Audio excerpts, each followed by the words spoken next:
Hey guys, welcome to Greenbean Fiction. So in today's video we are gonna see, what if betrayed Deku was saved by Esdeath? Part 1, MHA x Akame ga kill. Before starting, make sure to hit that like button and subscribe if you are interested in MHA fanfictions. This story is Te Vengaré, 009, by Scissor717. Now without wasting any more time, let's dive in. Narrator. We can see an island with a few people there in bathing suits because there was a beach, but we sat down with two people who were at a drink stand.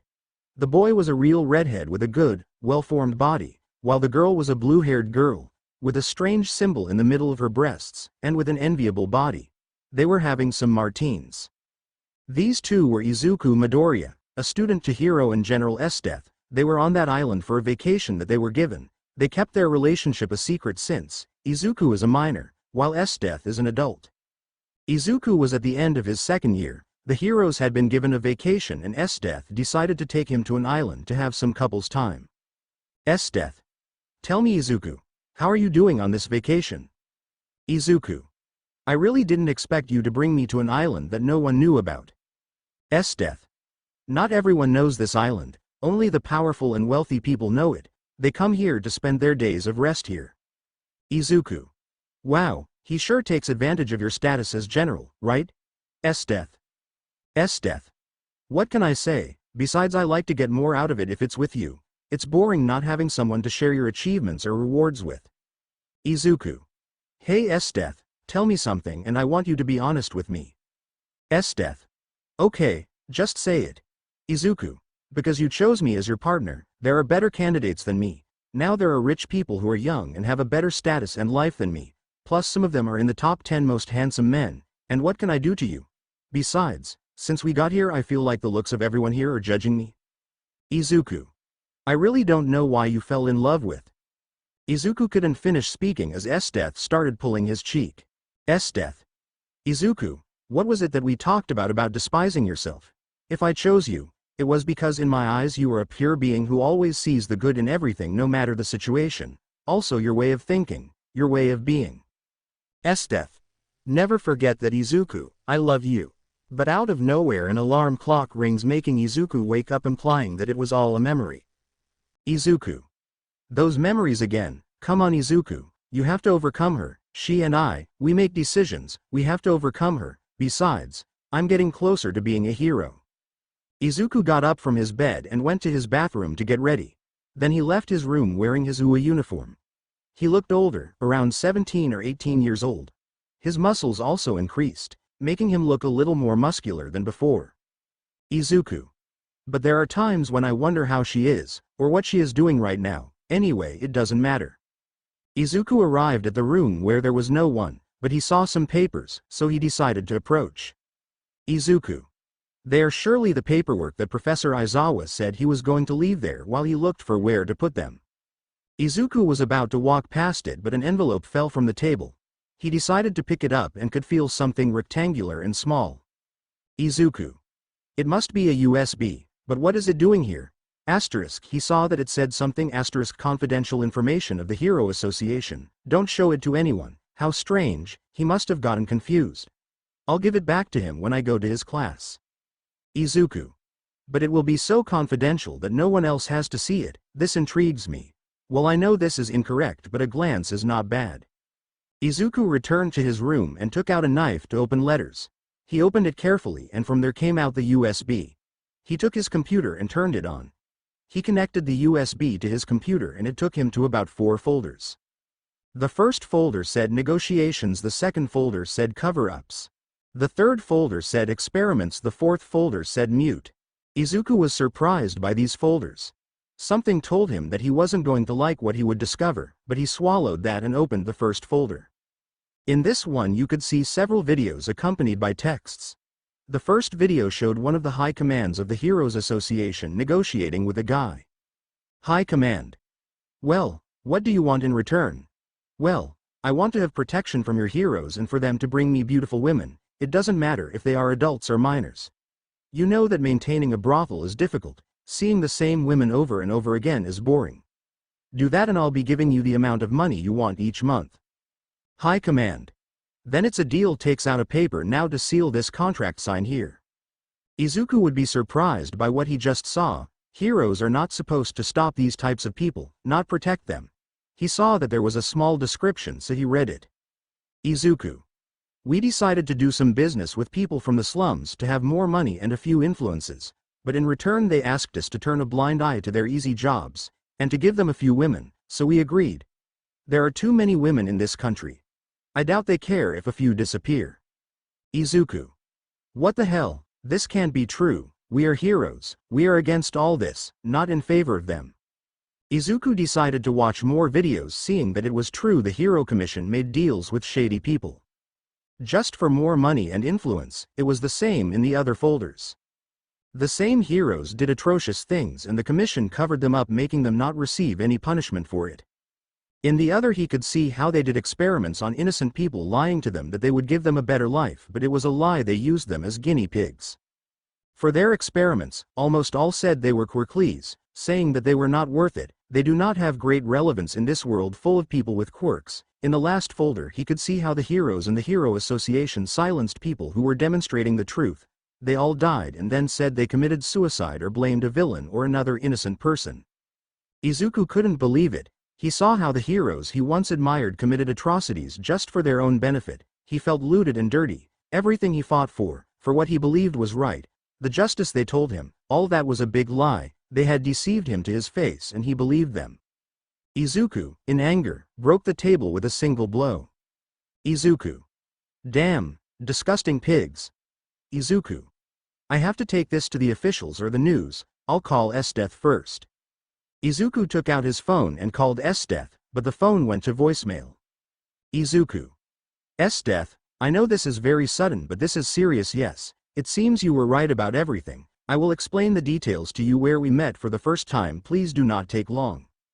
Izuku sent the message, turned off his phone, changed his clothes and put on his hero suit, took his knife, and went out the window, but when he clicked on his head this USB, it was together with Aizawa's paperwork. Then that means that they're also involved. Izuku.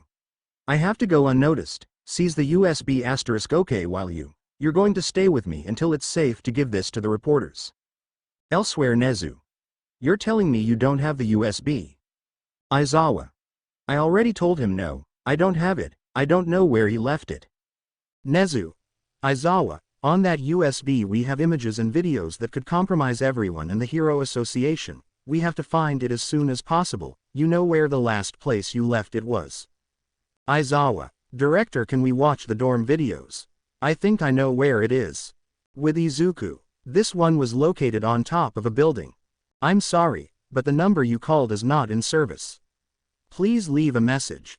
Izuku.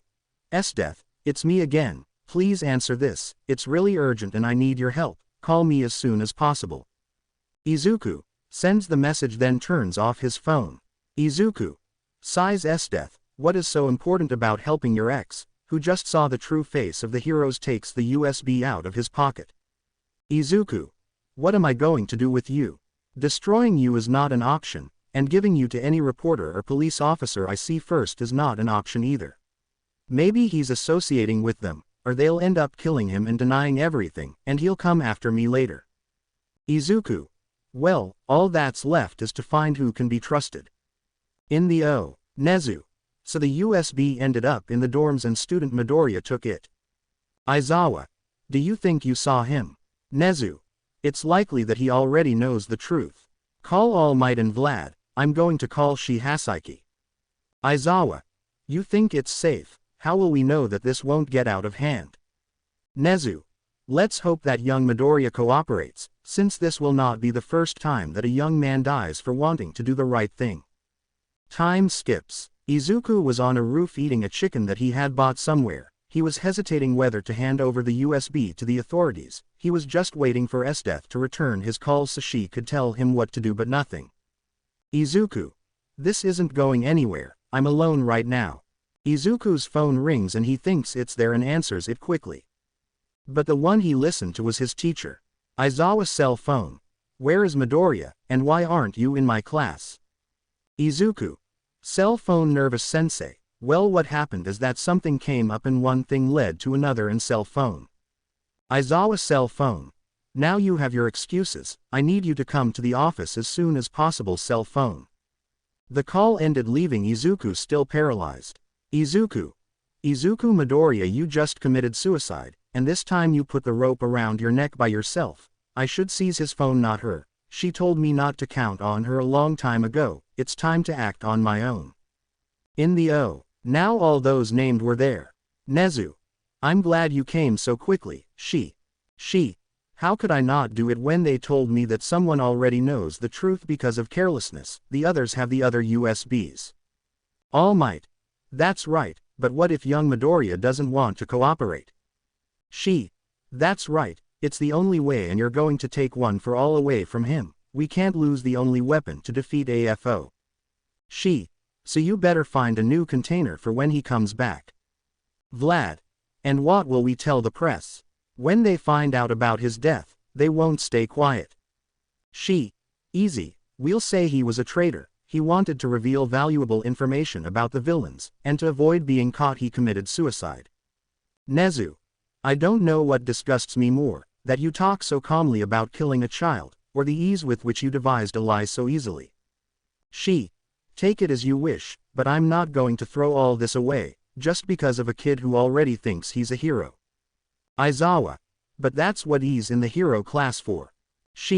Please, the true heroes no longer exist, and those who still do not allow themselves to be corrupted by money or women, end up dying for their ideals. Now we will see if this student to hero is a true hero or not. At that, the door was opened by Izuku. Izuku. Good morning, sensei, why am I here? Let's get to the point right away. Izuku, Midoriya suspects that you saw something that didn't concern you. Izuku. What did you mean by this? Takes out the USB asterisk. Let me tell you that what I saw here was not at all my liking. Let's do this, you give us that, in exchange for your silence we will give you whatever. Izuku.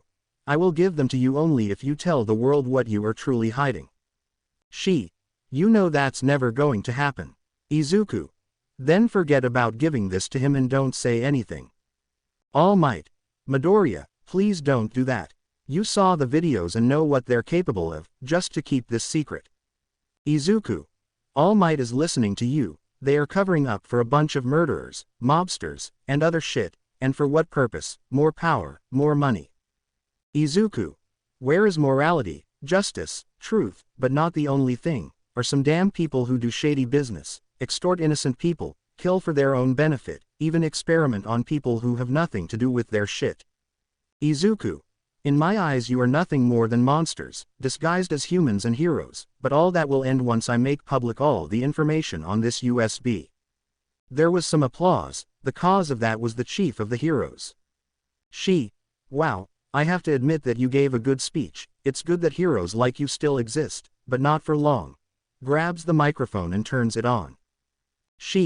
Attention to all students and teachers. I am the president of the Hero Association. I am here to tell you that Izuku Midoriya has been infiltrated by the League of Villains. Now he has in his hands a USB, with valuable information for the heroes. He plans to give it to the villains.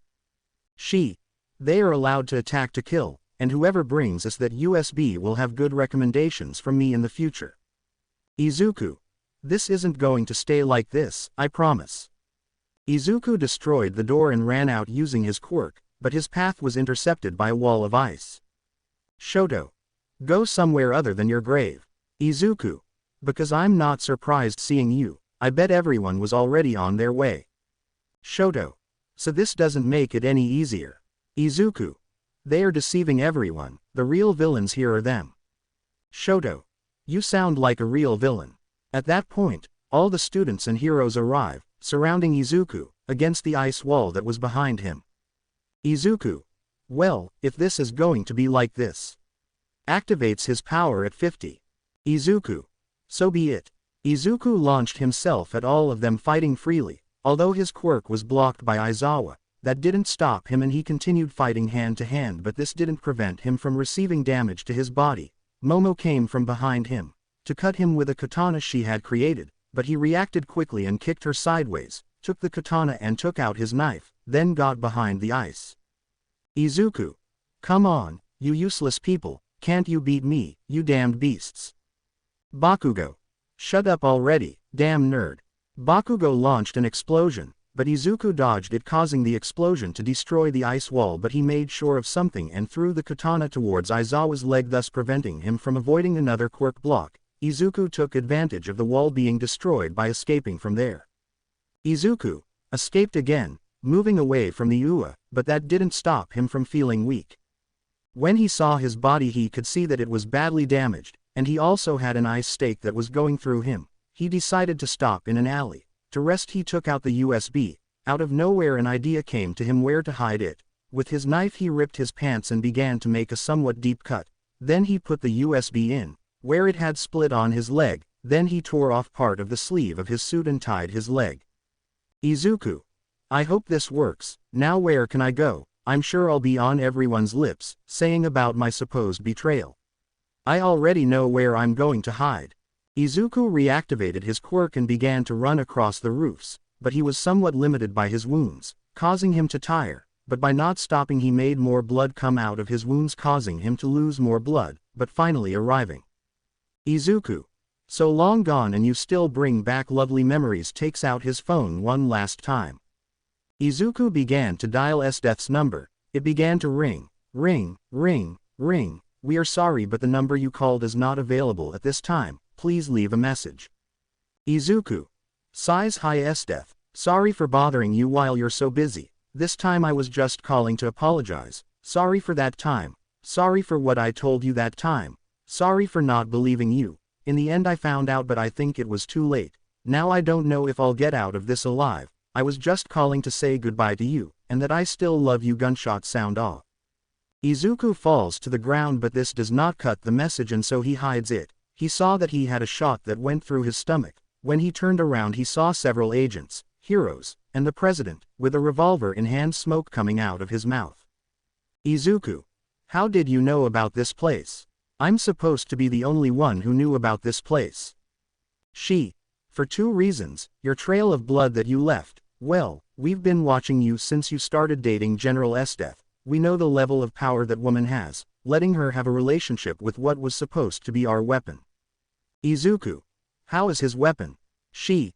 Do you really think they gave you that quirk just for your courage or sense of justice? Ha ha ha. Of course we didn't need a quirkless container. But we ran out, so we saw you. We told All Might to give it to you, since you would be easy to manipulate, and so it was. You fell where we wanted you. Izuku. Then me. She. Did you really believe yourself to be someone special, that you could make a difference, that you would come with the stupid cliché that the weak always overcome themselves? Please, this is the real world, kid. It's time for you to wake up. You were never part of this. You're just someone insignificant in our eyes. Once you're done with AFO, you would be killed right there, and we would just say that he died sacrificing himself for the greater good. She. And people were going to believe it. They are easy to manipulate and you are proof of that, but since now they are no longer useful to us, snaps fingers, they already know what to do. Izuku. Angry. You are nothing more than fucking disgusting monsters. What purpose do you have for this? Money, power, but I'm sure of one thing. I'm coming from the damn hell just to kill you all and show the truth about heroes to the people. I'm going to be your executioner, your judge, your jury, your karma. I will be the hatred and revenge of all those poor innocent souls that you killed without any remorse. Did you hear me? All Might approaches them and gets to Izuku's level. All Might. I hope you forgive me, young Midoriya. I really didn't want this to happen. Izuku.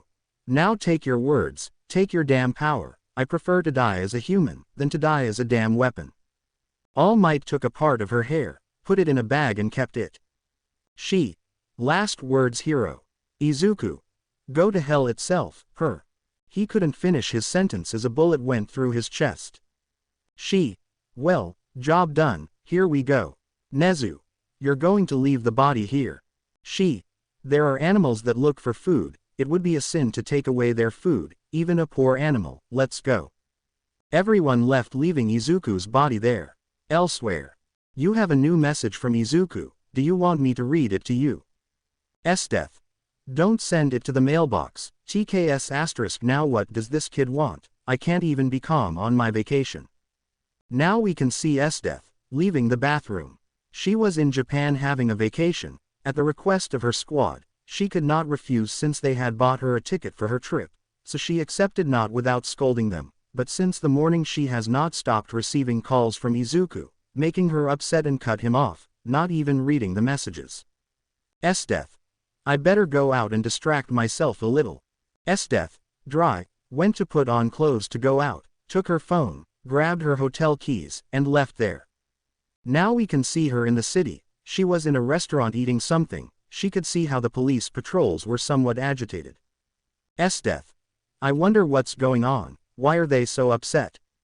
At that moment, the restaurant's television programming is replaced by a newscast. Reporter. Breaking news. Today at 10:50 a.m. the director of the famous UA school and the president of the Heroes Association discovered a traitor in the UA facilities, this being Izuku Midoriya, also known as the UA traitor, was discovered stealing a USB with high information about the heroes to give it to the League of Villains. With the League of Villains. Shigaraki. Oh, but what the hell, this time it wasn't us. Coming back. Reporter. In addition, we have been given a video of when he has the USB, and a voice recording that was recorded in the director's office, saying how he would reveal all the information. Here we show them. In the video, we can see how Izuku has the envelope and then takes it to his room. Now they play the audio recording but cut out. In the recording. But all that will end once I make public all the information on this USB. Reporter. For now, this is all that has been obtained. The traitor has just been executed by the heroes, with the president's permission. Until that is discovered, please stay tuned for more information. Thus the newscast ended up leaving the original programming. Esdeath. Couldn't believe it. Perhaps she heard wrong. Izuku had just betrayed what he fought so hard for. He even sacrificed several things to be a hero. No, something was wrong. Izuku would never do that, but she remembered that they said he had been murdered. That made some tears want to come out. She didn't know where to find his body, but then she remembered something. Flashback. Izuku. I want you to know this. If something happens to me, you are not there to help me. I want you to go to the place where we met for the first time. End of flashback. Esdeath left the money on the table and left the restaurant, towards the forest, took out her phone and began to dial a number. Question mark, question mark, question mark. Cell phone. Hello Miss Esdeath, how are you? Having a great time in your Esdeath cell phone. Aiko, this is urgent. I want you to track my call, follow my tracking. I'm going to stop in a forest, and you're going to come for me. Also, bring the rehabilitation capsule along with medical instruments right now. Cell phone. Esdeath cut the call and began to use her quirk, making it easier for her to get to the forest. She began to go to the place. The deeper she went, she could see glimpses of blood, until she finally arrived. She could see Izuku's body, lying there. Esdeath. Izuku. She approaches the car and carefully puts him in her arms. She took his blood pressure and could feel that he was still alive, but he was weak. Esdeath. Don't worry Izuku, I'm already here. Please come with me, listen to my voice. Time skips. Now we can see Izuku, in a capsule filled with water while he had a tube in his mouth.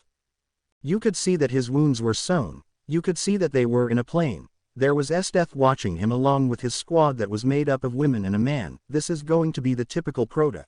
It's going to be like Issei. You know, the one who thinks he's the hero but he's not. He thinks he's the macho because he has a harem. The typical prota that is assigned to a group of only women. You already know what I mean. She was staring at the capsule, but a member of her team approached her. Mrs. Esdeath, we are about to arrive at the base, and this is what we found on the body of the man called Izuku. His phone, which apparently when he was attacked in the forest was still recording until it turned off, but the message was sent to his phone, and we also found a USB inside his leg. I think he did that as a desperate measure so they wouldn't find him. Have you? Esdeath. Thank you very much. When we arrive we will see what is in the messages and on the USB. For now go rest. Elsewhere. Where am I? What is this place? Because it's all dark. Am I already dead? The one saying all that was Izuku, who was floating in a dark place. You are not dead yet. It is not yet your time to die, not until I decide whether it is your time or not. Izuku. Who said that? Where am I? We're inside your head. Turn back, kid.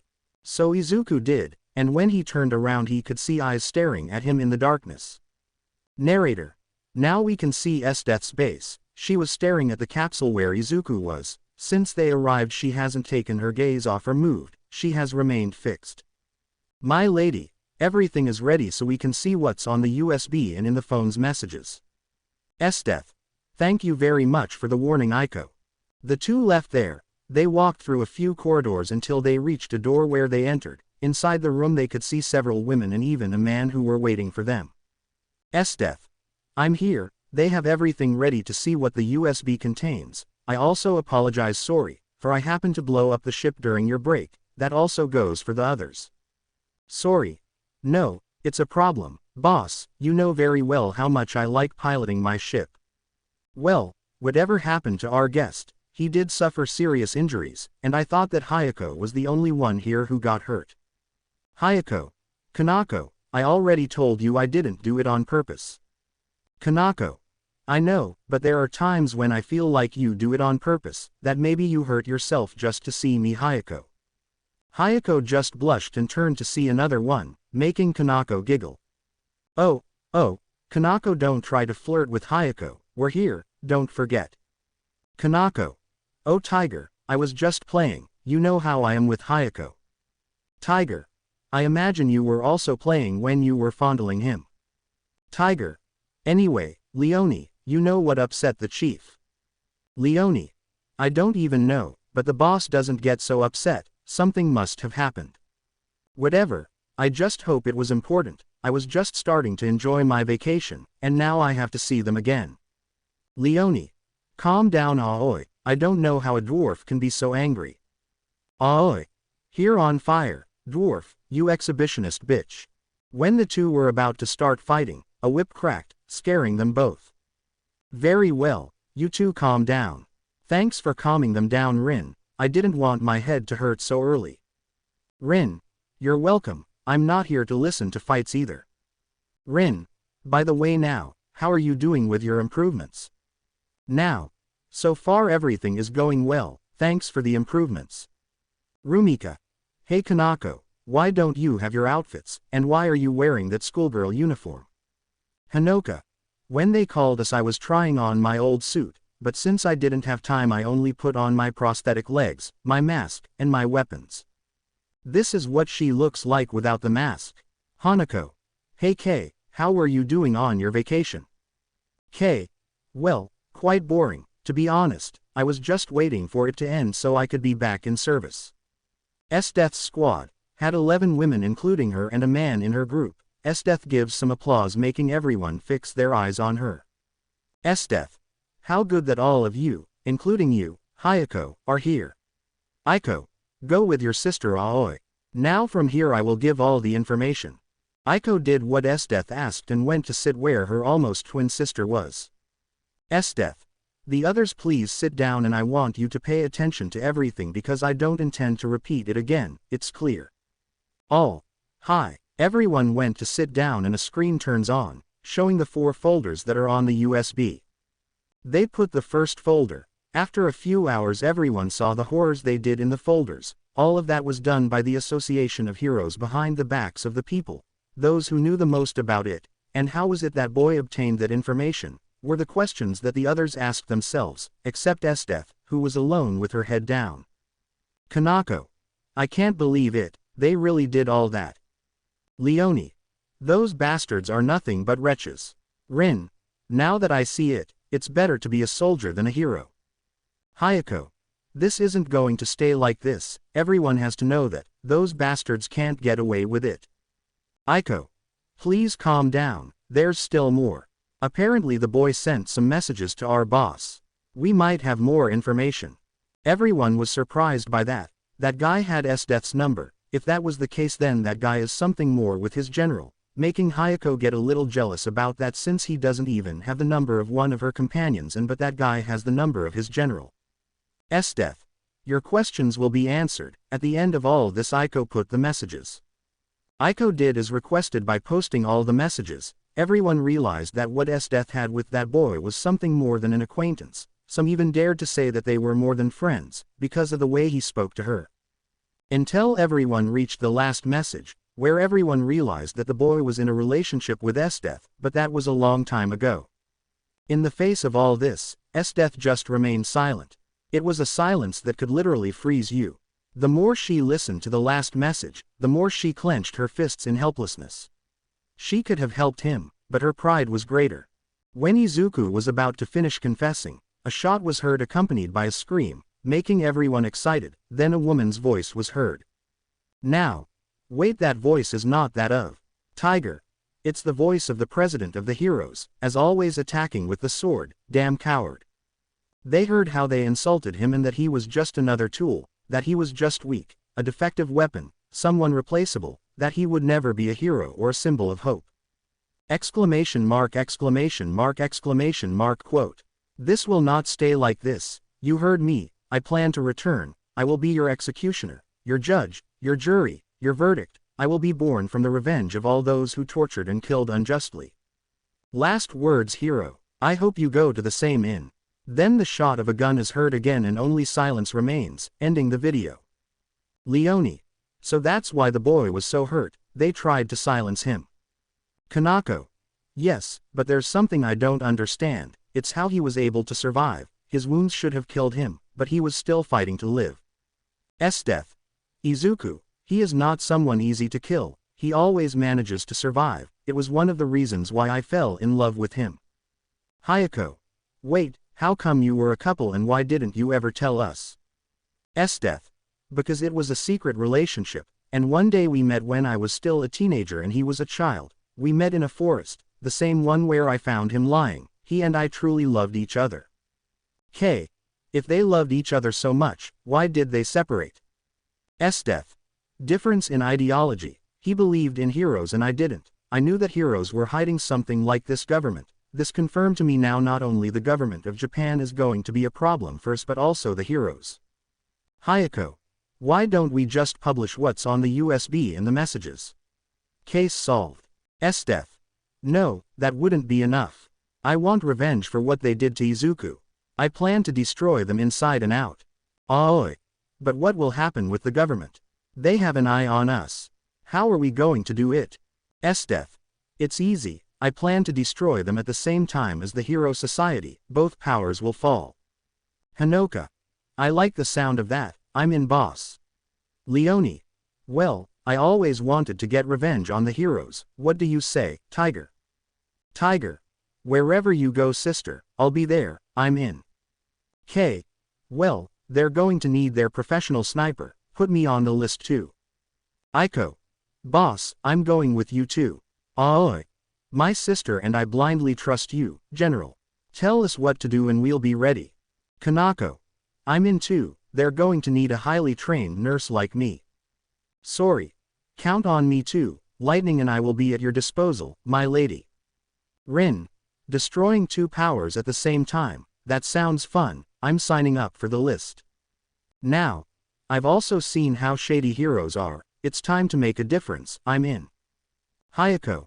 Hey, you're listening. We all know that we're going to go with extremely powerful people. If we already had problems with the government people not suspecting us, now it's going to be more difficult with the heroes on top of us, and all because only the general's ex-boyfriend was put in a coma for sticking his nose where it wasn't called. The whole place fell into a deep silence. Everyone began to sweat from fear, while Esdeath just stood firm staring at him. Esdeath approached him. You could notice the difference in height. Esdeath. So Hayako, you repeat the last part to me again because I didn't hear you well. Hayako was going to say it again but she feels like a razor blade is placed on her neck. Esdeath. Listen to me carefully, Hayako, because I don't intend to repeat it again. Izuku for me is and will continue to be someone very special in my heart. Since I saw him, I saw an angel come down from heaven. Rather, I did not choose Izuku as a partner, he chose me. If we broke up it was because Izuku was blinded by his dreams and I do not blame him. I was also blinded by my dreams. Esdeath. Izuku is like a temple to me and temples are respected. Besides, he was only doing the right thing. Besides, those bastards dared to touch what is mine. And no one lives to tell the tale, so not only do I plan to expose them to the world, I'm going to destroy them everywhere. I'm going to make them kill each other. Esdeath. True heroes like Izuku no longer exist. The Hero Association was in charge of killing them all, so no hero will be saved from us. Esdeath. So tell me one thing, Hayako, are you on our side or against us? All the girls stood behind Esdeath, they were looking at them with a fixed gaze. Hayako. It's okay, I'm on your side. I'm just worried that you'll get hurt. Esdeath. Take care of yourself, everyone here knows how to take care of themselves, and they know that not everything is eternal.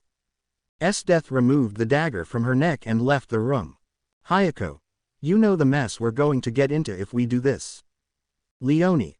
Of course yes. Hayako. Then why did they accept without hesitation? We don't even know the guy. Hanoka. No, we don't know him, but we are in debt to Esdeath for everything she has done for us throughout time. Where she goes we will go too. Aoi. We owe her a lot for everything she did for us so that we don't end up in shady places. Esdeath for us is the only person who will make a difference and we will be there to help her. K.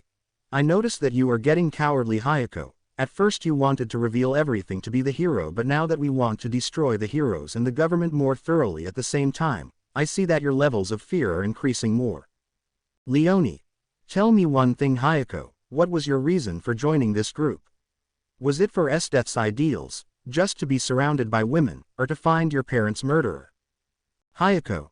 Nervous? No, I joined because it seems to me that Esdeath's ideals seem right to me. Come on girls, you know me, I'm not that kind of man. Of course I had my oversights, but they were just accidents or mere coincidences of life. Tiger. Girls, we better leave it here, we have to help Esdeath in her plan. Hanoka. The kitten is right, we are wasting time for nothing, let's go. All the girls left the room, leaving only Hayako. Hayako. *UFFFF*. Shit, that was close, but damn, how am I going to stop thinking about them, if they dress so attractively, but now that this guy came here it's going to be difficult for me. Hayako. But it doesn't matter if the girls are going to be in my harem, all this time I've been studying them, spying, stalking, but the one who is going to be the most difficult to be in my harem is going to be Esdeath, but it doesn't matter, I'm going to show her that I'm a better candidate to be her partner, plus the studies they did on her said that she's a quirkless. Hayako. I've already won this, I just have to make Esdeath forget it, and only think about me. Returning to Esdeath and the others. Esdeath. This is the plan, if we want to destroy the heroes from within, I will have to join them. More specifically, I will become one of the UA teachers. Aoi. Boss, you are sure of that, since you have a great dislike for them. Esdeath. I already know that, but if you want to achieve something you have to make sacrifices. The president of the heroes knew that Izuku was in one with me, she probably already told the other heroes. Sorry. And what will it be so that they don't suspect you? Esdeath. Easy, I'm going to convince them that my squad and I are going to provide them protection in case of a villain attack, and for them to accept I'm just going to tell them how hurt I was that Izuku was a trick. Kanako. Boss won't finish the sentence. Esdeath.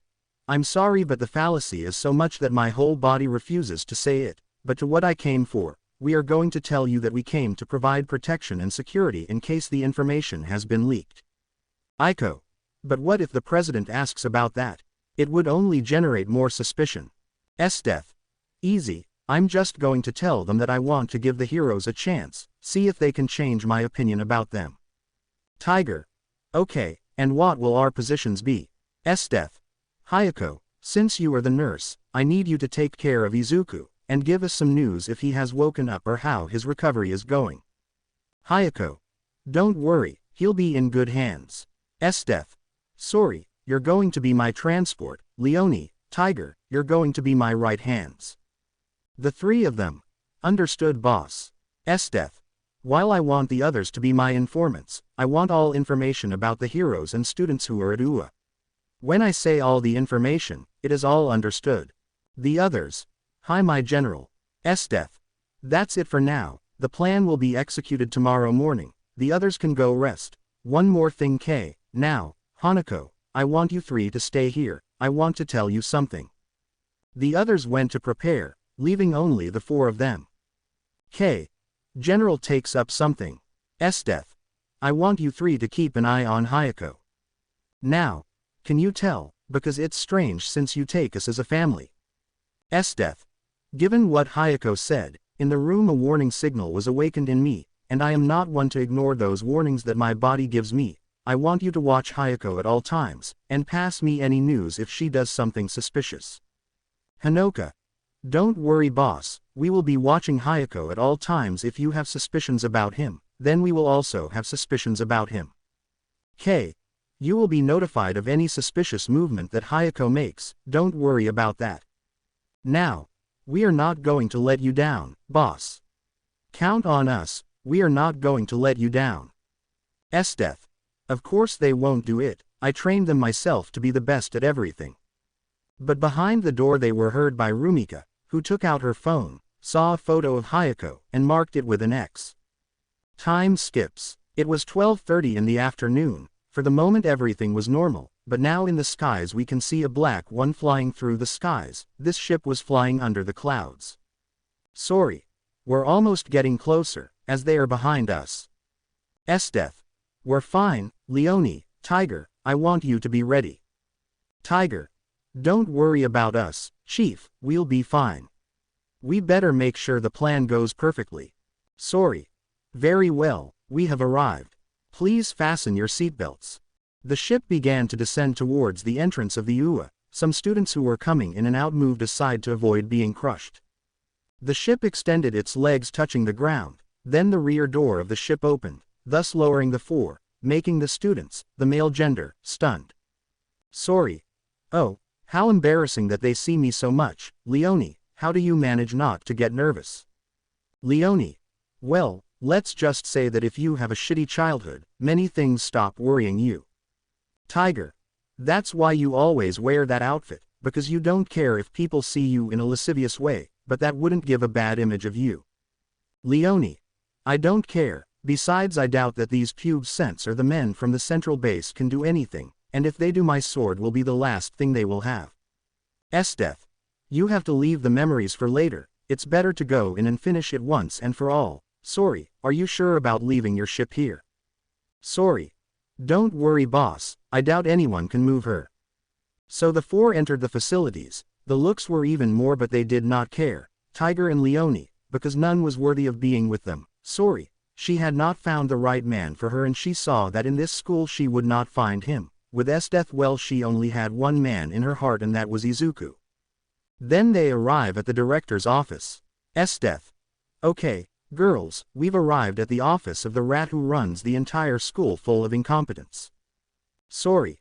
Hey boss, how do you know where the principal's office of this school is? Esdeath. Well, when I was with Izuku, let's say I monitored them to see what they did and where they went. Tiger. Don't you think that was a bit exaggerated? Leonie. Coming from the boss, it's the most normal thing for her. Esdeath. Don't blame me. Izuku was someone who met the beauty standards. Of course there were women who wanted to take him away from me, and I was just protecting what was mine. Esdeath tried to open the door but saw that it was locked, so she decided to freeze the door. Esdeath.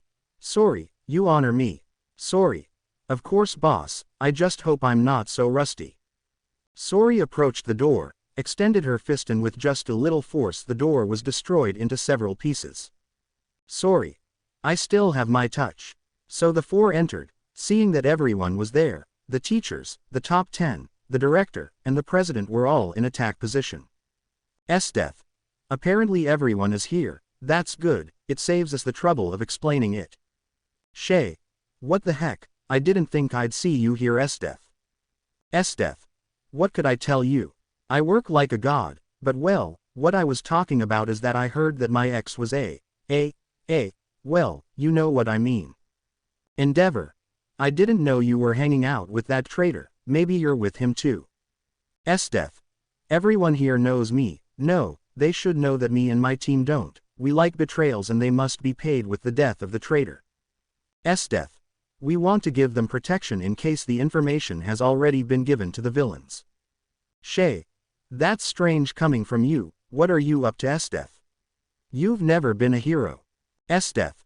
That's easy, I want to see if they're not as bad as I think. Also just think about the image we would give the great General Esdeath and her great team joining forces to destroy the villains. That would raise the popularity of the UA and the heroes, seeing that they made General Esdeath change her mind about the heroes, a woman who has never changed her ideals, her way of thinking. Nezu. She's right about that, we should accept it. Shay. Okay, but where is your squad's challenge? Esdeath. They stayed behind to guard the base. I plan to bring them all when they accept my proposal. Shay. I heard there is a man in your group, as you say his name is. Esdeath. Her name is Hayako. Why do you ask that question? Shay. No, I think we've already found our new weapon. Let's see how long that boy will last before giving in to us. Shay. Okay, we accept your proposal that you be the guardians of the UA. Please bring your entire squad tomorrow, to give them everything they need to know. Esdeath. I'm glad to hear it. I feel like we're going to accomplish a lot of things together. For now we have to go. Let's give this news to my squad. Let's go, girls. Sorry for breaking the door, it just didn't open properly. Have a nice afternoon. So the four left the room. Tiger. Wow, that was very easy. Leonie. I thought it would be harder to convince them. Esdeath. When you've been in this job for so long, you can manipulate people with what they want most. Now we have to give the news to the others. So the four left the UA and saw a small group watching their ship. Sorry. Hey, stay away from my baby, I don't want your dirty germs in the... The little group turned to look at them and some blushed at how beautiful they were. Iida. Excuse us, but this thing is not allowed to be here, and this is not a place to land. Sorry. Thing. You just called my baby a thing, who do you think you are? Sorry grabbed him by the shirt and lifted him up. Sorry. You call my baby something again, I promise I'll make you have a bad time. Iida. Nervous. Okay, I won't do it again, but please don't make me. Sorry. Just making him fall sitting down, but then a scream was heard. When they turned around they saw Mineta, with a scratch on his face from Tiger, who looked angry, and Leonie was with her sword unsheathed. Tiger. You come near my sister again with those intentions, and I'm going to cut you into pieces. You heard me, you damn pervert. Leonie. It wasn't necessary, I could take care of it myself. Tiger. I already told you no, even if you can, I will always be there for my sister, in any problem. Esdeath. Enough, really, these are the heroes of today, they are a complete disappointment. Bakugo. Who do you think you are, damn it. Bakugo couldn't finish because he received a slap so hard that it knocked him to the ground. Esdeath. Show me more respect, you dirty vermin. I am General Esdeath. I have the same power as the director of this stupid academy. One word from me can screw up your future. Esdeath. Girls, let's go. We'll notify the live stream tomorrow. I don't have the time or patience to deal with insignificant things. The four of them got on the ship and left, but now Esdeath could be seen with a smile. Esdeath. Thought Balloon, your days are already numbered, heroes. The end of heroes and this entire corrupt regime will fall, thought Balloon. Now we can see Izuku floating in the same black void. Izuku. What are you doing in my mind? Who are you? One question at a time, kid, but the only thing you need to know about me is that I am part of the creation of everything you know. Narrator. We can see Sori's ship landing at the base. The rear door is open, from there the four get off. Esdeath. Okay, the first step of the plan is done. Call the others to tell them about the news. I'm going to do something. Leonie. Understood, boss. Tiger. Sorry, you're coming with me. The three of them went to look for the others, while Esdeath went another way. While walking she was thinking about some things. Esdeath. Thought Balloon, I hope Izuku is okay. It was a miracle that he was still alive, but something has been bothering me since he arrived, something that has kept me on my guard, but this instinct is protective. I always had this pang when Izuku was in danger or someone wanted to attack him, thought Balloon. Esdeath. Thought Balloon, but why is this activated in my base? I don't think some of my girls will betray me. I know their loyalty to me, but when I get closer to them the pang calms down, so they are not. The only suspect is Hayako. I just hope that Hinoka, K, and now, have found something suspicious, thought Balloon. Esdeath. Thought Balloon, these suspicions began when I talked about what my relationship with Izuku was. I could notice how Hayako got jealous, but because I already told him that I only see him as a partner. Also my heart beats and will only beat for one person, thought Balloon. Esdeath stopped thinking when she saw that she arrived at the infirmary. She entered a few numbers and the door opened. There she could see Kanako, who was doing some things on the computer, and next to her was Izuku inside the capsule. Kanako, hearing the door open, turned around and saw Esdeath coming in. Kanako. Esdeath, how nice to see you. Tell me how it was at that school. Esdeath. It went great. Sees the capsule. And how is he? Is there any sign that he will wake up? Kanako. Not yet, although her wounds have healed and her whole body is in order, she still hasn't woken up, and I've noticed a strange singularity in her body. Esdeath. What do you mean by that? Kanako. What I mean is a strange black matter appeared on his bones, but the strange thing is that it is not damaging anything, it just stays there. I thought it was part of a quirk, but I quickly discarded it since he is quirkless. Esdeath. What more found out? Kanako. For now, that's all. Since when I try to take a sample, that matter dies the moment it leaves the body and expands even more, so I'm better off investigating with what I know, for now. Esdeath. Thanks for the news. Approaches the capsule. Kanako. You know, you weren't the only one who came to see him. Esdeath. No, who came before me? Kanako. Well, Hayako came. I noticed he was a bit serious and asked me some things about the boy. Esdeath. What kind of questions? Kanako. I wonder if he was really quirkless, or if he had a family, personal type questions. I even wonder if I knew if they were really couples. Esdeath. And what did you say to him? Kanako. I told him that those questions cannot be answered, since all that information is confidential. Esdeath. I'll talk to him about it later. Esdeath returns her gaze and places her hand on the glass. Kanako. You know Esdeath, you remember me when I was still young. I also loved someone, he was also quirkless, but despite his condition, fear never took hold of him, but there were 2 times that it did, like the time he was afraid was when he declared his love to me, the poor guy was a bundle of nerves. Kanako. And the second time was when a terrorist group attacked the base, he was afraid not of dying but that something would happen to me, so he decided to sacrifice himself so I could escape. That's where you came in. Esdeath. I still blame myself for not having arrived quickly. You would be with your husband helping you, maybe even having your 3rd child. Kanako.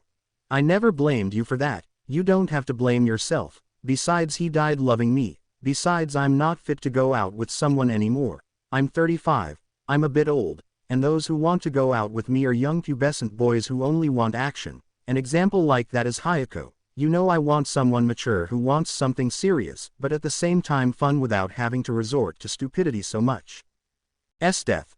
Come on, don't say that, you're still beautiful. I know that young people only think about that these days, but not all of them, like Izuku for example. The first time we saw each other, he found me naked in a lake. Instead of doing something perverted, he covered his eyes and blushed heavily, and he kept apologizing. I thought that was cute. Kanako. Wow, I'd like to find someone like that someday. Esdeath. What do you think about this? When all this is over, I'll let you be Izuku's concubine. Kanako, hearing that, was surprised. Kanako.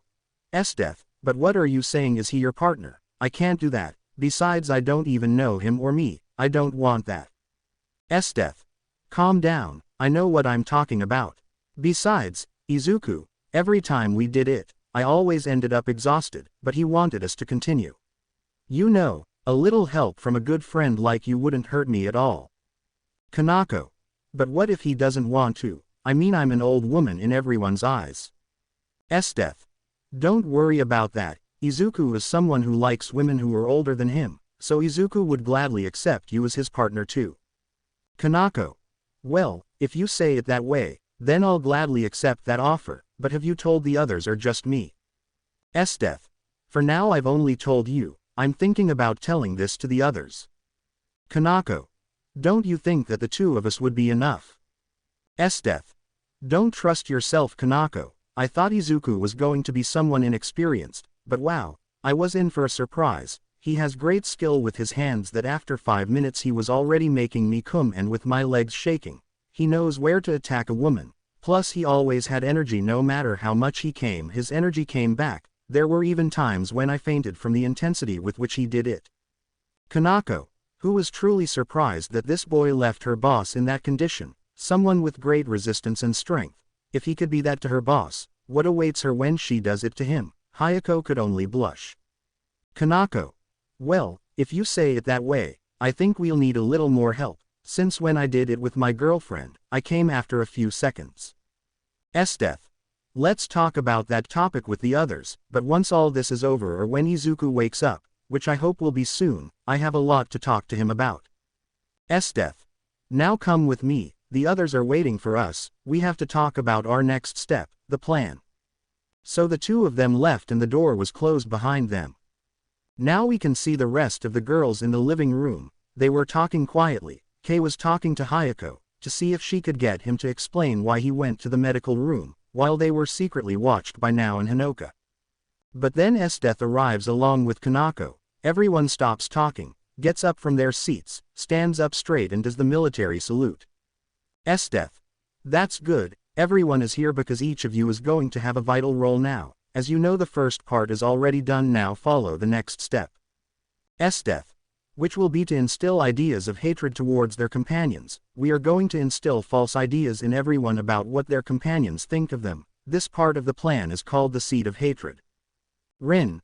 But how are we going to make sure that they maintain that? They're going to find out sooner or later. Esdeath. Easy, you just have to control them with a pretty face and tell them what they want to hear, and with that you have them. Esdeath. But for it to work perfectly we are going to have to split up. Hinoka, Kei, Aiko, Aoi. Now, Hayako, you as you are the youngest of the group are going to be in charge of taking care of the students outside of their class hours, meaning you are going to live with them. Esdeath. From the little time we were there I could see that some students are easy to control, so it won't be so complicated for you. Hinoka, Kei, and Hayako, you will be with class 1A, while Aiko, Aoi, and now you will be with class 1B, while Leonie, Tiger, Rin, Rumika, Sori, we will take care of the facilities. Sori will be in charge of taking care of the skies every certain hour. Hayako. Boss, what about Kanako? You haven't told her what her part of the plan will be. Kanako. Don't worry about me, Hayako, I'm going to take care of myself here at the base, taking care of Izuku. Hayako didn't like that answer at all. Hayako. Don't you think you're worrying too much about him? I mean, he's fine now, so why should we worry? General, I know he was someone special to you, but don't you think you're taking this too far? Maybe you never forgot him, but what if he did forget you and was already with someone else? Hayako. Isn't it better to forget and look for someone better than him, someone who values her as she is? As the saying goes, if you love someone, let him go, and that. Esdeath. Hayako, shut your fucking mouth already. Esdeath. What do you know about him or me? You don't know anything. You always talk without knowing or act without knowing. That's why, because of your impertinence, you made Hinoka and Kei end up seriously and with prosthetics. Hinoka and Kei just looked away while Rumika looked at Hayako with hatred, but she did it secretly. Esdeath. Also Izuku, he never looked for someone else after me or was interested in someone. He always put his dreams above others, to the point that he forgot that he was also human. Esdeath. Also, I loved and will continue to love Izuku until the end of time. That saying you just said is complete stupidity. If you love someone, don't let them go. Hold on to that person. Show them how much you love them. So Hayako, it's better if you shut up once and for all and let me finish the plan.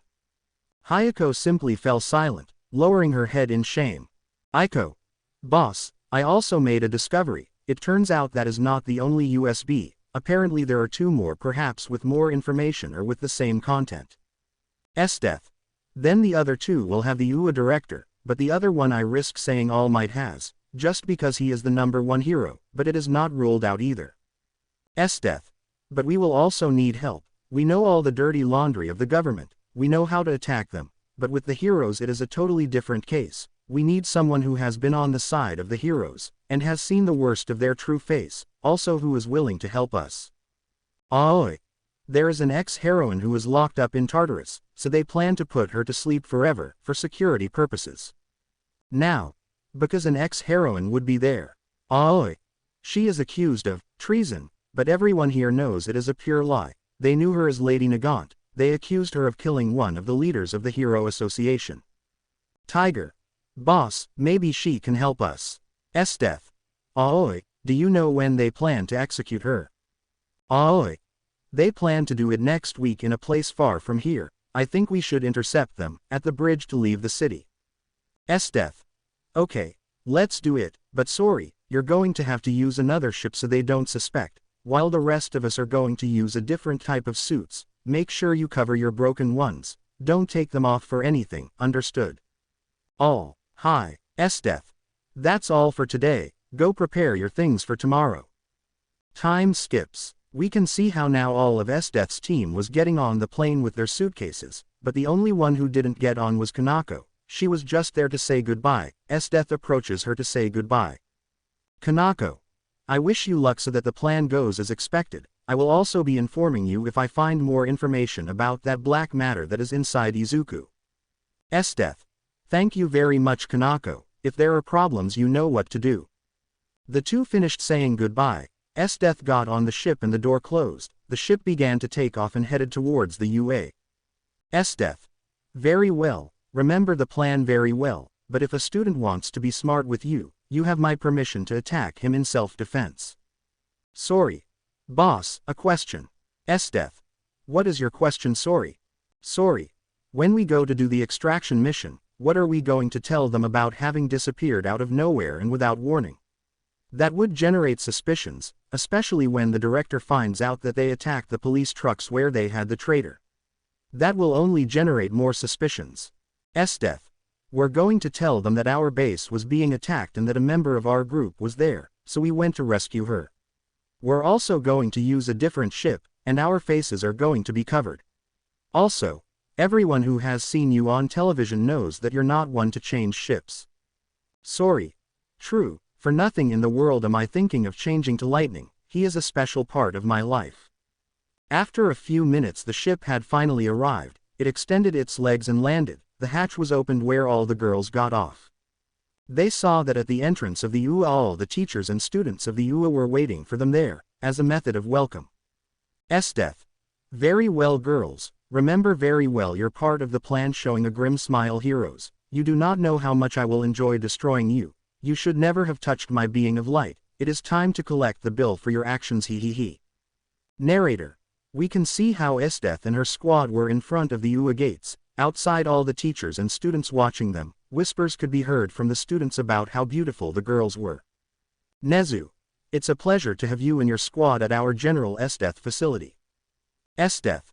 The pleasure is mutual, some will know about us but we will introduce ourselves anyway. I am General Esdeath, leader of the Gold Guard, and this is my team. Leone.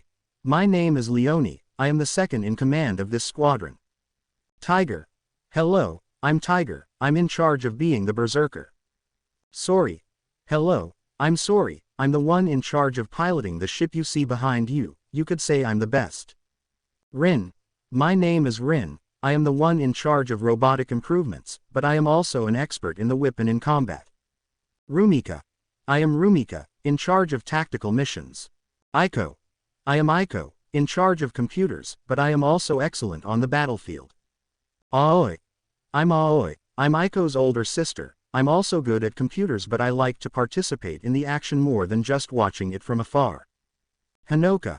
I am Hanoka, I specialize in firearms or knives. If you ask why I am wearing this schoolgirl uniform, it is because I like to wear it. Now. Hi. I'm also based on hand-to-hand combat. K. I'm K, I'm the team's expert sniper. Hayako. Hello, I'm Hayako. It's a pleasure to meet you all. Nezu. It's a pleasure to meet you all, but according to what they told me there were 13 but I only see 12, where is the last one? Esdeath.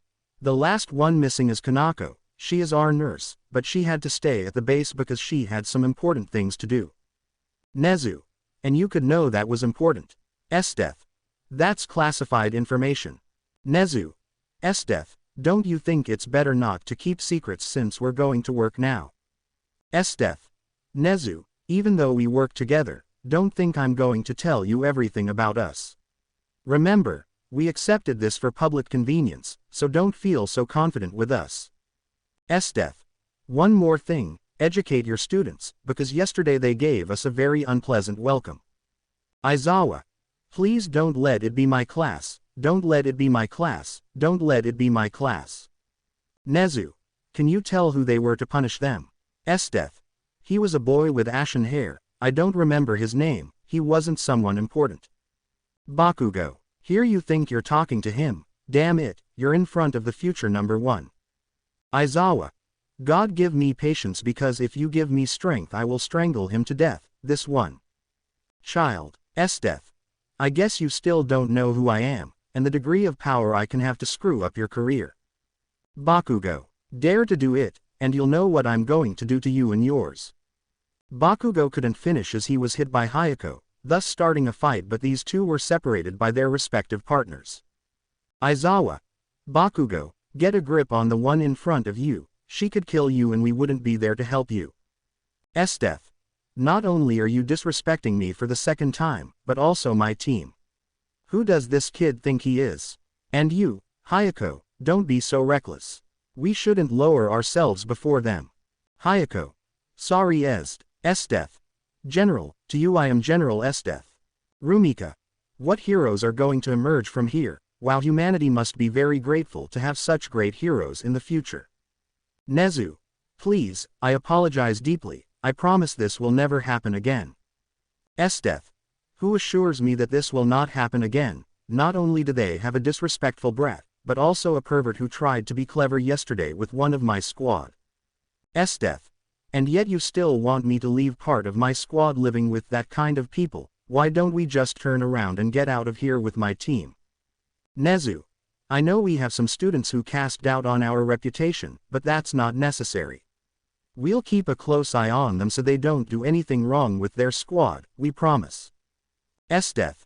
*TKS*, it's okay, you only have this chance, but if your students screw up again, I'm going to end this whole farce and leave with my team, that's clear. Nezu. Of course it's clear, we're not going to disappoint her. Hanoka. Whispering, poor us, we're going to have to put up with them all the time. Now. Whispering, tell me, have you already chosen your puppet? The girls and I are already choosing them. Hanoka. Whispering, let's say I have someone who will be the lucky one to be my puppet. Now. Whispering, I imagine he's the boy with temper problems. Hanoka.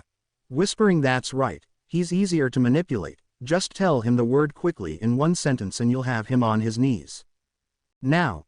Whispering, okay, I'm going to tell the others that you already have your puppet. Esdeath. Are you going to show us your facilities or are you going to leave us standing here? Nezu. Of course, please come with me. Nezu.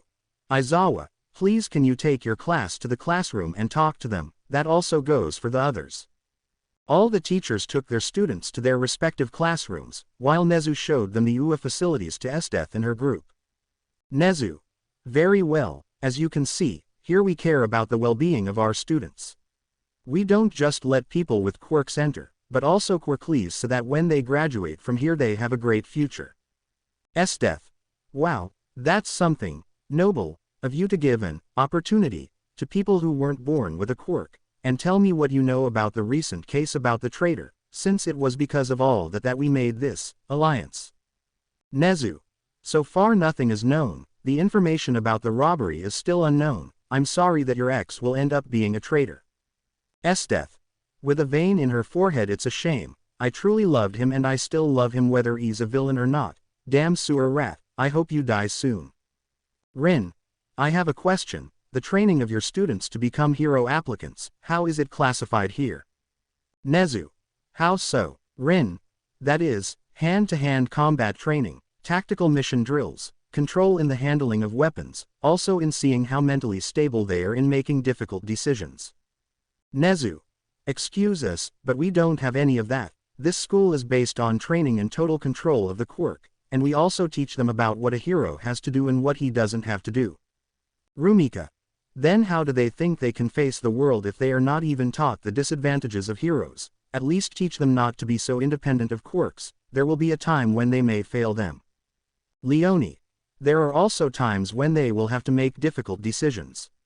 What happens if they have to make a decision of that magnitude and they are not mentally prepared? Nezu. Ladies, I understand your annoyance, but we don't. We like to pressure our students. We want them to feel safe here, as if it were a second home. Tiger. That's the problem. If you keep holding their hand, they'll never be able to learn. They'll think that the life of a hero is rosy, but it isn't. Sometimes they even have to take lives. Nezu. Miss Tiger, a hero has no right to take lives, that's what you're here for. Esdeath. Nezu, as much as you or I know that is a big lie. All the hands of heroes are stained with innocent blood and you know it well, so do not say that a hero cannot take a life, because it is a lie. Nezu. What do you plan to do about it, Esdeath? Esdeath. My team and I are not going to do anything, but I want you to tell me something. It is true that there is more than one USB, which shows the truth about the heroes. Nezu. How do you know that? That information is classified. Esdeath. You know, Nezu, you're not the only one who has their methods to know all the information. I know there's more than one USB. I imagine you have one. The teachers of class 3A and 3B also have one, but one of them lost theirs, which is the missing USB. I even risk saying that All Might also has one. Nezu. That's correct, but what else do you know about this case? Esdeath. For now I only know that, but it's a shame that Izuku has decided to betray what he fought so hard for. Tell me what else you know about him. Nezu.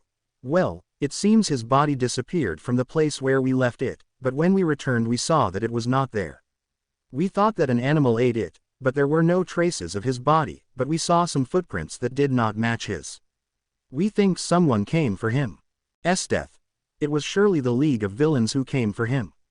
Seeing that he could still be useful to them, they decided to take him. Nezu. Well now, your team will be distributed like this. Esdeath. I can't let you talk there. My team and I have already decided how we are going to divide. Aiko and Aoi will be with those from class 3B, while Hanoka, Nao, Kei, and Hayako will be with those from class 3A. Nezu. I don't think they are in an odd number. Esdeath. Do not doubt my decision. If I do it, it is for a reason. They will be with their students all the time, since as they are the youngest of the group they will get along well with their students, but yes, if their students get too smart with my girls, those responsible will be killed. Nezu. The message was clear. The teachers are going to keep their students under control, but what are you going to do? Esdeath. Well, Sori will be in charge of monitoring the area from the air with her plane, while Leone, Tiger, Rumika, and I will take care of it from the ground. Leone and Tiger will watch from outside, checking that an intruder does not come from outside. Since they, being part animal, have their senses enhanced, they will be able to detect an intruder easily. Esdeath. While Rumika and I will take care of the facilities from the inside. Nezu. Wow, it seems that all of you had already thought about it before arriving here. Leone. We like to be a little cautious, you never know what awaits you out there. Nezu. Well then, come with me to leave you with class 3A and 3B, both classes are in competition training.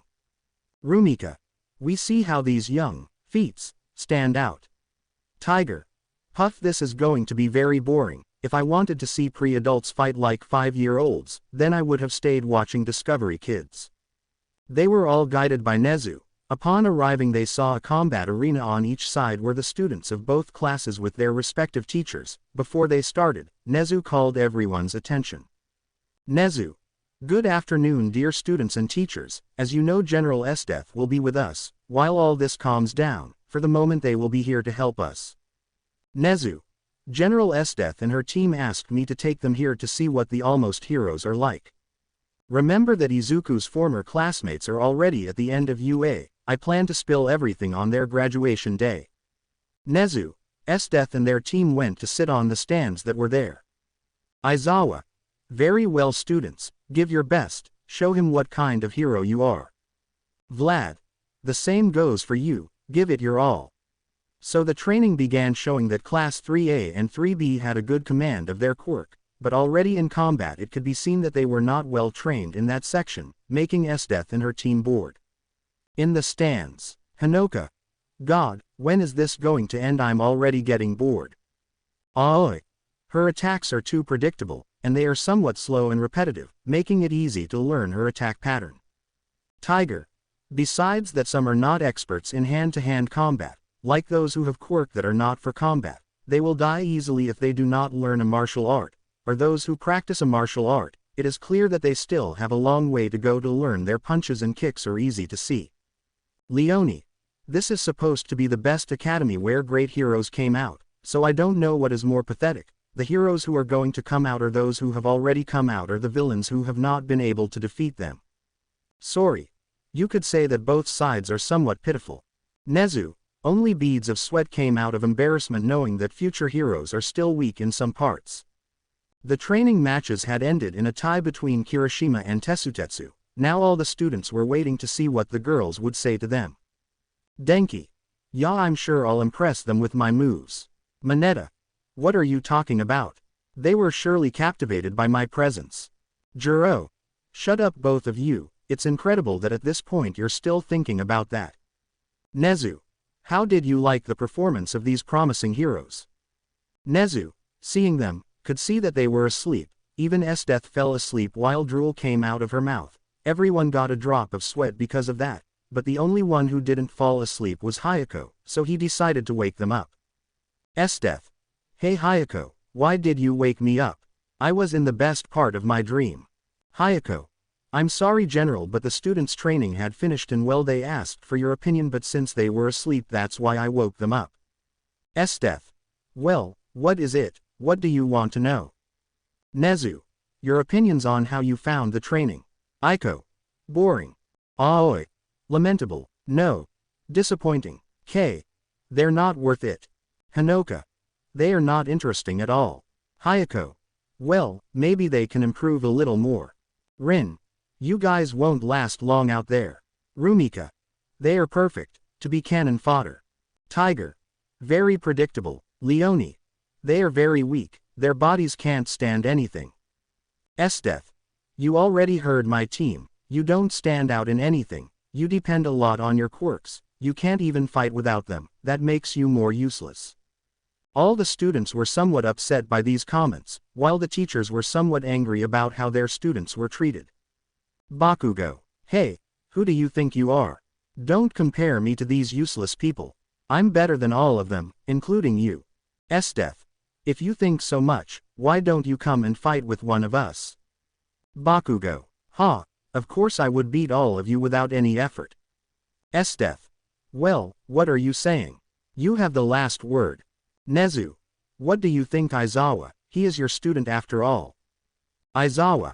I say that, it's okay. Esdeath. Okay, sorry, what do you think if we fight a little? Sorry. Nervous. Oh, are you sure boss? I don't know if I still have the touch in combat, not after last time. I think my bones are already somewhat rusty to fight. Esdeath. What are you talking about? Come on, show us what you're made of. Sorry. Well, if you say so, then I'll do it. Esdeath. It's decided, Sori is going to fight her student.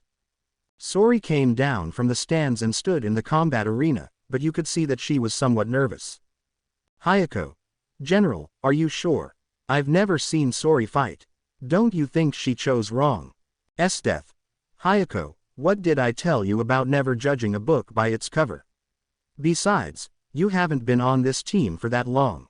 We've all seen Sori's fighting ability. Hayako. If that's the case, then why does he only dedicate himself to piloting the ship and not enter the battlefield? Rumika. You know Hayako, it's better to leave some doors closed than open, and this is one of them, so it's best for you not to ask any more questions, just watch the fight that's about to begin. Sorry. Thought Balloon. Oh, I'm so nervous, everyone is watching me. Thought Balloon. Bakugo.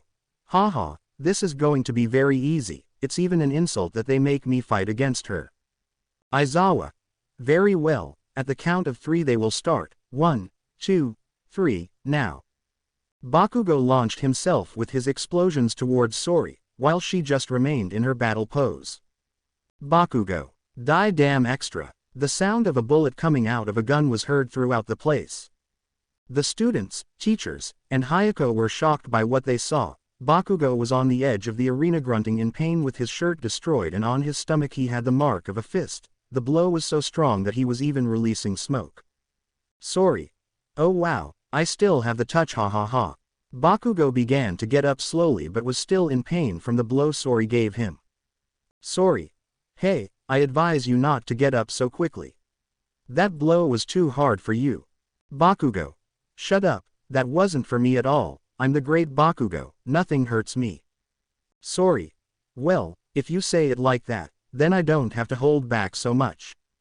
Sori appeared in front of Bakugo, who couldn't react. He received a powerful roundhouse kick to the face from Sori. The kick was so powerful that it knocked out some of his teeth, with his nose bleeding, and ending up knocked out on the ground, leaving Sori as the winner. Sori. I guess after so many years the old me is still there, he. Hayako. Surprised, wow, I didn't know Sori had that great strength. Tiger.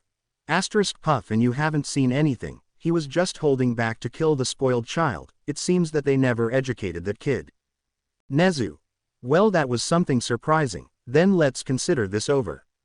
Please, someone take student Bakugo to the infirmary, and have the bodyguards go with the group assigned to them.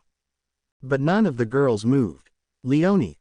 Sorry, but the only orders we follow are those of our boss, from there no one else. Esdeath. Okay, girls, go to your assigned parts and I wish you luck with your parts of the mission. All. Hi, General. So everyone left while Aizawa took Bakugo to the infirmary. The girls designated in charge of the 3A students escorted them to their classroom, and it was the same with Class 3B. Esdeath. If Nezu allows us, the rest of my girls and I will do our assigned parts. Time skips. We can see how the sun was already setting and Bakugo was waking up in the infirmary. He rubbed his jaw and could see that on his stomach he still had the mark of the fist, but it was not as deep as the first time. Then he remembered his short battle with Sori. Bakugo. *TKS*, this is not going to stay like this. I swear I'm going to get revenge on that damn bitch. She'll regret having messed with me. Wow, that's a great sandwich for someone your age. It looks like you were never punished. Bakugo, turning to the door, could see that it was Hinoka, the one who was leaning against the wall. Bakugo. Who the hell are you? Hinoka. I am Hinoka, in charge of taking care of your classmates and you. I didn't know you had a terrible memory. Bakugo. I don't need anyone to take care of me, I'm strong so I don't need your help. Hinoka. Well, in the fight you had with one of my sisters, something else was seen. Bakugo. Tell me what you want. Hinoka. I don't need anything from you, but you do from me. Bakugo. And that, Hinoka. Power, don't you want power to trample on everyone who rises against you? Bakugo. I don't need your help, or anyone else's. I can become strong on my own. Hinoka. Please, you don't even believe that yourself, but since I see that you don't want to know how to get that power in just a few weeks, then I'm leaving. Bakugo. Wait, if I accept your help, how powerful will I become? Hinoka. Well, you'll be so powerful that when you graduate in a few weeks, you'll be considered the youngest #1 hero. Riches, money, fame, and women will shower you with wealth. Bakugo. Okay, I accept, but you better not be lying to me because if not, I'm going to make you pay. Hinoka, who was turning her back on Bakugo, could be seen to have a grim smile, while her eyes shone reddishly. Hinoka. I'll just tell you one thing, there's no turning back, I hope you don't regret it in the future, he. Elsewhere, more specifically in the dormitories, you can see how the students were there with their bodyguards, but you can see how Now was talking to Denki. The two of them seemed very happy, while they were watched by a jealous Jiro, who watched them from afar, while Kei could be seen talking to Iida, while Hayako, well, that guy was just talking quietly with the others. Iida. Do you think I have to do that? Kei. Of course, if you want others to respect you, you have to be firm with them, because maybe in their eyes they will see you as a clown. Iida. I don't think they think that about me, we've been friends since we came here. Kei. Exactly, you believe that, but they may think otherwise, because believing that I have these prostheses, there are times when people hide several faces with a single fake smile. Kei. It's time for you to wake up, Iida, and discover the truth of what your friends think of you. At that, Iida just kept thinking about what Kei had said. Now, so you can say that you are like the jester of your class. Denki. What, I'm not just the fun one in class. Now, Yes, but they might see you with their monkey that makes them have fun. Tell me, have they ever taken you seriously, or have they taken you into account for serious things? Denki. No, but maybe it's because. Now. There it is, for them you are just their jester, someone they can throw away or kick, because they know that you won't do anything because they will think that it is so playing. Now. So why don't you stop to think about whether they are really your friends, or are they just using you as a means of entertainment? Besides, do you think that girl Jiro will pay attention to you? Denki. How do you know he likes her? Now. It's very remarkable, tell me, since when do you like her? Denki. Since we've been in 1A, I've tried everything but nothing, but I feel like I'm close. Now. You know that's a lie, if since you arrived here, she hasn't given you a chance, maybe you're not her type, maybe because she doesn't take you into account because of your clown-like nature, surely she sees you as a simple clown. Now. I'm sure she likes tough guys, like the explosion guy, or the one who hardens his body. Denki. You're talking about Bakugo and Kirishima, I don't think they'd do that to me. Now. You believe that, but maybe they think differently. It's time you start realizing, Denki, it's time you stop being their ignorant and stupid jester. Denki started to think that, does his friends really think that about him? Now you can see how the three girls had a big smile, but you could see that it was not pretty at all. While in class 3B, you can see how Aiko and Aoi were talking happily with the boys in that class while the other girls looked at her with jealousy and anger. The puppets have already been chosen by their puppeteers, and with that the seed of hatred is being sown in their brains and thoughts. Narrator. Now we can see how all the girls were gathered in a room, they were talking about how it went, but they still couldn't talk about the mission because Hayako was missing. Tiger. Oh, how much longer is Hayako going to take? Don't you see that this is important? Rin. Apparently it's not that important to him. General, what do you think if we start right now? I don't think Hayako will arrive now. But then the door is opened by Hayako. Rumika. Until you arrive, it can be known what you were doing, why did it take you so long? Hayako. Sorry for being late, but I was busy in the bathroom, but I'm here now, so let's get started. Esdeath. This will not happen again, this is what you have achieved, girls.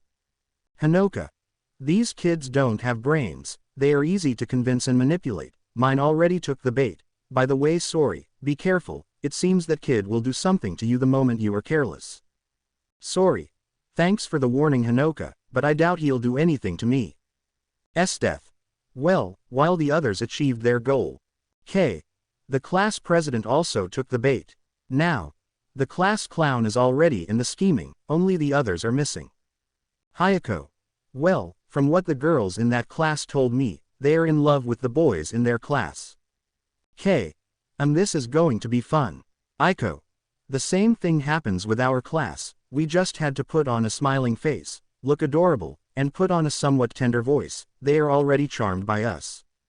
Aoi. Yes, you should have seen the girls' faces. It was a delight to see them drown in their jealousy and anger. Hanoka. You bosses, what have you found in the facilities? Esdeath. Several interesting things, there are places that are forbidden to some people, we are thinking that Rumika will investigate those sections, we also made a map of the entire school, its emergency exits are places to enter without anyone knowing, and another thing, the second USB, the teacher of class 3B has it, while the third has All Might. He carries it with him all the time, while the fourth and last USB, Nezu has it all the time. Aiko. Aoi and I, we can get it and replace it with a fake one so he doesn't realize it's gone. Hanoka. Yes, but how do they plan to take it off, if they have it all the time? Aiko. There is one time he takes off the USB, that is the lunchtime of his students, he puts it under his desk under lock and key. Hanoka. Okay. But how are you going to get him out of there? Aoi. Easy, let's get his students to fight and we'll tell them, he'll come out to stop them and then we'll act. Hanoka. Feigning sadness, you guys are really bad, using poor students who have nothing to do with your evil plans, stopping pretending you are so evil that I also want to use that same strategy, ha ha ha. Now. But unfortunately we can't. Remember that in that class they have two teachers, probably the guy who has problems with substances of dubious origin goes there. Esdeath. What will your plan be, Hinoka, to find that USB? K. From what we've seen, All Might always leaves his things in his office. Possibly the USB must also be there. We can get it from two options. The first may be the disturbance that Aiko and Aoi are going to cause. Get to his office and see what's happening. The second is when he goes to give his class, we will take advantage to enter there. Now. But first, to achieve our goal, we need Aiko to hack the cameras in the classrooms and hallways where we will be. Aiko. You don't have to worry, I'll take care of that. The cameras in those parts are frozen, showing the same image. Aoi. So she's going to be stuck in a loop showing the same image over and over again. Esdeath. I think your plans are very good. The rest of us will be in charge of giving them time, delaying the teachers to make their plans more secure. Esdeath. If there is nothing else to talk about, everyone return to their positions and prepare, because today I feel like it's going to be a somewhat productive day. So they all left the room and went to their assigned places. This is how the morning went, with the girls doing their monitoring routine around the UA, while the others watched that nothing happened to the students. Lunch had already arrived and all the students went to the cafeteria to eat. That started the girls' plan. They just looked at each other and nodded. Aiko and Aoi went to the cafeteria and saw the boys from class 3B talking quietly. These two just looked at each other and nodded with a smile and approached them. Aiko. Hi guys, tell me how your day has been today. Awase. Aiko. Aoi, how nice to see you here. I thought you ate somewhere else. Aoi. And missing the opportunity to talk to our favorite boys is out of the question. Aiko. By the way, Tetsu, here I bought you your favorite ice cream since you said someone had eaten the other one. Tetsu. Oh, thank you very much, Aiko. You didn't have to get upset about that. Aoi. Hey, not to be nosy or anything, but Jirota wasn't eating a cake exactly like yours. I can even promise that it had your name written on it. Tetsu. It was you again, Jirota. How many times do I have to tell you, don't eat my food? Jirota. Hey, it's not my fault that you left them there without your name. Tetsu. Of course I put my name on them, but it seems that all you have is glasses, decoration, damn blind man. Jirota. Look who says it, the pirated version of Metapod. Tetsu. You call me that again and you'll see, flea-bitten dog. Jirota. Enough. Of all the insults, the one I won't forgive you for is that one. Get ready to fight. Tetsu. Oh yeah, you're going to do something to me. I doubt you'll do anything to me, you dog, you pull. Before he finished speaking, the fight started, thus creating a great commotion. Aiko and Aoi did not waste any more time and immediately went to tell Vlad about what his students were doing in the cafeteria. While Vlad is doing some work on his computer, until the door is opened. Aiko. Mr. Vlad, two of your students just started a fight in the cafeteria, come quickly. Vlad. What and why did they start folding? Aoi. For food, they started fighting over food. Vlad. Those brats, I'm going there. When they leave, lock the room. Vlad got up from his seat, left the classroom and went to the cafeteria to stop the disturbance his students had started. Once he had gone far enough, Aiko and Aoi entered the classroom. Aiko took out a small drone with a camera and started flying it. She sent it outside and could see that no one was coming. Aiko. No one is coming right now, but you better do this quickly. Aoi. Don't rush me, this takes time and skill. Takes out some instruments, headphones, and her phone. Aiko. What are you doing? Looking at her in disbelief. Aoi. Shish, I already told you that this is a process that requires calm and skill, don't rush the teacher. Aoi put on her headphones and started searching for something on her phone. She found it and hit play, then she started doing her magic. Aiko was in charge of making sure that no one came. While with the others, they could see All Might leaving his office towards the cafeteria, so they didn't waste that opportunity and went into his office. Upon entering, they went to his desk. Now was in charge of opening the drawer of the desk while Kei watched that no one came. While Hayako and Hinoka rummaged around the place to see if they found something useful. Obviously everyone was wearing gloves so that their fingerprints would not be left in the place. Hinoka and Hayako continued looking through the shelves, but Hinoka could see one of All Might and Izuku, on the beach the day she finished cleaning everything. Hinoka. Thought balloon. Apparently All Might was linked to him. Wow, he does look somewhat hot in this photo. I can't blame Esdeath for hanging out with him. I would do it too, thought Balloon. Now managed to open the drawer. Seeing the USB, she took it and exchanged it for a fake one, but she saw that there was a letter with Izuku's name. Now, hey, does anyone know the name of the boss's boyfriend? Hanoka. You're talking about hot broccoli. I think it's called Izuku. Hayako. Hey, what's that? Hot broccoli, you only saw it once. Hanoka. Well, she has a concept of broccoli and it's kind of hot in this photo. Hayako. Huff, please, I can be hotter. Hanoka. Hayako, your muscles are the average of a high school student from a generic anime, don't come telling me stupid things. K. Why do you ask for his name now? Now. Well, here is a letter that is addressed to him. Hanoka. Take it, maybe it contains something useful. Hayako. They'll know that someone was here. Hanoka. Yes, they will think so, but when he sees that the fake USB is there, he will think that I left it somewhere else. Hanoka. So, now, take the real USB and the letter. It's time to leave here. Now put the dresser back where it was. Hanoka put the photo back on the shelf and everyone left. With the other two, Aiko. Hanoka just sent me a message saying they already have it, we're just missing it.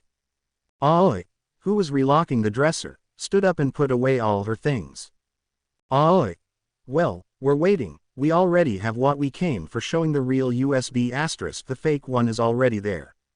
Aiko returned her drone to her and put it away, so the two of them left, but not before locking the classroom door, thus completing the mission without being seen by anyone.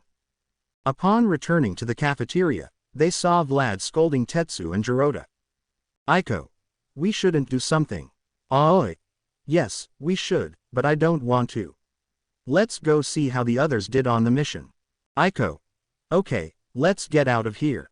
So the two left there, heading towards Sori's ship, since that is where they meet to talk about some topics that no one should listen to. Esdeath. Well, girls, how did your mini missions go? Hanoka. Too easy to be true. We managed to get the USBs without anyone seeing us. We also found something else interesting. Esdeath. So it is. Now, it's this letter that was in All Might's drawer. It has her boyfriend's name. Have a look. Esdeath grabbed the letter and put it in her pockets. Esdeath. I plan to read it from. How did it go for you, Aiko? Aoi. Aoi. We did pretty well. It's easy to manipulate these kids. By the way, where is Rumika? I don't see her around here. At that moment the rear door of the ship opens and Rumika enters. Rumika. Sorry for the delay, there were some very interesting things in those restricted places. Tiger.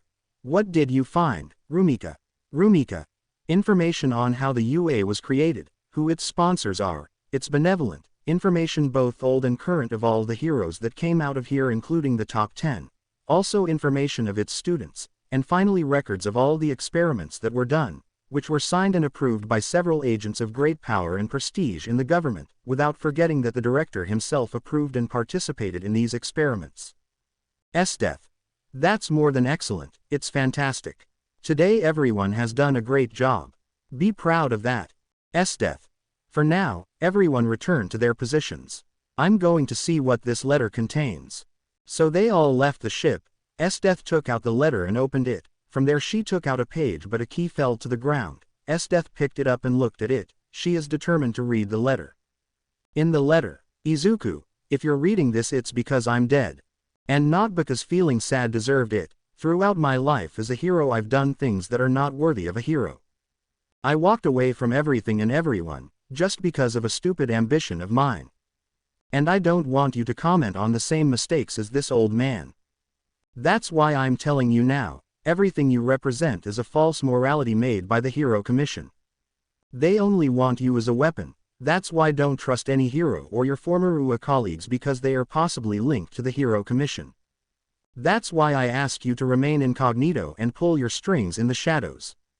To make it easier for you I'm giving you this address. It's a secret base that I made myself for you. Nobody knows about it and it's somewhat far away. That key you have there can open the base. But to access everything there you have to say this, plus ultra, that's all. I'm sorry you have to know this now but back then I didn't have the courage to tell you. I guess after all this time the scary old All Might is still there. Take care of yourself my boy, goodbye. End of the letter. Esdeath.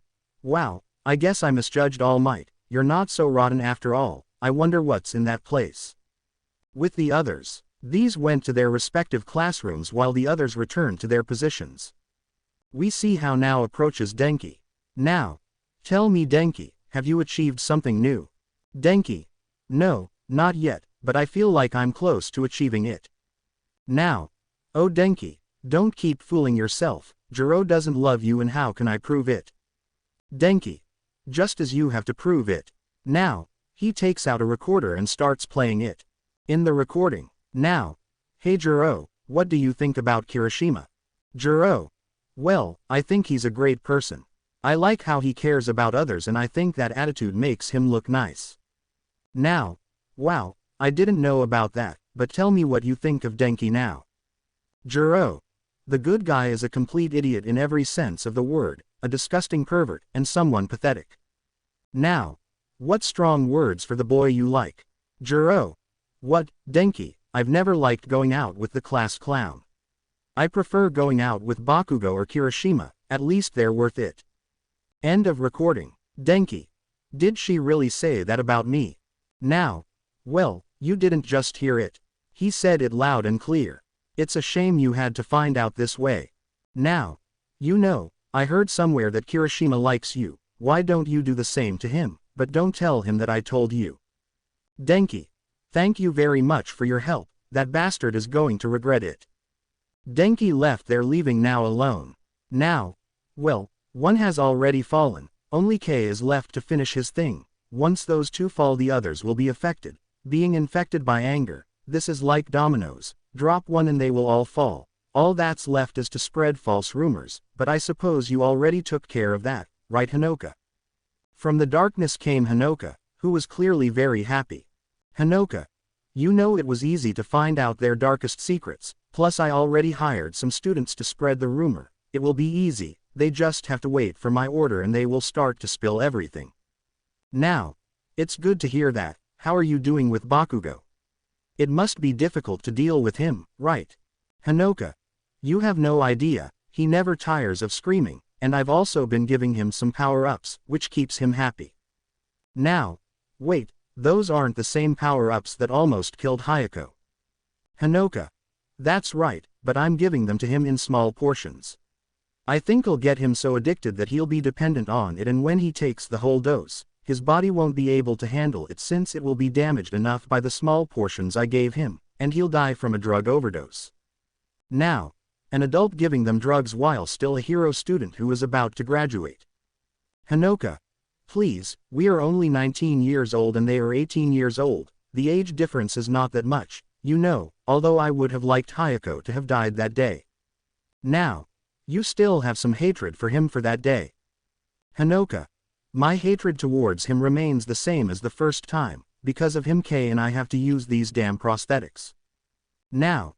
You have to calm down Hanoka, by the way you found something suspicious about Hayako. Hanoka. No, that damn Bakugo steals all my time whenever he wants me to be with him all the time. Ah. He's miserable, stressful. Now. I don't know that he fell in love with you, because as you just told me, saying it sounds like someone who is in love. Hanoka. I wouldn't be with that idiot, ha ha ha, not even in my fucking life would I be that idiot's partner. I'd rather lose my legs again than go out with that devil's spawn or with that horny Hayako. Neither of them are worth it. With K, we can see her giving Iida a recording. Iida. What is this K? K. Well, you wanted to know what your so-called friends really think, right? Well, here it is. But I'm just telling you this. Listen to it at your own risk. Iida. But why do you give me this? How do I know this isn't edited? K. I'm not asking you to believe me, it's up to you whether you believe me or not, I'm just telling you that you won't like what you're going to hear at all. Iida took the recorder and left from there to his room. K. Okay, he's already fallen, now who am I going to continue with? Takes out a page. I know, he's going to be my next victim. Shoto Todoroki's photo is seen so he has several family problems, with this one I have it easier. In the distance you could hear screams, things being thrown, or being destroyed. K. Apparently someone heard something they didn't like he. At that moment he received a message telling him to gather around the ship, which he did immediately. They were all gathered on the ship and could see that Esdeath was waiting for them. Esdeath.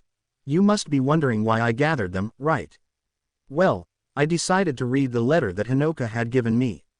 What I found was that All Might told Izuku the true truth, but he was planning to give it to him when he died. Apparently, it says here that he left him a secret lair that only he knows.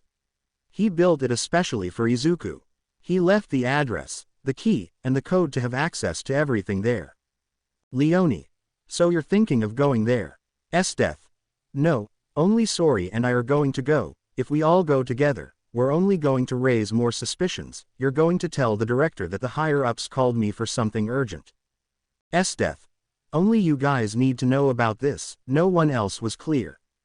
All. Hi, Esdeath. Okay, now go and tell the teachers and principals what I told you. So everyone got out of the ship except Esdeath and Sori. Sori went to sit in the co-pilot's seat, pressed a few buttons and the ship began to turn on, and next to her, Esdeath sat down before the ship began to take off. They put on their seatbelts. They put in the coordinates of the secret base and the ship began to rise. Sori. Very well, now let's go. The ship in a flash of speed left there heading towards the newly found secret base, which was on the outskirts of the city. Monday. 11:25 p.m. Narrator. We can see how Sori's ship continued in the skies, heading towards the coordinates of the secret base. Sori. We're almost there, boss. We better get ready. After a few minutes they had arrived. The ship landed carefully, so as not to attract attention. The rear door was opened where Esdeath got out, accompanied by Sori. She wore some protections on her body while carrying a tuned AK-47. In front of them, a large mountain appeared in front of them, making Sori feel strange. Sori. Boss, I'm sure this was the coordinate that was written on the paper. Esdeath. Don't be anxious yet, Sori, nor does everything have to be left in plain sight. Esdeath began to approach the great mountain and began to move her hands until a piece of stone moved, revealing a lock. Esdeath. Bingo. She takes out the key and uncertainly inserts it into the lock. As she turned the key, something began to shake the place, making Sori alert. While Esdeath remained calm, part of the mountain began to open, revealing that it was a door. There was a platform-type elevator that led down. Esdeath. Are you going to stay there, Sori, or are you going to accompany me? Sori. Yes, right now, boss. Both of them got on the platform and it began to lower. While they were going down, the lights began to turn on. They were like that for a few seconds until they arrived. The lights finished turning on, showing a large place. In that place there was a large computer. A large armament of firearms such as knives was there. There was also a knight-like armor, black, in a display case, a car and two motorcycles that from a distance could be seen that they were not normal. Sori. How is it that All Might was able to do all that in just 3 years? Esdeath. All Might, he was number one. No, he could do whatever he wanted and no one would say anything to him. Sori. Is it just me or does that armor over there inspire some fear in me? Esdeath. That armor looks familiar to me, but where have I seen it before? Sori. Let's go to the big computer in front of us. They approached the computer, pressed a button and the computer turned on. But to access it further they had to enter the password. Esdeath took out the paper, read the password and wrote it on the board. When she finished, she hit enter. The computer gave her the thumbs up when it saw that the correct password had been entered, giving her full access to everything. Welcome, Mr. Izuku, I've been waiting for you. Sori. And where did that voice come from? I am the AI of this base, but you can call me Cortana, but I don't see Mr. Izuku with you, and how did you manage to get here? Esdeath. I am General Esdeath. I am Izuku's former partner. If he is not here, it is because he was attacked by the heroes. Luckily I found him and he is being cared for at my base. How do I know you're not lying to me? Esdeath. Check it out for yourself. It's okay, but to avoid any problems activates some turrets. I ask you not to make sudden movements while I see what happened. They were like this for a few minutes until the AI spoke again. I regret my recklessness deactivates the turrets. You know when Mr. Izuku will wake up? Esdeath. That is still unknown, he has not given any indication of waking up soon. Sorry.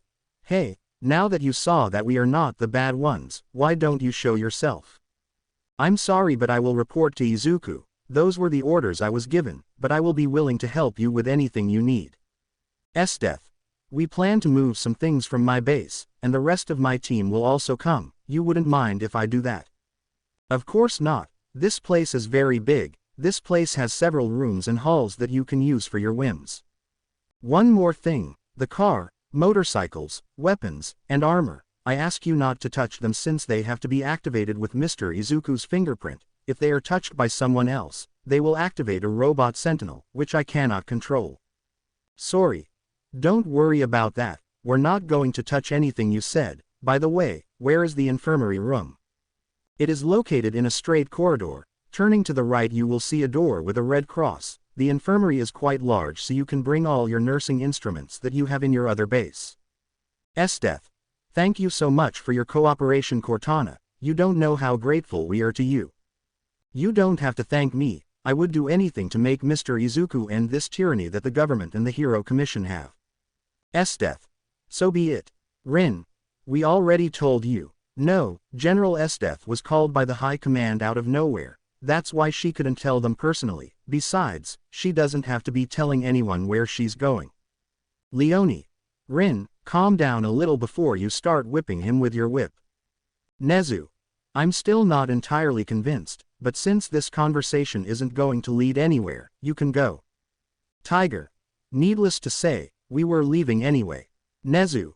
Wait, I want Mr. Hayako to stay. There's something I want to tell him. Rin. What is he talking about if he is with his team in classroom 1A? Nezu. Well, for a while now he's been behind the door listening to us. Rumika decides to open the door and Hayako falls to the ground. Rumika. TKS, you can't even obey an order like that, Hayako. I don't know why General Esdeath accepted you in this group. Hayako. Hey, when you're going to do that, let me know. Rumika. As if I cared about you. I'll continue with my patrol. Leonie. The director of this school wants to talk to you. Be careful what you say. Tiger. Rin, let's get out of here. So they all left, leaving Hayako and Nezu alone. Nezu. It must be exciting for a young man like you to be surrounded by beautiful women. Hayako. Since you have no idea, I thank God for putting me on this team. Nezu. But as I see it, almost all of them don't treat you like that, they treat each other. Hayako. Well, that's how they are with me, but deep down I know they love me, and I think I have enough to make them mine, even generally. Nezu. Then why haven't you done it? Hayako. Well, it's been a bit difficult to do it lately, but I know I'm going to do it. Nezu. But aren't you tired of being treated like this? Wouldn't it be better if they treated even a good hero properly? Hayako. The truth is yes, I have tried to make them see me differently, to let them know what my intentions are with her. Hayako. Besides, I deserve a harem, right? I mean, I've done great things and I've had many achievements, I feel like I deserve it. Hayako. And what better way than to have a harem with the girls in my group? Nezu. You know we can help you. Hayako. What do you mean we? Nezu turns the tablet showing that he was on a video call with Shay. Shay. Well, I've been investigating you, Hayako, and I can say that you are a very promising young man. Hayako. Are you really saying that? Shay. I mean it, you're even more promising than the former future #1 hero. Hayako. You don't have to tell me, of course I'm better than that Quirklees. Shay. Wow, I see someone knows who Izuku is. Hayako. Yes, when I found out that Esdeath had a partner, I investigated him. The truth is, I don't know how Esdeath became interested in that useless guy, even though she had me. Shay. Wow, it's a shame that Esdeath doesn't see that potential that we see in you. Aren't you tired of Esdeath and her companions always looking down on you? Hayako.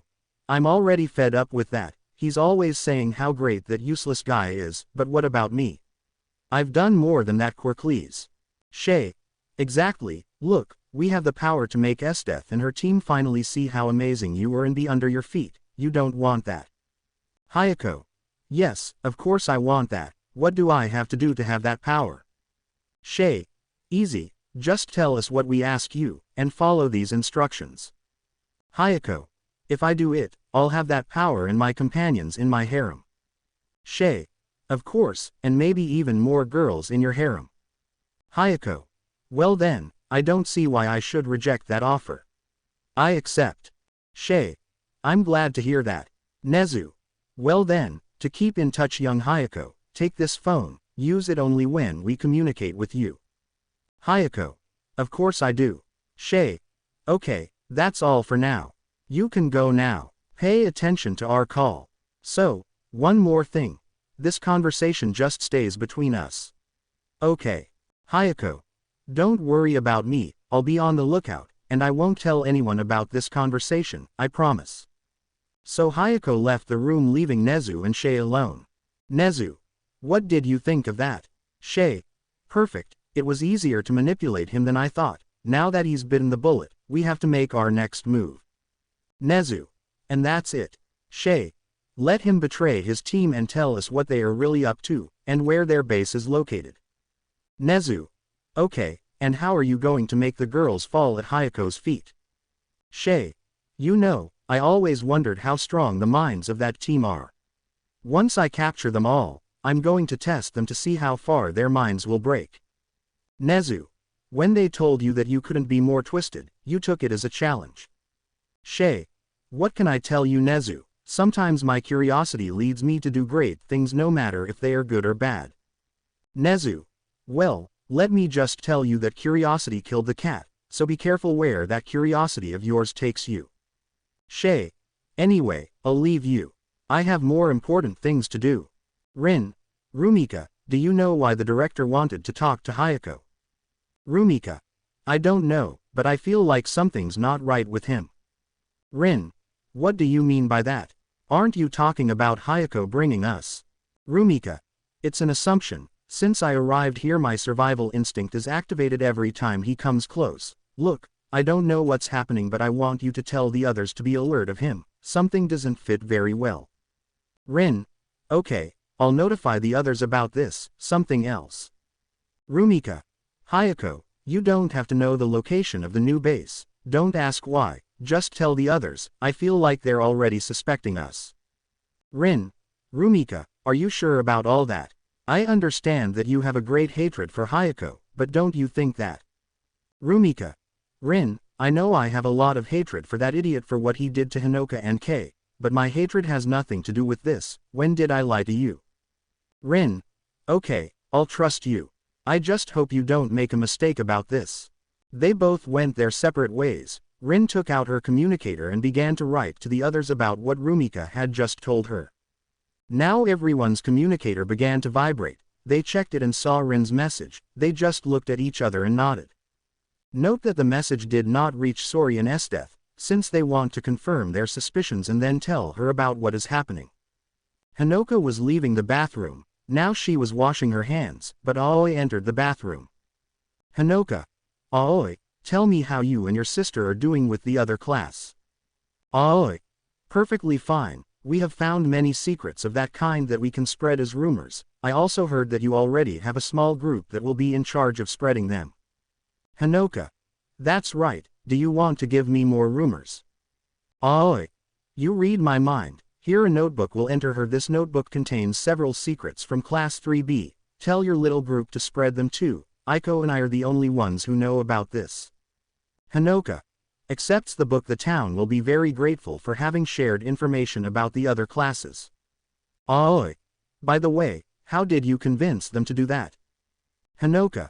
They are students from other classes. They are fed up with both classes since they are always bothering them for no reason. Let's say I feel a bit sorry for them. They remind me of my school days. Aoi. That's why you always wear the uniform. Hinoka. I don't use it to show my old self and my former classmates that the girl they bullied so much is now part of a great elite of soldiers, who live without worrying about debt. Aoi. Well, everyone sees this work differently, and when you think about spreading rumors. Hinoka. Now that I have the darkest secrets of both classes, I'm going to give this notebook to my subordinates, and tell them to start spreading the rumors as quickly as possible. Aoi. Well, by the way, Did you read the message that Rin sent us, about what she said about Rumika, having her suspicions about Hayako? Hinoka. The truth is that I'm not surprised seeing Hayako, even the boss has her suspicions in the... Aoi. Seriously, how do you know about that? Hinoka. The boss herself asked now, Kei, and me to spy on Hayako, if she did something suspicious to tell her immediately. Aoi. Okay, but why did he only ask you and not the others? Hinoka. I don't know, maybe because we're the ones who spend the most time with him, the boss will have her reasons. Aoi. But do you really think he will betray us? Hinoka. I really don't know, but if he does it, it wouldn't surprise me that much coming from him. Aoi. Huh, why do you say that? Wouldn't it hurt a little? Hinoka. When Kei and I were badly injured because of Hayako, the coward was going to leave us there at the mercy of the enemy. Seeing that his damn perfect plan didn't work, even though we had told him it wouldn't work, he didn't listen to us and dragged us to certain death. Hinoka. Since that day I have had a great hatred for Hayako, now because of her I am condemned to use these prosthetics, but it hurts me more for Kei, after that she did not do the same again, she always has that stoic and emotionless face. Hinoka. Not only do I blame and hate Hayako for forcing us to go, but I also hate and blame myself for not protecting Kei. Hinoka. I'm sure she hates me, that's why, and I don't blame her, I hate myself too. Aoi. Seeing that Hinoka was on the verge of tears, decides to hug her. Aoi. As always thinking about others, that wasn't your fault, besides how do you know if she hates you if you haven't even talked about it? Come on, stop crying, for something that can't be true. Hinoka. Wipes tears. Thank you so much Aoi, your words helped me a lot. Aoi. You're welcome, we're not a family, we have to support each other, now we better go back before he realizes we disappeared. So the two left the bathroom and went to their respective classrooms. Aiko receives a notification from her communicator and is excited by what she saw. Aiko. Shit, we're sorry but Aoi and I have to go, I have to tell my team something important. Vlad. And can you know what the reason is? Aiko. It's classified so don't ask any more. Aoi, who was arriving, was taken by the arm by her and taken away from there. Aoi. Hey, what's wrong? We can't abandon our position. Aiko. This is urgent, we must tell the others. Tell them that we will meet in the most specific forest where Sori lands her ship. Also tell this to the boss and Sori. Aoi. If what you say is so urgent that we abandon our positions, then I will notify the others immediately. Everyone was already in place and above her the large shadow of a ship was seen, indicating that Esdeath and Sori had already arrived. When the ship landed, the rear hatch opened from their lowering. Esdeath. We are here, what was so urgent about us all being here? Aiko. Lady Nagant's execution was brought forward. They planned to kill her live tomorrow. Everyone got excited at that, they didn't see it coming, while Esdeath just clicked her tongue. Esdeath. Those bastards, there is no other choice, Lady Nagant is someone crucial to our plans. Tomorrow at 12:30 p.m. the extraction of Lady Nagant will take place and she will be taken to the new base that we went to investigate, so I want everyone to be ready for tomorrow, understood? Todd at S. Hi. Time skips. Martes.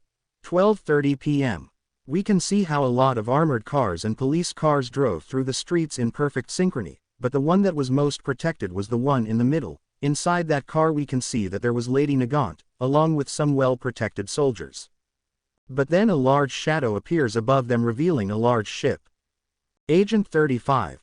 Hey, when were we notified that we were going to have air support too? Agent 36.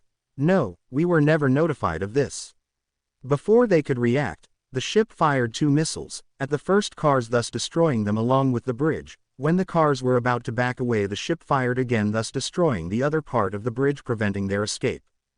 At that the back door of the ship opens revealing Esdeath but she had a different outfit than his just like the girls, different outfits from the ones they usually wore but all the outfits were identical to each other.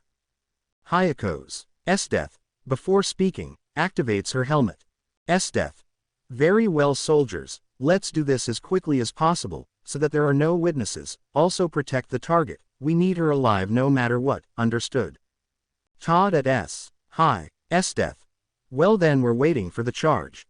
Esdeath was the first to jump, followed by her entire team. As they fell, they activated the jetpacks of their suits. They took out their high-caliber rifles with the ability to penetrate armored cars and military protection. Without hesitation they began to shoot, right and left at all the soldiers, killing a large number of them.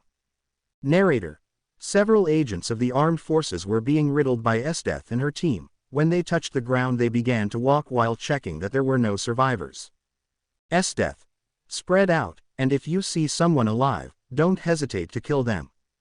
They all started going in various directions to the only truck that was still standing, but inside the truck some noises were heard while it shook.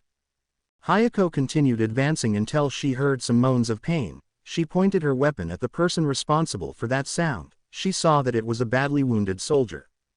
Soldier 49. Please don't kill me, I don't want to die.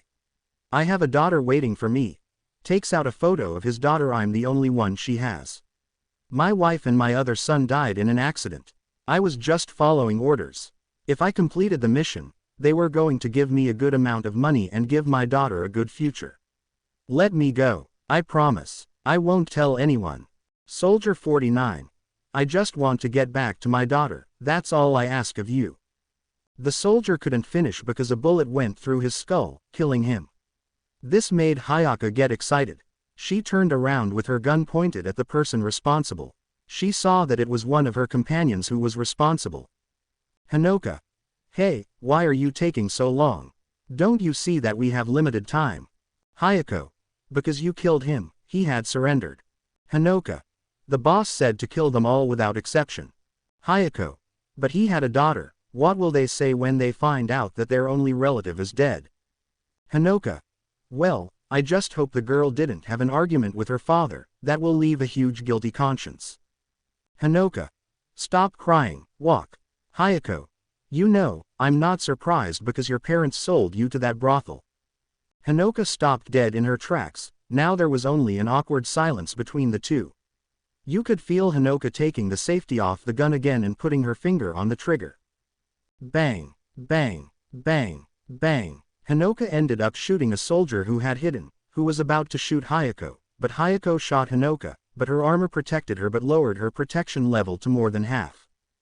Hayako. Hanoka, excuse me, I didn't know you were going to do that. I really didn't want to, but my instincts. Hanoka. Why don't you just shut up and walk already? The two decided to keep quiet and went to where the others were. Aiko placed some mini bombs to open the doors. K. Hanoka, are you okay? I'm seeing that your armor's vitality is very low. Hanoka. Yes, I accidentally got careless and took some damage. Kei took a cable from her wrist and connected it to Hanoka's suit doll, thus sharing part of her vitality. Hanoka. Kei, you don't have to do it for me. Kei. Of course, you and I are family, and I really appreciate you, Hanoka. Aiko. Okay, everyone move back a little, this thing is going to explode. They all moved away, and the mini bombs exploded, destroying the doors of the van. Esdeath. Lady Nagant, better known as Kana Tatsumi, we know who you are, we have come to get you out of here, since we need your help, as much as you, me, and my team know how rotten the heroes and the government are, as you are the one who knows the most about the dirty laundry of the Heroes Commission, we come asking for your help. Kana comes out of the smoke, with a rifle pointed at them. The others were about to aim at her, but Esdeath gave the order to lower their weapons. Kana. How do I know I can trust you? Esdeath. I'm not asking you to trust us, I'm just asking you to help us. Once all this is over you'll be free, with a new name, in a new place. You won't have to worry about the heroes or the commission anymore since they will cease to exist. Aoi. We have to hurry, the air reinforcements are already coming here. Esdeath. So you say Kana, help us destroy all this corruption in this country. Kana. Okay, I'll help them and when all this is over I'll disappear. Esdeath. Sounds good to me, Rin, tell Sori to decide. Rin sent a message to Sori, and the ship began to descend. When it was low enough, the back door opened. So they all boarded the ship, and it began to rise. Kana. Whistles, you have a nice ship. Esdeath. And that's it, we almost never use it. Sori, I want you to destroy this place, so that nothing remains that is saved. Sori. Understood, boss. When they were already at a considerable altitude, Sori began to launch more missiles, destroying everything that remained there, causing what remained of the bridge to collapse, destroying everything. Once that was done, Sori activated the camouflage on the ship, moving away from there. Esdeath. Now team, I hope you like the new base because that's where we're headed. Hayako. That's great, I want to see what it's like. Hinoka. Hey Hayako. Hayako. What's up Hinoka? Hayako. Pudreet. Before Hayako can say anything, Hinoka knocks him out with the butt of her gun, causing him to fall to the floor. Esdeath. Hinoka, may I know why you did that? Hinoka. Easy, we have our suspicions about him, and I think Hayako knowing the location of the new base is a bad idea. Hinoka. Since I'm not the only one who thinks this way, Rin and the others also think the same, I'll take responsibility for any mistake. Esdeath. I guess I can agree with you, since I was the one who put the idea to you. It's okay, I'm not going to get mad at you. Put him in a seat and avoid any more problems. Kana. You can find out what's going on. A member of your team has just been knocked out by his teammate, aren't you going to tell them something? Esdeath. We have suspicions of betrayal, any other questions? Kana. When did you start doing all this? Esdeath. When the Hero Commission attacked to kill someone very important to me, he discovered their dirty laundry. Seeing that he did not want to accept a bribe, they decided to silence him. He may arrive in time to save him, he is stable but still has not woken up. Kana. Wow, I guess there were still good heroes left. Esdeath. That's how they were, now all that remains is nothing more than the ashes of what were once considered heroes. Kana. But how can I help you? I imagine that at this point you already have no information. Esdeath. That's right, but the reason we ask for your help is because only you know the heroes perfectly. You know what movements or what their dirty tricks are going to do against us. Kana. Yes, it's true, I know everything about them, but you are the great General Esdeath. No, I heard about you while serving the commission. Esdeath. Yes, that's true, but I'm still human, I can't be everywhere at the same time. We also have the government on top of us, so you'll take care of the Heroes Commission while I take care of the government. Kana. Okay, that seems fair to me. We were in the forest. You could see how the ship was slowly descending. When it landed, the hatch was opened, then everyone got off the ship. Hinoka. Why am I the one who has to be carrying this idiot? Aiko. You knocked him out, it's your responsibility to take him. Hinoka. I never agreed to this part of the plan. Esdeath. Stop fighting girls, let's go in already. Kana. Hey, if you know this is a mountain, right? Esdeath. They didn't teach you the definition of the word secret base. Esdeath took out the key again, removed the fake stone, and inserted it so the secret door opened. Esdeath. Now that you were saying it. Kana. Not bad, how long did it take you to make it? Esdeath. Actually it's not ours, this base was made by All Might, he made it for the person I told you about. Kana. Wow, it looks like All Might wanted to make his own base for that guy. Esdeath. Maybe, but her lack of courage prevented her from doing the right thing. Let's go in right away. They all got on the platform. Esdeath pressed a button and the platform began to lower. When they all reached the last level, they could see the amount of things there were and how spacious it was. Such was the impression that Hinoka dropped Hayako, causing him to wake up, but they all saw that Kanako was there. Kanako. Girls, it's so good to see you again. Rumika. Kanako. We're also glad to see you, but how did you get here? Kanako. Sori came for me, and we moved all our things here. The infirmary here is much bigger than ours. Hinoka. And where is Sleeping Beauty? Kanako. Well, he still hasn't woken up, he's already competing with Sleeping Beauty. Kana. As far as I know, he woke up with a kiss of true love, so you know Esdeath, why don't you go and wake up your Sleeping Beauty with a kiss? I also think that could work, Mr. Esdeath. Kana and the rest of the team were scared by that voice. Sorry. Calm down girls, this is Cortana, she's the AI of the base, she'll help us with whatever we need. It's a pleasure to meet the rest of your team. As you know, my name is Cortana. I was created to be Mr. Izuku's assistant, but since he is not here then I will be at your disposal until Mr. Izuku. Hayako. It's not fair, I want my own base too. I'd better take something from here and make it mine. I don't think he'd notice. Kana looks at the armor. Hey, I know that armor. My mother used to tell me a story in which it appeared there. Ignore the sword, I have a better one. Rin. So that's why it seems so familiar to me. According to what I remember from the story, that armor was only worn by those who had the mark of the Creator of Darkness. As it was said, only those who are willing to abandon everything for a greater good will be recognized by the armor and the Dark Lord, and will be given great powers to fulfill his letters.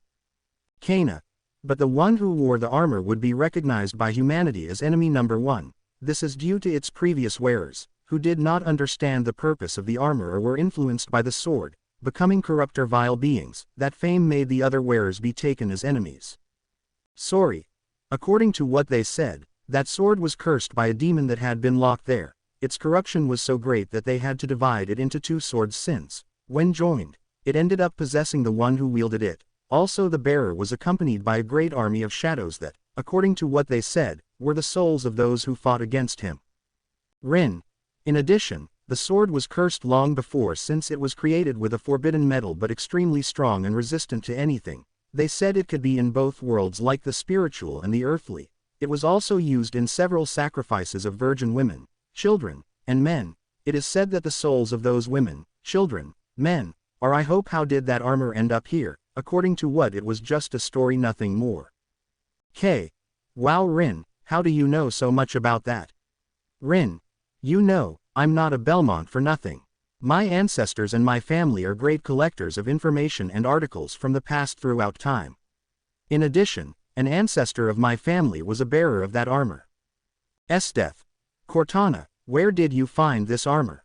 This was found in England, more specifically a cave that was in perfect condition, causing it to be put in the museum, but it was stolen the following days. Hayako.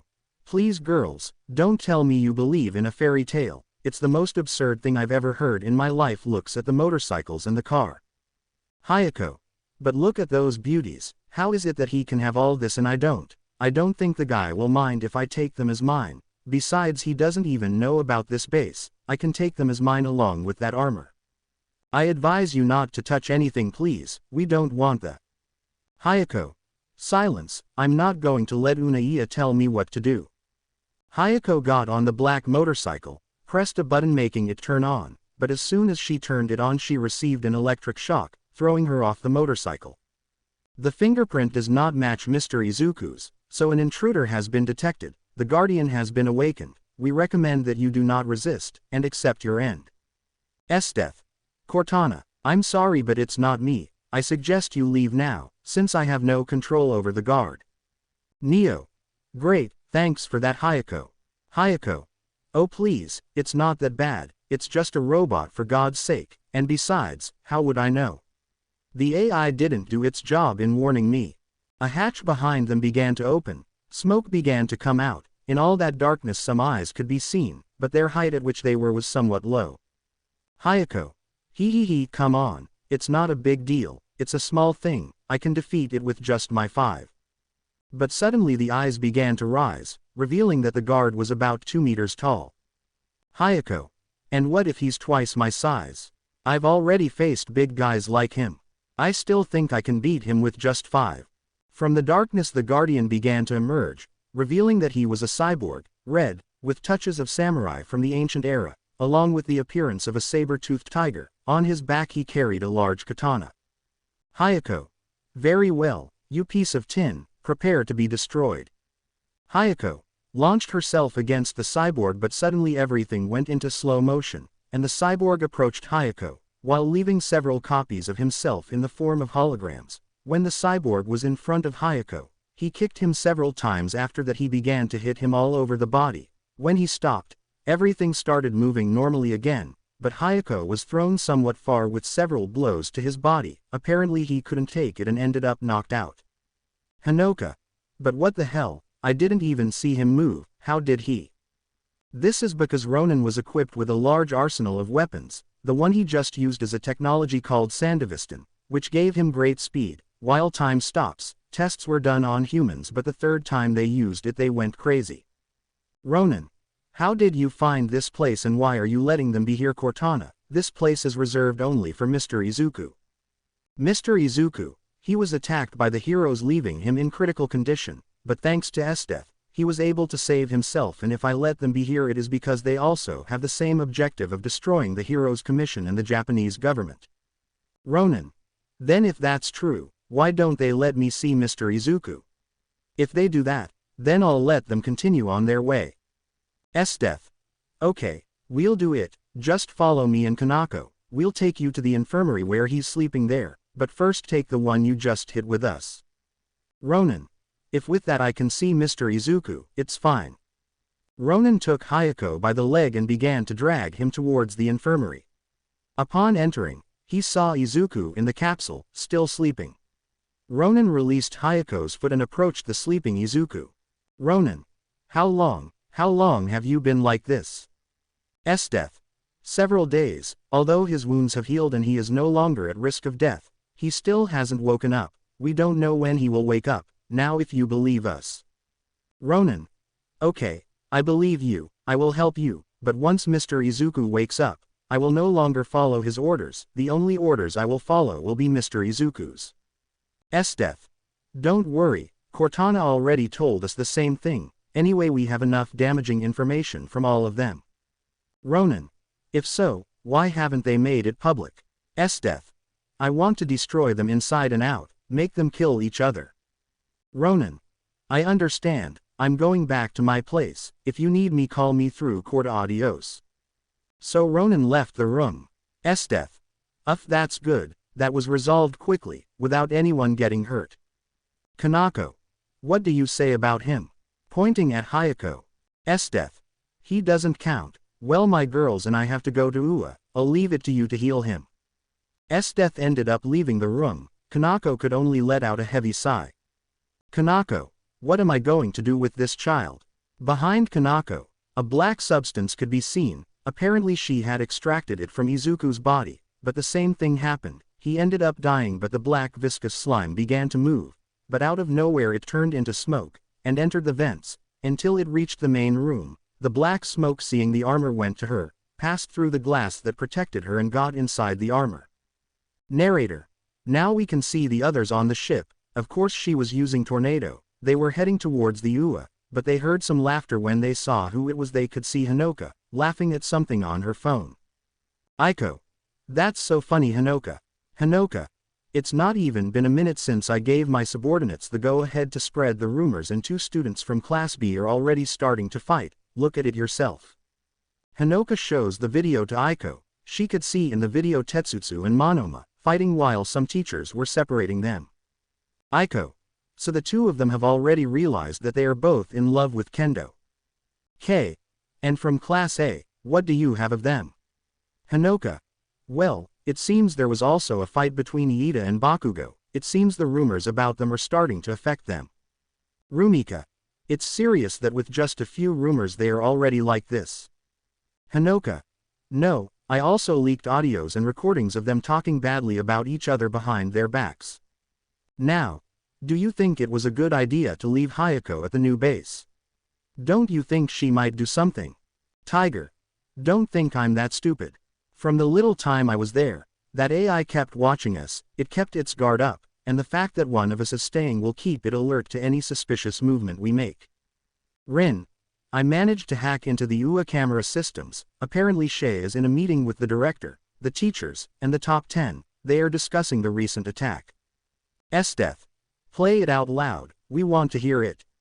In the video. Nezu. I wonder how they lost another high-risk agent. You were supposed to have everything under control, what happened? Shay.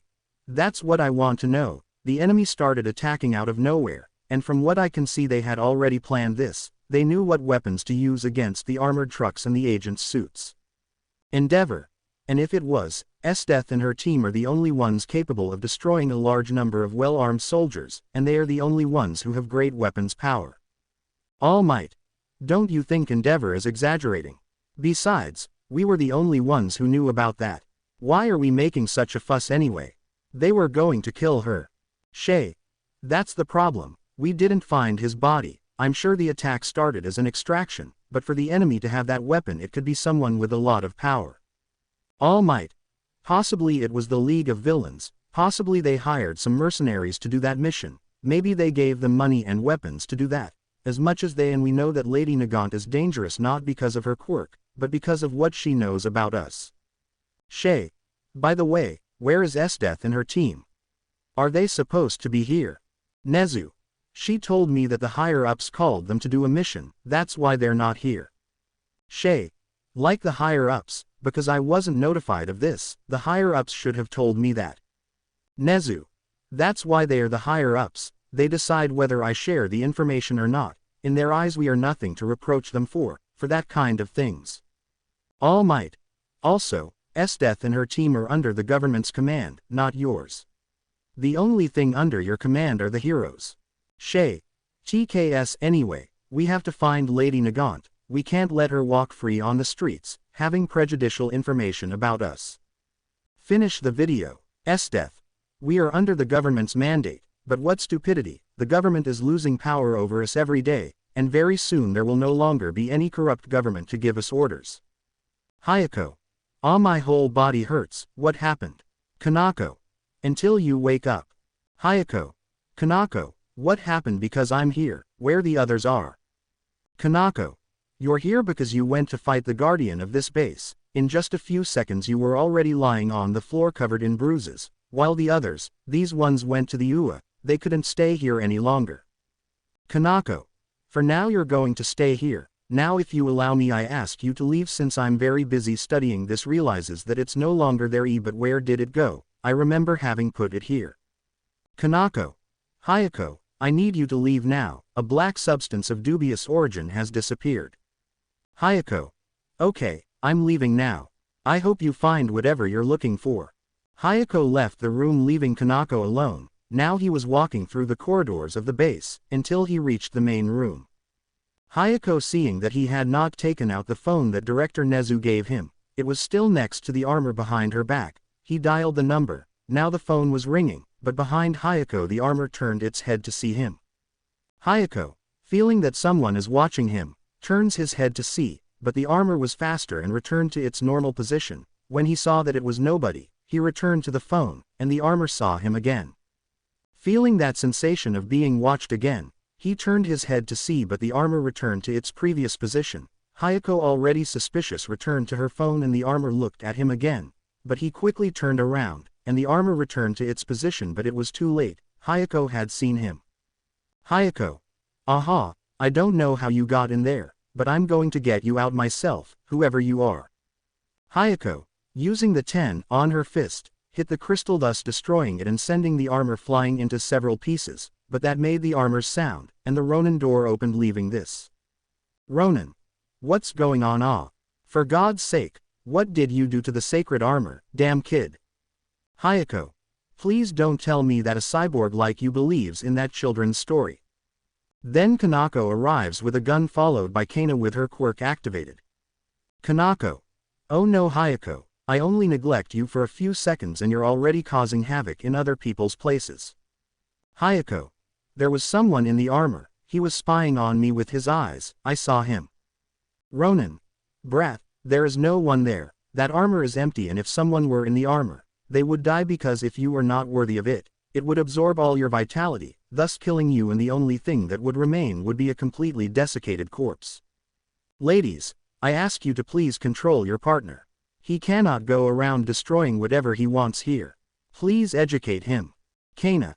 He's not my partner, I'm just here temporarily until all this is over. Kanako. I'm sorry for the problems my partner has caused. I'm very embarrassed by her manner. Act. Ronin. Better take it where it is before I regret leaving them here. Cortana, help me rebuild the armor. Kanako. Hayako, come with me before you destroy something else too. Kana. It's better to leave them alone. So the three of them left. Ronin. How much more do I have to endure this? They just came here and took over the place. Mr. Izuku, look what they did to the armor. Me too. I'm upset Ronin, but we owe you a big favor for saving Mr. Izuku. Ronin. Well then let's give them all the information about the heroes and we'll run them out, with that we don't owe them anything anymore. I understand your displeasure, but we can't do it because the leader of your group was dating Mr. Izuku. Ronin. I didn't know that part of the story, but it seemed like it happened. That's what happened. Because their inspirations didn't match, that led to their separation, plus Esdeath still has loving feelings towards Mr. Izuku. Ronan. Maybe yes, maybe not, but that won't change my opinion that they are here, also as we know that Mr. Izuku still loves her. I managed to get the last messages from Mr. Izuku's phone. The feeling towards each other is mutual, you don't have to worry. Ronan. And what about the other members, especially the boy? As much as you or I know that he was calling the director of that school of heroes, why would he be calling the enemy, instead of his boss? That for me raises many red flags. That also raised my suspicions, so I intercepted the flame, preventing the director or anyone from calling her. Ronan. Tell me, who else knows about the location of this base? At the moment they are the girls of the group. When they arrived here they brought the guy knocked out. When he woke up he was already at the base. Ronan. Fine, let it stay that way. That Brad must not know the location of this base. I barely know him and he is already generating too many suspicions. Understood. While he is here we must keep an eye on him. Ronan. Okay, the armor is already rebuilt. Now put a new display case on it. I'll go patrol the areas and see that there is no tracking ship. Now we can see how the ship lands on the UA grounds, and from there the girls come out. Esdeath. Act normally. If they ask about Hayako, tell them she took damage and stayed in the infirmary. They all entered the UA. Upon entering they could see how some were hostile towards each other. The tension was so much that it could be cut with a scalpel. They arrived at the office. Without warning or knocking they entered. Esdeath.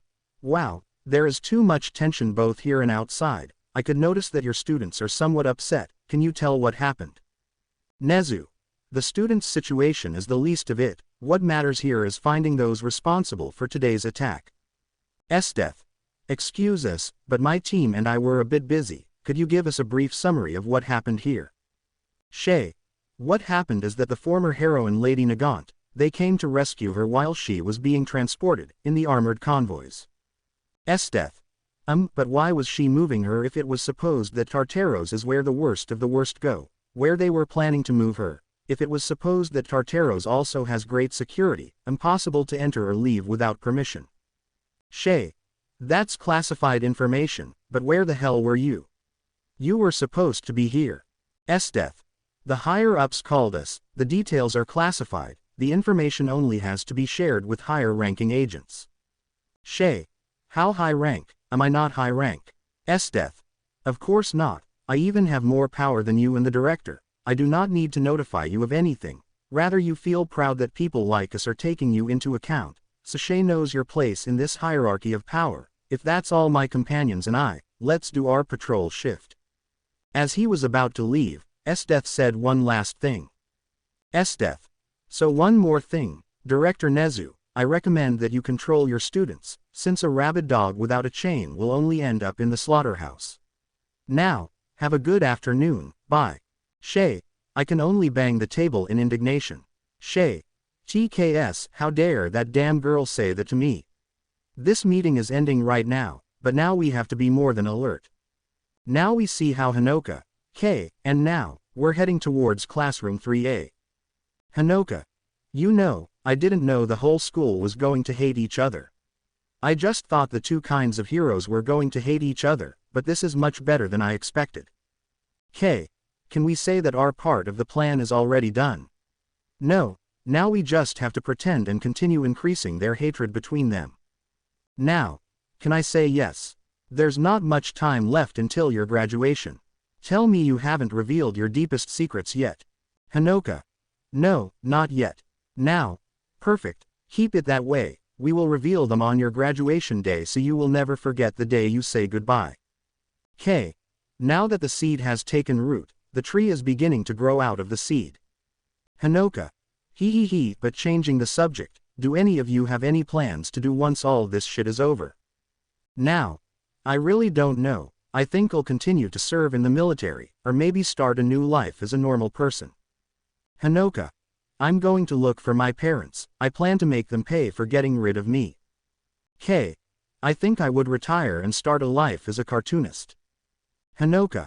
I don't know, maybe I'll go live with Rumika. While I think about what to do with the rest of my life, I wonder what the future wishes of the others are. When they arrived at the classroom they could hear noises behind the door. Upon entering they could see the students in the class fighting with each other. The three of them, seeing all this mess, could only muster a small smile. Seeing all this scandal, there is no doubt that the tree is beginning to grow as planned for them. Narrator. Now we can see Shay. In her office she was somewhat thoughtful and upset about the conversation she had with Esdeath. Shay. I know they had something to do with that, and I already know who's going to give me that information. Takes out a phone. I just hope he's a brat and answers. The call was on for a while, until it was answered. Shay.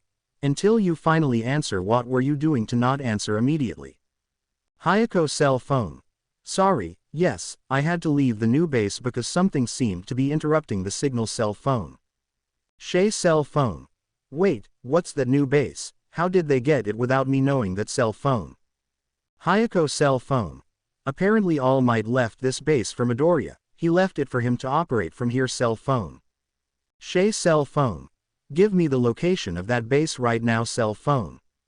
Hayako. Cell phone. I can't tell you because, before I knew it, the girls knocked me out. When I woke up we had already arrived. Maybe you can trace my call. Cell phone. Shay. Cell phone. Okay, I'll locate your call, but his old base is still there. Cell phone. Hayako. Cell phone. That's right, it's still working. We're just going to be here temporarily. Once all this is over we'll return to the old base. Cell phone. Shay. Cell phone. One last thing, the recent attack was carried out by you, who were responsible for the attack on the extraction of the former heroine Lady Nagant. Cell phone. Hayako. Cell phone. Well we cell phone. Shay. Cell phone.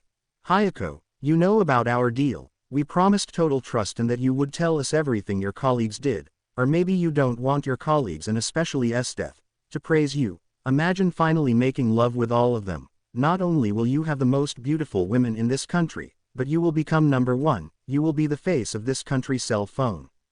Shay. So tell me the truth, you are the ones who caused all of that. Hayako. Cell phone. Yes, we were the ones responsible for that, we had planned it a few days before. Currently Lady Nagant is teaming up with a. Cell phone. Shay. Cell phone. Can you tell why they did all that in the first place? Cell phone. Hayako. Cell phone. Revenge. Esdeath is doing all this for revenge. She wants to finish you and the government for what you did to Izuku. It's totally annoying. She just keeps talking about that useless bastard as if he were a big deal. What about me? I'm much better than him in every way. Cell phone. Shay. Cell phone. So all this is because of a tantrum because we killed her boyfriend. I should have imagined it. She wouldn't make that kind of deal, especially with heroes. Cell phone. Hayako. Cell phone. That's not all. The one you killed is still alive. When all that happened, Esdeath was taking a vacation until she heard about the news that day. She was able to save him by a miracle. Cell phone. Shay. Cell phone. You're not fucking with me with that. I shot him myself. That's impossible. Where do they have him and how is his recovery? Cell phone. Hayako. Cell phone. He's here with us at the new base. He's in an incubation chamber. Although his wounds are healed and he's out of danger, he still hasn't woken up. We don't know until when he'll wake up. Cell phone. Shay. UFFF. Cell phone. That's good. Izuku Midoriya is still a dangerous target for what he knows. We must not allow him to wake up again in any way. Cell phone. Hayako. Cell phone. It's okay, but what do you have to do? He could wake up at any moment. Cell phone. Shay.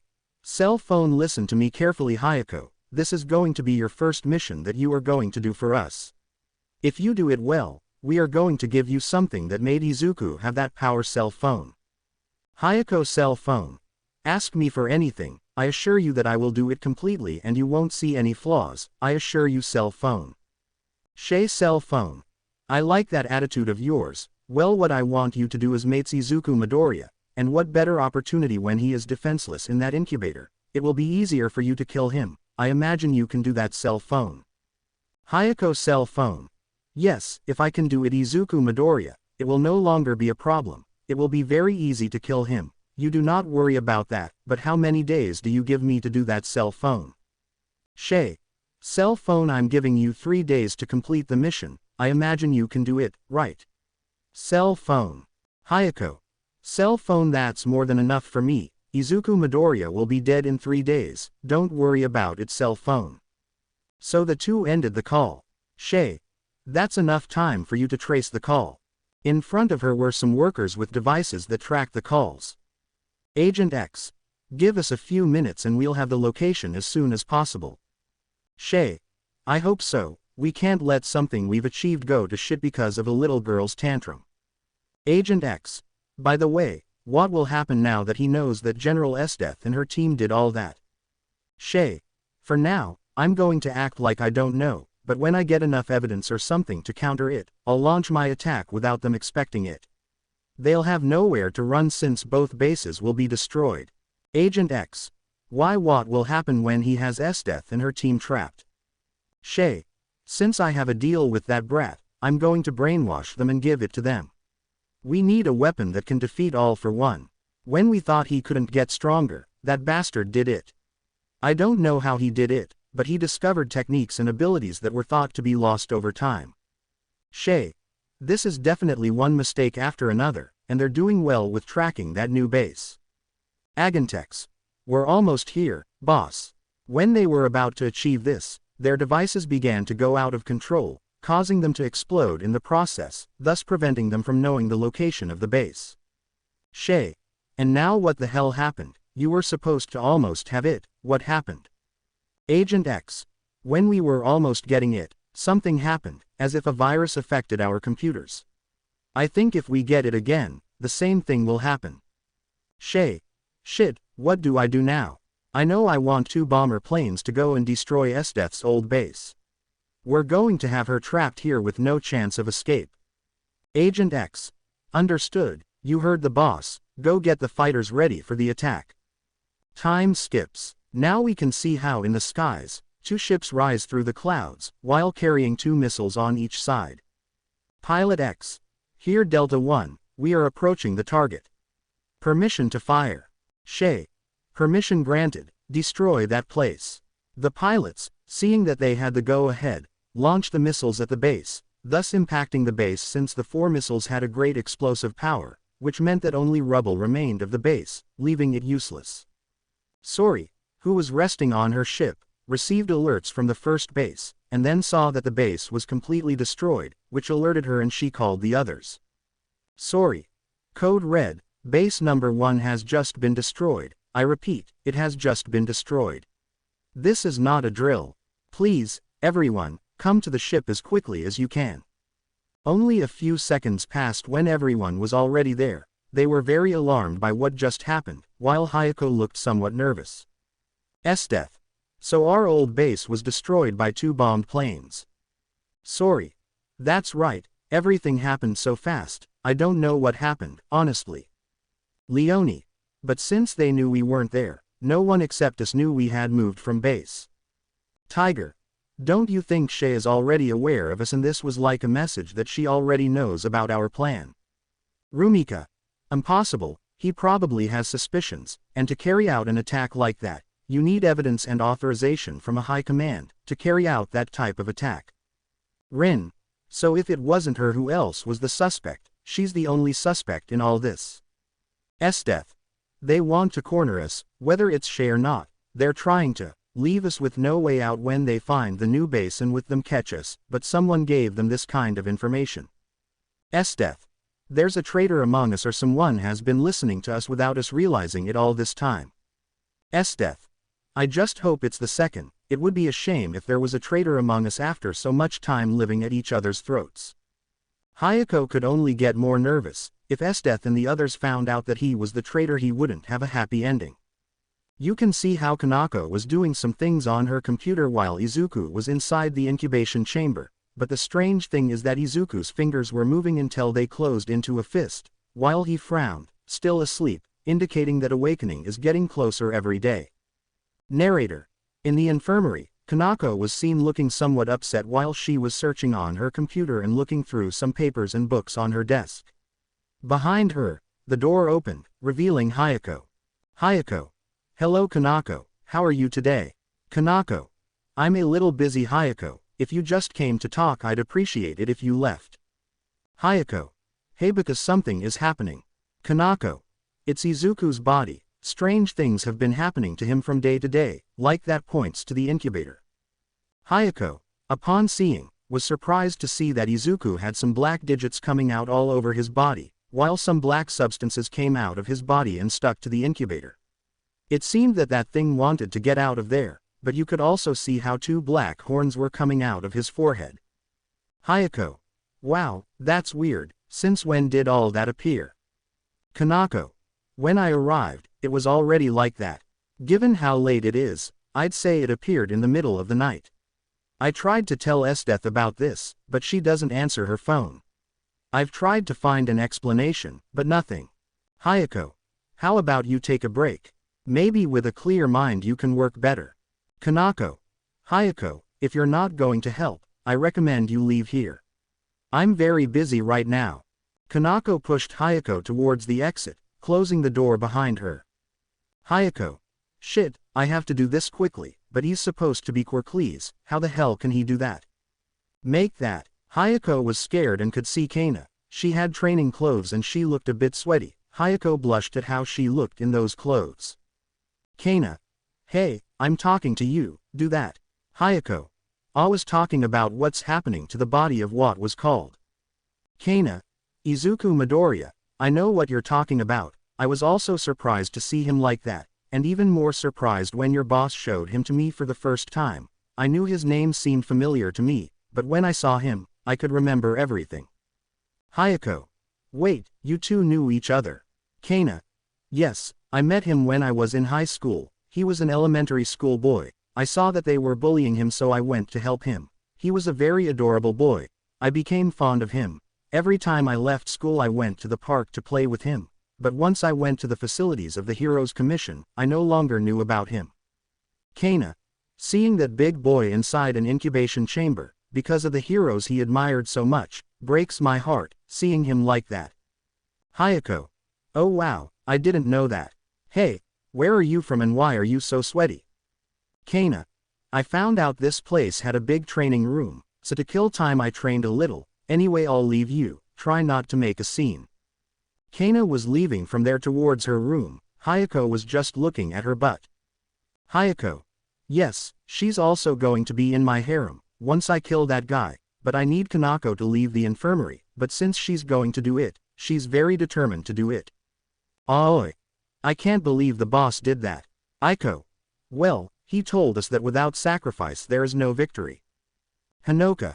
Isn't Hayako so good that she would die of envy seeing this? What were the girls talking about? Well, see for yourselves. Esdeath. And that's how you extract civilians without attracting any attention, my dear students. Esdeath. Some of you have a question regarding the topic I spoke to you about today. Most of the male students were blushing at what they saw. The more reserved ones hid their blushes. Some didn't care. So much was their shamelessness that one of them started masturbating in class. But no one ended up noticing. That's where the campaign sounds. Esdeath. I will study Kaminari, can you stay? I need to talk seriously with you. Mineta. Damn lucky, you're leaving with such tremendous beauty all by yourself. Esdeath took out a recorder while they weren't looking, pressed a button, put it on her desk, and half closed it, unbuttoned some buttons on her shirt revealing some skin. Denki. Tell me sensei, what do you need from me? Denki. Upon seeing Esdeath, began to blush more, since he was seeing more of her skin than he should.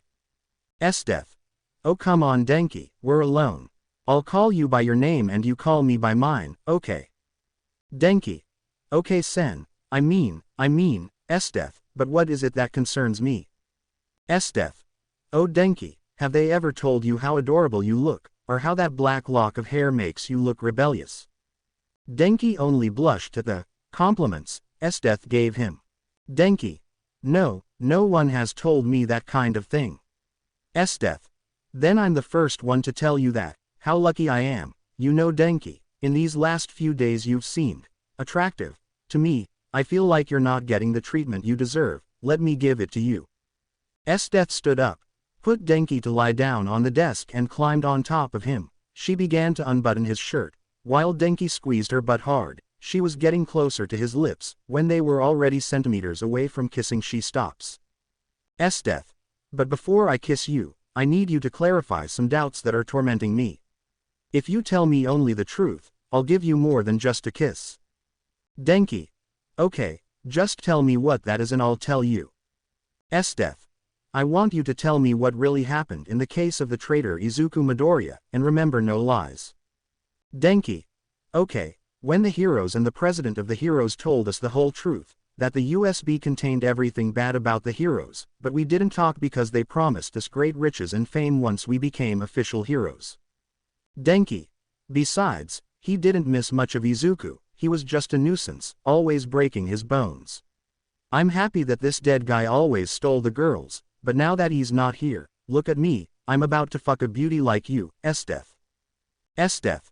Thank you for your sincerity, but it's time for you to go to sleep, you disgusting trash. Before Denki could react, Esdeath grabbed his neck and with a little force something cracked and Denki fell knocked out on the desk. He immediately got off it, and buttoned his shirt again, took the recorder out of the desk and paused it. Esdeath. Forgive me for what I just did, Izuku, this body is still yours, I'm doing all this for you and no one else, I hope you know how to forgive me for this great fault I did to you. Esdeath left the classroom and there was her team waiting for her. Rumika. Got what she was waiting for, boss. Esdeath. That's right, shows the recorder, now let's get out of here, I need to take a bath urgently. They all left the UA facilities and went to the ship where Sori was waiting for them. Once they arrived at the base, Kanako began to desperately shake Esdeath. Kanako. May I know why you haven't answered my calls? You don't know how worried I was, for God's sake. Tiger. Kanako, stop shaking her if you want her to answer you. Kanako stops shaking her. Esdeath's hair was messy and her eyes were spiraling, but she quickly composes herself. Hayako. Kanako, please tell me. Hayako couldn't finish as she blushed profusely at how Esdeath was dressed. Esdeath. Kanako, what's going on, why are you so upset? I wasn't answering your calls because I was busy. Kanako. It's Izuku's body, you have to see this quickly.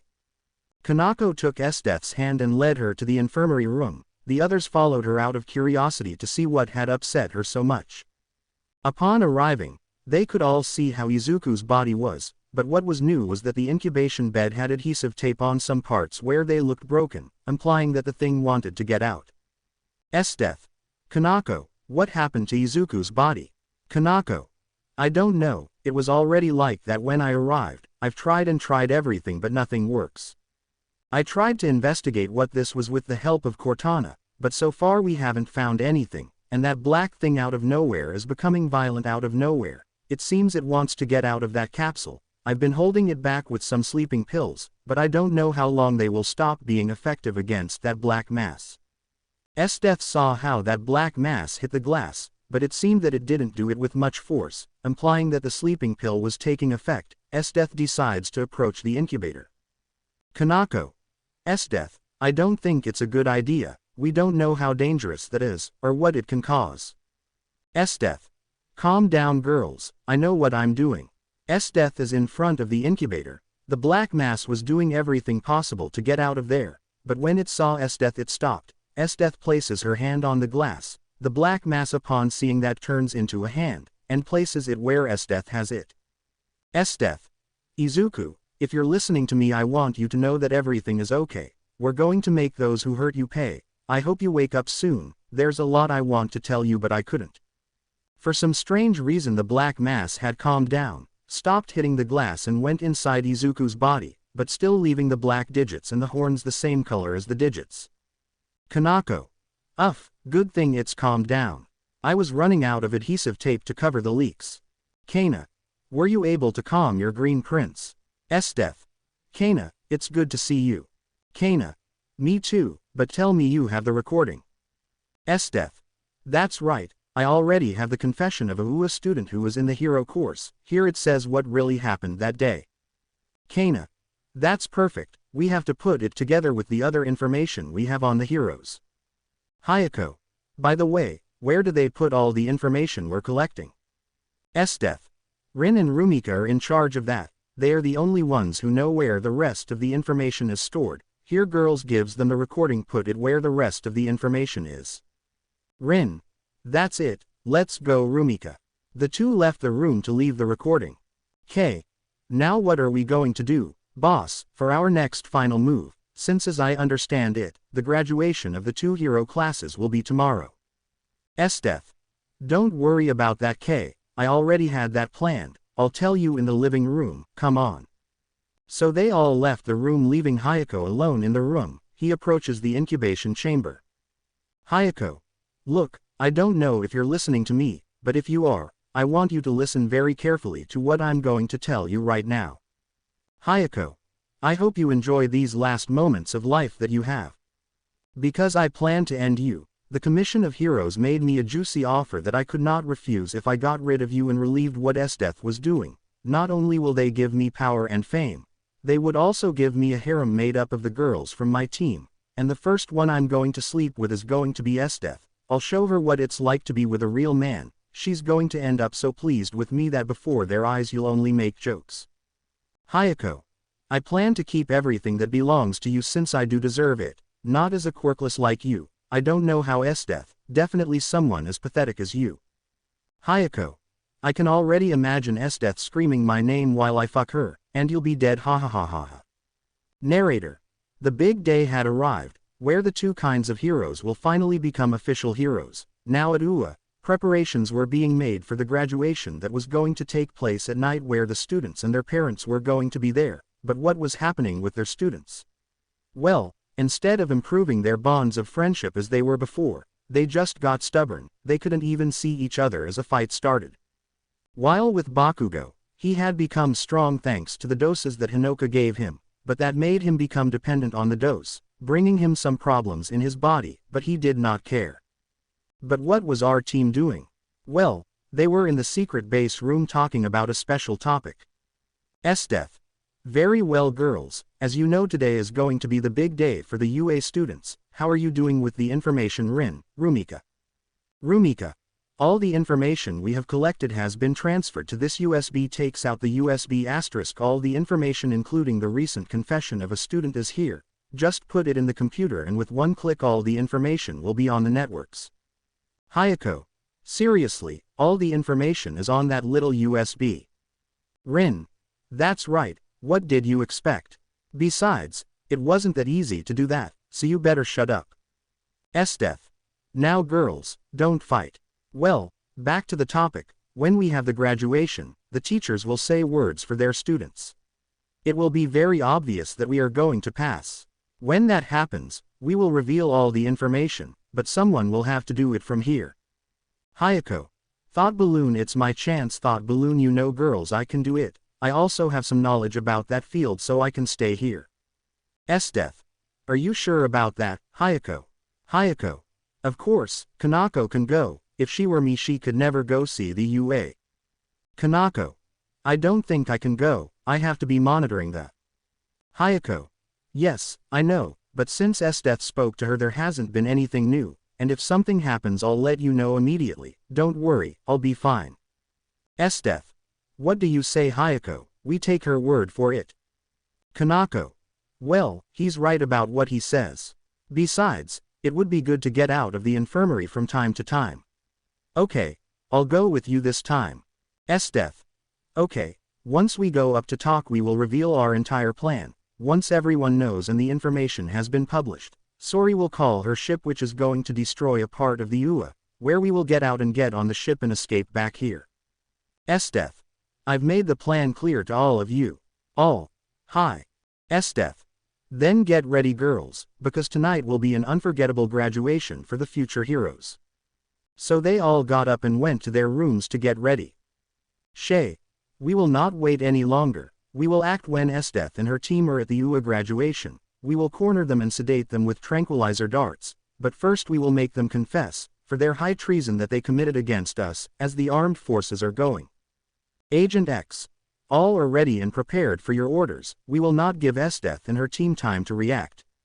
Shay. That's good, but what do you say about their secret base? They've already found it. Agent X. Negative, my lady. Every time we get close, our computers explode instantly. Shay.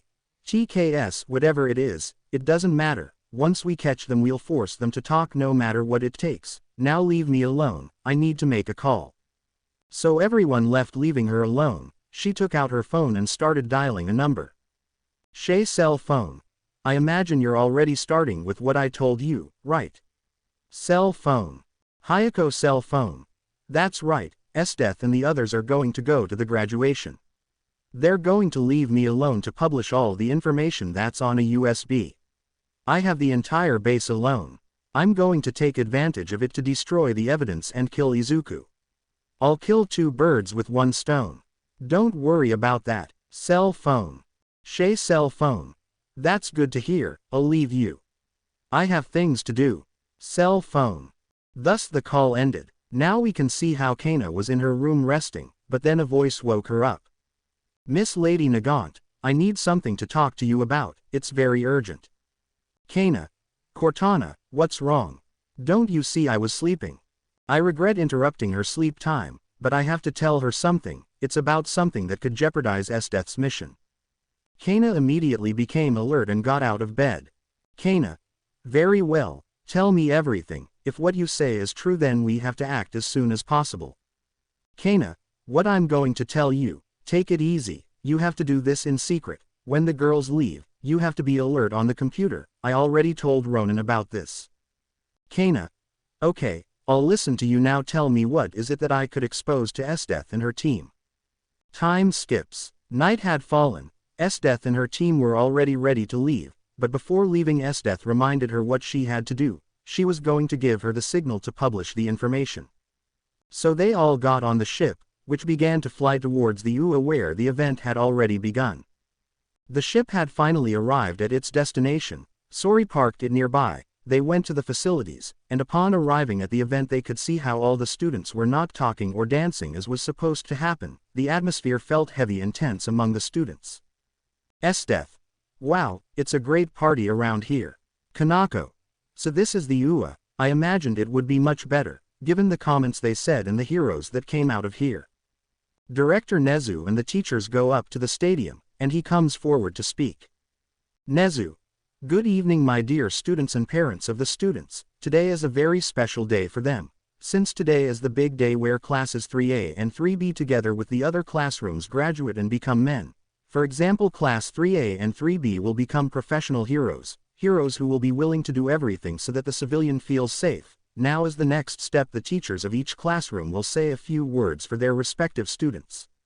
So all the teachers began to dedicate words to their students, making them happy with the words of their teachers. Nezu. Now is the next step. Can Miss Esdeath and her team come up here? We want to hear about your experience working with the heroes and see if your opinion of them has changed. Esdeath and her team got up from their seats and went to the stage. All the teachers got off and Nezu gave the microphone to Esdeath. When Esdeath was about to speak the doors were opened by several police officers alerting everyone who was there. Nezu. But what is all this? Can you tell what's going on? Among all the officers, Shay comes out. Shay. I'm sorry to interrupt your graduation ceremony, Nezu, but I have to tell you that you've seen us as idiots. Nezu.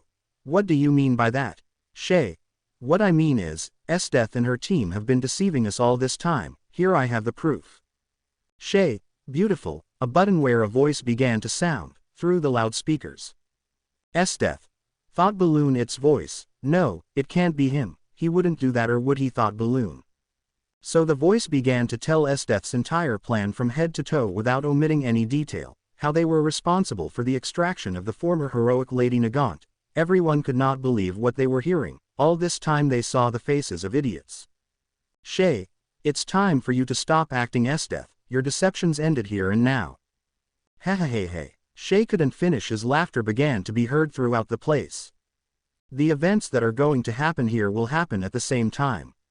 When Hayako saw that the others had left, he put away the USB and took out a gun, which he reloaded and removed the safety. Hayako. Well, it's time to kill a damn cockroach that's been bothering me the whole time it's been here. Hayako went back into the base. When she got to the computer, she left the USB there and went to the infirmary. When she arrived she could see Izuku, but he looked normal. Apparently his changes in the body hid him. Hayako took out the gun and pointed it at the incubator. A laugh was heard throughout the room. Esdeath. I guess the performance is over, girls, it's time to act. As you heard everything Shay says, it's true. Everyone was impressed by that revelation. Nezu. But why did he do it? What was his mo? Esdeath. You still ask? You damn bastards dared to attack the most important person in my life just because he was doing the right thing, but your damn greed had to kill him like the rest of those who wanted to expose you. The public was totally confused.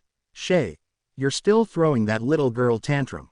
He was warned not to do anything, but he didn't listen, and that was his fate. When Hayako was about to shoot, my child arises. Arise from the shadows, arise from misery, become the new guide of this putrid world, show who Izuku Midoriya is, bearer of the Lord of Darkness, creator of creation, Sergi. Izuku opened his eyes immediately, scaring Hayako, causing her to fall and drop the weapon. Hayako was going to grab it quickly, but a black stake stuck in her hand, causing her to scream. When she saw where it came from, she could see how the black slime had gone through the incubator.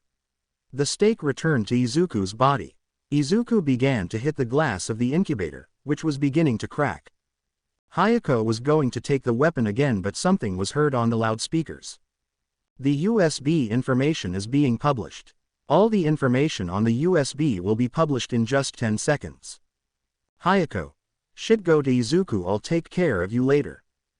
Hayako took the gun and left the infirmary towards the computer to remove the USB. When she arrived, she ran towards it, but a bullet went through her leg, causing her to fall and drop the gun. Hayako turned back and could see Lady Nagant, who was with Ronin. Ronin. I knew I shouldn't trust you, you damn sewer rat. Hayako. But how is it that no one was listening to me? Every call that is made here goes through me. I have been listening to all your calls, and I have recorded them for this moment. Please surrender, and we will not cause you any more pain. Esdeath. All of you are nothing more than hypocritical faces, but that is about to end now. Your dirty laundry is about to be uncovered, and people will be able to wake up from that big lie that you have been telling them all this time. Shay. Give up now, Esdeath. You have no proof against us, it's your word against mine, the game is over. Esdeath. Oh, you really believe it? Snaps fingers. Suddenly everyone's phones started ringing, making Shay's smile disappear, and she became alert about what could be on their phones. Shay. What are they waiting for? Shoot. He couldn't finish because a missile ended up exploding part of the UA's roof. The cause was Sori's ship. The ship turned over and opened the back door. Esdeath. I would say it was a pleasure, but I would be lying to you, and I think that's enough lies for today. I will be watching you from the top, heroes. So they all got on the ship, and it left from there, heading to the secret base. Shay. I want all units to shoot down that damn plane. Hayako. I could see how the countdown had come to an end. They are just lying there on the floor. Hayako. Damn, I was going to have it all, but you didn't have to get involved where it doesn't concern you. Out of nowhere you hear glass breaking, along with some wet footsteps walking on glass. At the entrance to the infirmary you could see a shadow. Now you could see how the armor that is in the display case was beginning to shake out of nowhere. When the person responsible for the shadow came out of the light, he saw Kane, Izuku, Cortana, Ronin. My lord. There was Izuku, standing soaked and with only one boxer covering him. He looked somewhat tense. He looked at his surroundings. Hayako, when she saw him in anger, took the weapon that had fallen from her. Hayako. Die, you damn miserable bastard. When Hayako was about to pull the trigger of the gun, it cuts out of nowhere. Scared Hayako, seeing who it was, could see how the armor that was inside the display case was now still next to him with the Ronin sword. Kana. Wait, how did the armor move if? Ronin. Stories exist for a reason. Many believe that they were only made to entertain people, but no, they are events that happened a long time ago, but with the passage of time they lost strength. Ronin. Lady Nagant, before us is the legendary armor created by the Lord of Darkness himself, created to be the guide of humanity, to guide them to a better world. Izuku was going to start approaching, but whispers were heard in his head, so he just whistled, and the armor, only the sword, and went to Izuku. A portal made of darkness would open behind them, so these two got in there, thus closing the portal behind them. Kana. Where does that portal lead? Ronin. To have access to full power, the wielder has to be reborn as a new being. He was to begin the rite of rebirth. The ship's hatch could be heard opening and Hayako was seen escaping from there in a mini-ship. Ronan. He's escaping, we must chase him. Kana. No, it's not worth it, besides he has nowhere to go, it will be easy to find. Now we have bigger problems and one of them is how we are going to tell Esdeath that her sleeping beauty just woke up and left in a black portal along with an armor that has a life of its own. Time skips. We can see how Esdeath and her team had arrived at the base. Now everyone was gathered talking about a specific topic. Cortana was showing them the videos and recordings she had of Hayako, how she betrayed them to Shay and her attempted murder of Izuku. They could also see how Izuku broke the incubator and got out of there, and how the armor came to life, also when she left through a black portal with Izuku. Tiger. So Hayako was the one who sold us out, to the Heroes Commission. Hanoka. That son of a bitch, when I see the opportunity to kill him, I'm going to take advantage of every second. Esdeath. That doesn't matter anymore girls, we achieved our goal, the reputation of the heroes and the government is finally falling, but from now on we have to be more careful with our steps, any wrong move and it's over. Kanako. But what worries me most is that wherever Izuku went, that portal could have taken him anywhere, it would be like looking for a needle in a haystack, and we won't be able to search freely because the heroes would be on our heels. Rin. I know where he went. Everyone paid attention to Rin.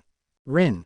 If the legend is true, then he was the place where every bearer of the Lord of Darkness went, even Volcano. Aiko.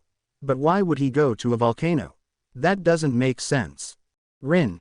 If you want full access to the powers and abilities of the Lord of Darkness, you have to be reborn as a new person. There is no better way than a volcano to burn everything that binds you. Once that person no longer has any ties or sins, they will emerge as a new person. Rin. But it must not be just any volcano, it must be the one where the armor and the sword were forged by the Lord of Darkness himself. Esdeath. Okay, but where is that volcano? Rin. I would tell them but I don't even know where it is. My family wanted to find out but they could never find its location. Only the bearer of the Lord of Darkness knows, and he is not allowed to reveal its location since that place counts as a sacred place. Esdeath. Thought Balloon Izuku, where can you be? Why do you insist so much on keeping me away from you, my love Thought Balloon? Now we can see Izuku, who is on a cliff, and above him you can see a large hole, below him you could see lava indicating that he was in a volcano, behind him was the armor, but next to the armor something begins to appear until it took the form of a knight made from darkness, while he had a red areola, while his head simulated that of a crown. Everything is ready for your last step, my son, tell me how you feel right now. Izuku. I feel fine, I wasn't enduring torment inside my head for nothing, so let's do this once and for all. Izuku began to advance towards the edge of the cliff. When he arrived, he could see the lava, he just sighed and jumped into the lava, while he was watched by the armor and the Master of Darkness. Izuku narrates. Where I am, the last thing I remember is that they had cornered me, and they shot me, so I'm dead, and this is the sky they talked so much about. What a disappointment, I expected something better. It's because you're not in heaven, kid, we're inside your mind. Izuku. Who said that? If we are inside my mind, what are you doing here then? Calm down, kid, look behind you. Izuku turned around and could see two red eyes looking at him. I know you, but you don't know me. Let me introduce myself properly. All the darkness that was in Izuku's mind had begun to gather in one place, making the whole place turn white, until finally all that darkness took shape. Let me introduce myself. My name is Kurai, and I am part of the creation of everything. Izuku. Wait, like the creation of everything? If so, what are you doing here in my mind? Kurai. That has a long history. Izuku. Tell it anyway, it's not like I have to do anything now. Kurai. Well, here it goes. Nara Kurai. Before the creation and the Big Bang, there was only an eternal void, and within that void lived monsters that you humans consider cosmic terrors. We were just stellar mist, we were only in charge of seeing what those monsters did, until one day we got fed up. Along with my two brothers, each took an appearance that he liked the most. My older brother took the appearance of a being of light that every time a great light appeared behind him had the ability to create things both organic and non-organic. I think you started calling him God. Kanai narrates. While my brother took the appearance of a knight of the Middle Ages, but covered his face, whips made of light came out while carrying a spear, He has the ability to take life, but as my older brother did not like to take life, he and I were in charge of that, and of disintegrating everything. You know it is death. Narakurai. While I am the one in the middle, I have the ability to create darkness and turn it into whatever I please. I also have other abilities that you will see later, but I was in charge of spreading fear and despair. My brother was the owner of life and peace. I am the owner of the darkness and the fear of people. My younger brother was the one who decided who lived and who died. Each one had his role once we took these forms. Narakurai. Once we finished taking our forms, we presented ourselves before the creatures and began to destroy each one of them, but my older brother only locked up a few.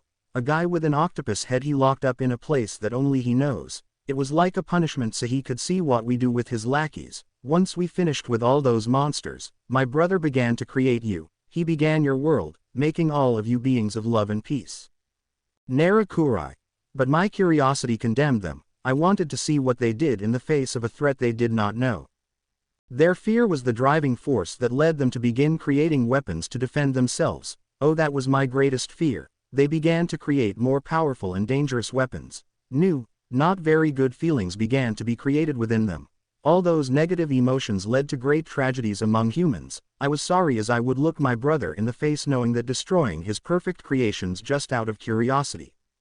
Narakurai. But it didn't end there. Creatures began to appear. I thought that humans would unite, but that only made it worse. So as punishment I stayed on Earth. To correct my mistake, but to do so I needed a human to go unnoticed by the entities that appeared on Earth. So I chose a human who would be willing to do everything to restore order, but I still needed a human who had hit rock bottom, who knew what true despair and the helplessness of having been able to do something is. Narakurai. This is how a long lineage began. I would choose a carrier who would help me correct my mistakes, where their children would also continue their legacy. A family called the Belmonts were in charge of that. They were great fighters, know-it-alls. They wrote every new thing, thus helping their future generations. But unfortunately that family was eradicated. I thought that would be as far as I would go. But then I saw you. I can feel the Belmont blood in you. But it wasn't much, but enough to get my attention, and that's why I'm here inside your mind. End of the story. Izuku.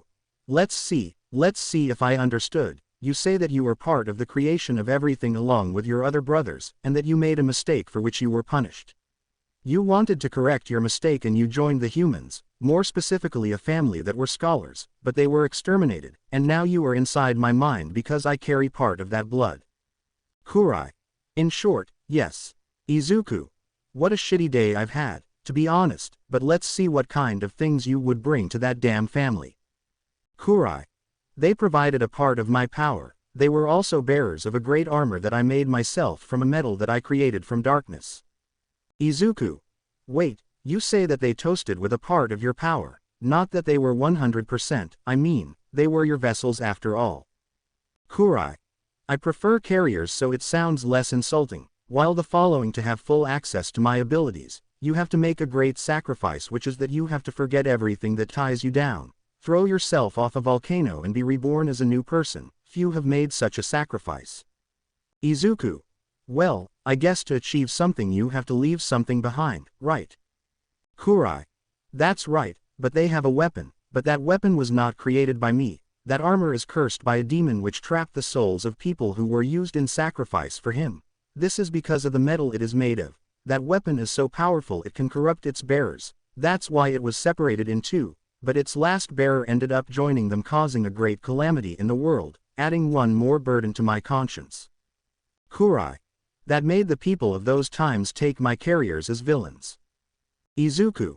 I don't blame them. You were the cause of their misfortunes. You are everything they are afraid of. You are darkness. You are the first fear that humans have. Kurai. That's right. If you let the darkness rule you, it will become evil, since the weak of mind and heart let themselves be ruled because they are very weak. But if you have an unbreakable will, the darkness will be on your side, and you will be able to do great things. If the darkness was taken as evil, it was because of the weak who could not endure. Kurai. Darkness is neither bad nor good, it is just darkness. It will do what you tell it to, but if you let it rule, it will follow the strongest thought, which is almost always the negative one. Izuku. Tell me how many times your former carriers were consumed by their hatred. Kurai. Almost half of them became tyrants, but there were other bearers who fought against their anger, and put duty as their first objective. Kurai. So tell me Izuku, if I give you this power, what will you do with it? Will you let it control you or will you control it? Izuku. It's not obvious. I'm going to be that guide that people are looking for. I'm going to guide them to a better place than this, but in order to do that, I'll have to eliminate those who have the power to make a change but only want to make it worse for their own intentions. Izuku. There will be no hatred, madness, or satisfaction when I kill them, since to me they are nothing. They are just cockroaches that deserve to be exterminated to make this world a better place. Izuku. So Kurai, I agree to be your new carrier on this long journey. Izuku begins to create a knife of darkness with his hand, and after cutting it. Izuku. And to seal this deal, let's do it with a blood pact. Kurai. Well then, so be it, my new carrier. Kurai and Izuku shook hands where chains of darkness appeared in their hands and joined together, indicating that the pact was now closed. Izuku. Well now what's the first thing I have to do, since my body must surely be lying there all damaged? Kurai. Well, I was planning to use my darkness to put you in a capsule of darkness, but it seems a woman arrived. She seemed to know you, since she said your name and she seemed very worried about you. Izuku. Wait, like a woman, like she was. Kurai. Well, she was taller than you, she had long blue hair, a good body, and she had a tattoo between her tits. Izuku. Esdeath, but how did you get to that place so quickly? What is currently happening in my body? Kurai. Well, a ship arrived and more people got off from there. It seems they knew this Esdeath. Then they put you in a capsule full of water. It seems that is healing you, so don't worry about your body, it will be fine. Izuku. Uffff, that's good. While my body recovers, what are we going to do? Kurai. I will train you inside your mind, but your body will not have any changes, but the fighting techniques and your skills will remain stored inside your brain. Once you have a good command of your skills and powers, I will send you to various planes where you will have to polish your skills by fighting with different adversaries. Kurai. I fly and I repeat, your body will not have any changes, you will take care of strengthening your body once you wake up. Izuku. Okay, but where am I going to train? Kurai. You will train where each carrier spent their training. Kurai snapped his fingers and a portal of darkness appeared. Kurai. Once you cross this portal your training will begin, so you come in, I'll be there. Izuku. So be it then. Izuku began to cross the portal as it closed behind him, beginning his training with Kurai. Narrator. Upon exiting the portal, Izuku was greeted by a hammer blow from Kurai. The blow was so strong that it sent him flying a few meters. Izuku. Ah, what the fuck? Do you want to kill me or what? Kurai. Rule number 1 and 2, it's always for the unexpected or the inevitable, and number 2 is always have your guard up when entering places you don't know, no matter if they look nice or innocent, those are the most dangerous. Izuku. Okay, lesson learned, but at least shout or something when you're going to attack. How come I didn't die from that? Kurai. The enemies you're going to face are going to try to be as silent as possible to finish you off, so you're going to have to sharpen your other senses, so here it is. Throws him a bandage. Izuku. Takes the bandage. Don't tell me I'm going to do what I think is. Kurai. The first part of your body that we are going to enter will be your 6 senses. Izuku. No, they are 5s, the eyes, the ears, the touch, the taste, and the smell, they are 5s, what are the 6 and where are they? Kurai. The 6th sense is located inside your brain, it is a pang that is activated when it detects danger, many have it but few have perfection, causing it to remain halfway, that makes it fail and end up dying for not training that part more. Once you have perfected all your senses, I will train you mentally and physically. Kurai. Once you are fully ready, I will send you to several places so you can polish the skills and techniques that I will give you as your training progresses. Izuku.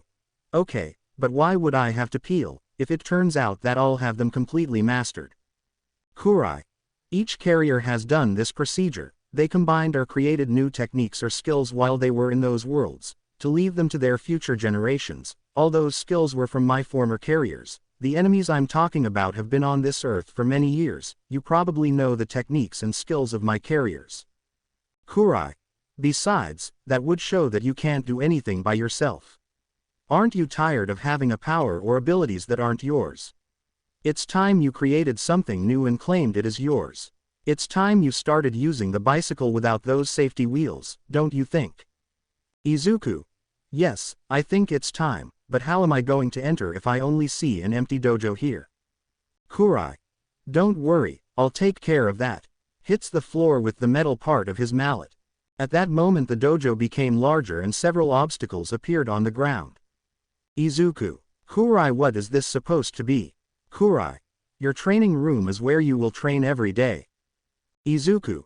Don't you think it's something exaggerated? I mean, I'm just a beginner. Don't you think it would be better to start with something soft? Kurai. But what are you talking about? This is the softest one. This is beginner training. There's no need to fear. If your ancestors could do it, you'll be able to too. It's in your blood. Izuku. I only have part of that blood, I don't have it all. Kurai. Well, something is something, right? Don't forget to put on your blindfold. Izuku. Puts on the blindfold. This isn't going to end well. Kurai. But what are you talking about? You can go. Kurai gives Izuku a little push, throwing him to luck. Exclamation mark, exclamation mark, exclamation mark. Ouch, that hurts. Exclamation mark, exclamation mark, exclamation mark. My tooth fell out. Exclamation mark, exclamation mark, exclamation mark. I can't feel my legs. Exclamation mark, exclamation mark, exclamation mark. Ah, my prostate, please. Exclamation mark, exclamation mark, exclamation mark. Kurai, stop this shit. Kurai. Come on, Izuku, you've got it a little more, be careful with that mine in the sky. Boom. Exclamation mark, exclamation mark, exclamation mark. I'll call the fire department and the police, the fire is raping me. Now we can see how Izuku flies towards the goal, and there Kurai appeared, who threw confetti at him and applauded him. Kurai. Bravo, Izuku, you reached the finish line not as I had planned, a little bruised, a little burned, and without clothes, but hey, you reached the finish line without having to remove the bandage at any time, that is credited to you. Kurai. Okay, let's move on to the next training. Izuku. What next? Wasn't it supposed to be just this one? Kurai.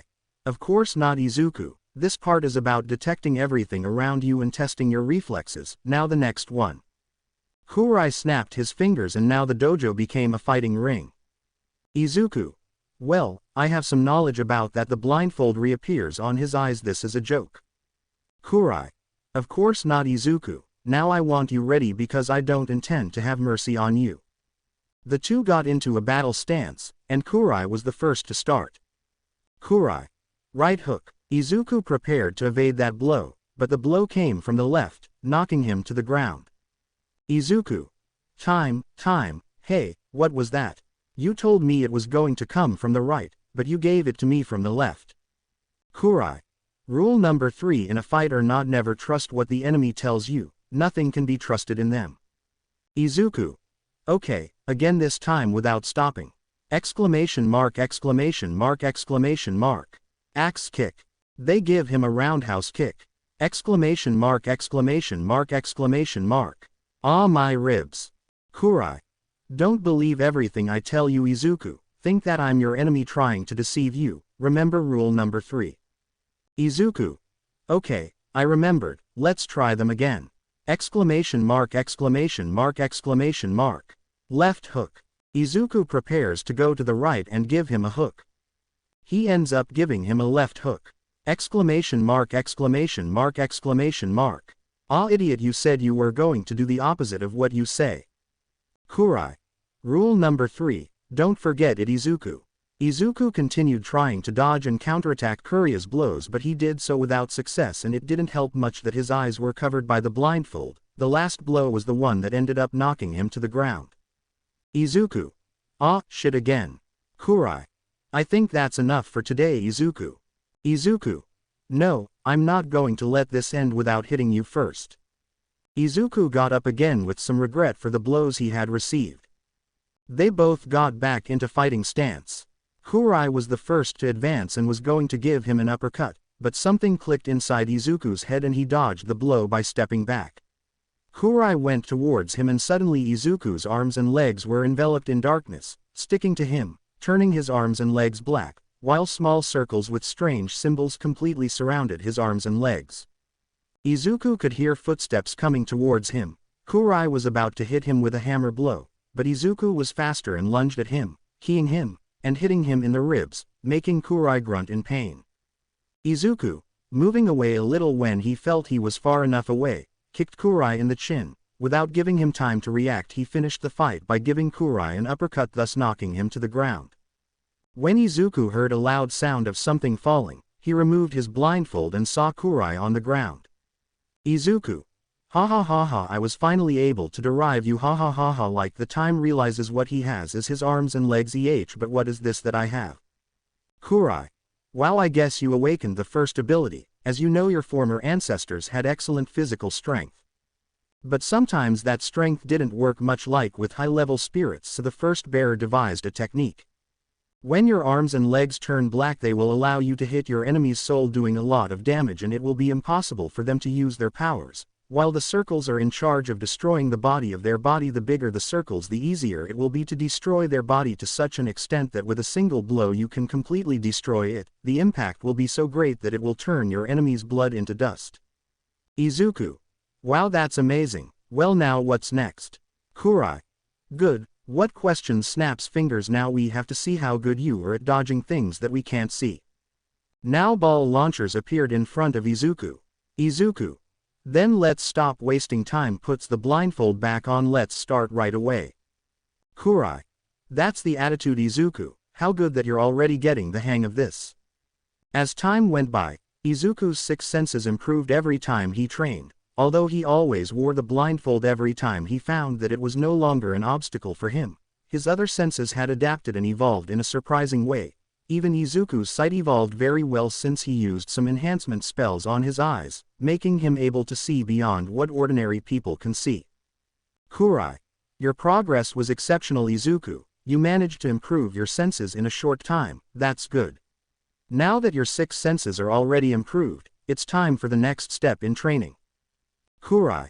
And that is training your body. With your current body you are not going to achieve much. If before you could face the villains, it is because your world is almost full of weak people. Izuku. So for this next step, what are you going to teach me? Kurai. First you will follow a training to strengthen your body. Once that is done, we will begin to practice your handling of hand-to-hand combat, where I will teach you the martial arts that the ancient carriers created. Izuku. Okay, but where will my training take place? Kurai snaps his fingers again and suddenly the place becomes a forest. Before Izuku says something, he suddenly dodges a pile of logs which looked very heavy. These had fallen from the sky. Izuku. Hey, what's wrong? At least let us know when you're going to do that. Kurai. Sorry, I wanted to see how your reflexes were. Now put those logs on your back and start climbing that mountain. Izuku could see a large mountain. It was so big that it could touch the clouds. Izuku.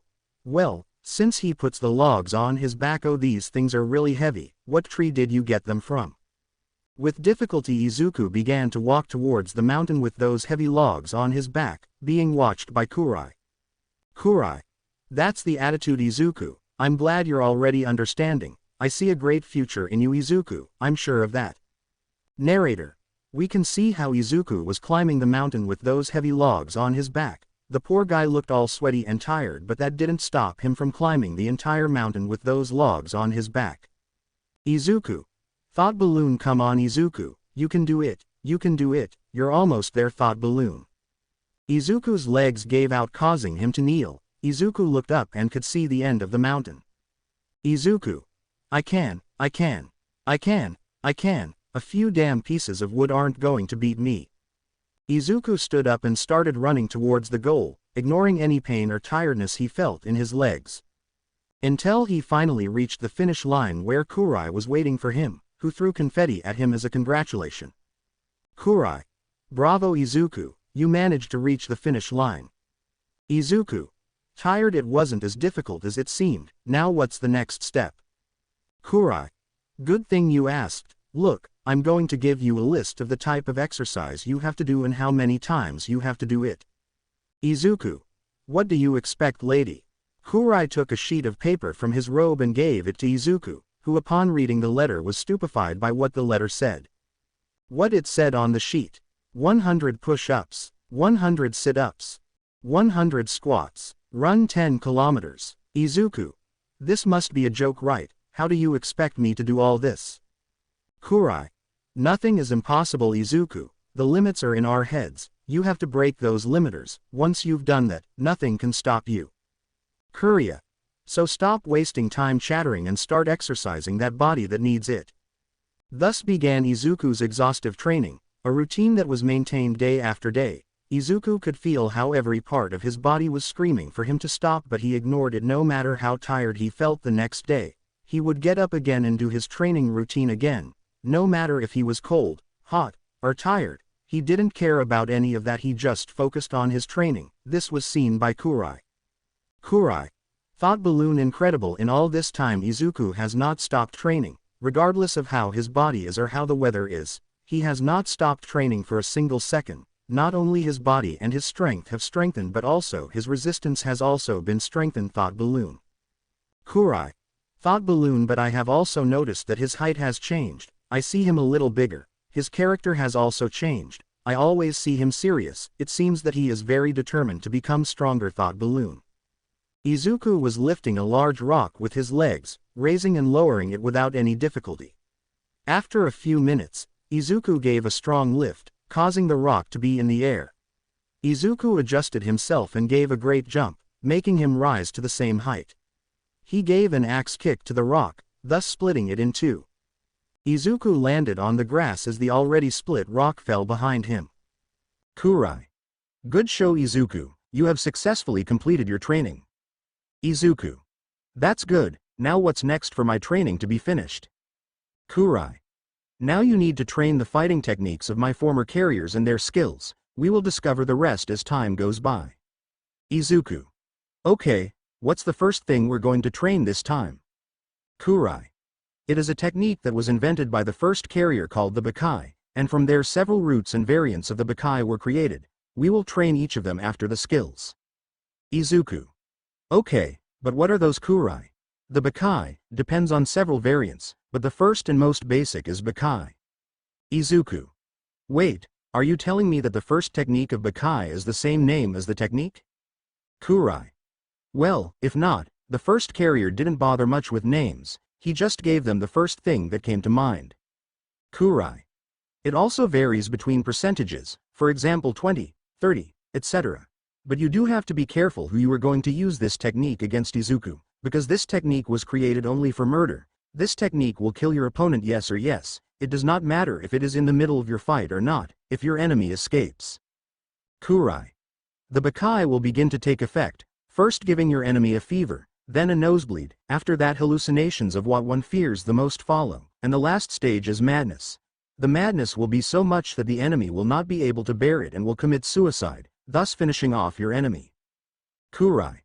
So be careful who you use this technique on, Izuku. It's not for nothing that it's a forbidden fighting technique. Izuku. Understood. I will be responsible and careful, against whom I will use it. Kurai. That's good, Izuku. Since you remember this, great power comes with great responsibility. Izuku. With great power comes great responsibility. Okay, I'll keep that in mind too. Kurai. Well, the first pose of Bakai is this one. Follow it as indicated. Kurai. I showed him each step as he should do it, doing it like this. Kurai. Very well. What do you think if we start with a 10, so that your body gets used to it? Izuku. It's okay. Bakai 10. Inside his body you could see how his blood began to circulate faster and began to bubble inside him. While the limbs like arms and legs turned black and the circles with the symbols reappeared, Izuku gave a small sigh. In a blink he disappeared and reappeared in front of Kurai to give him a left punch. Time skips. Now we can see how Kurai and Izuku were in front of a portal. Kurai.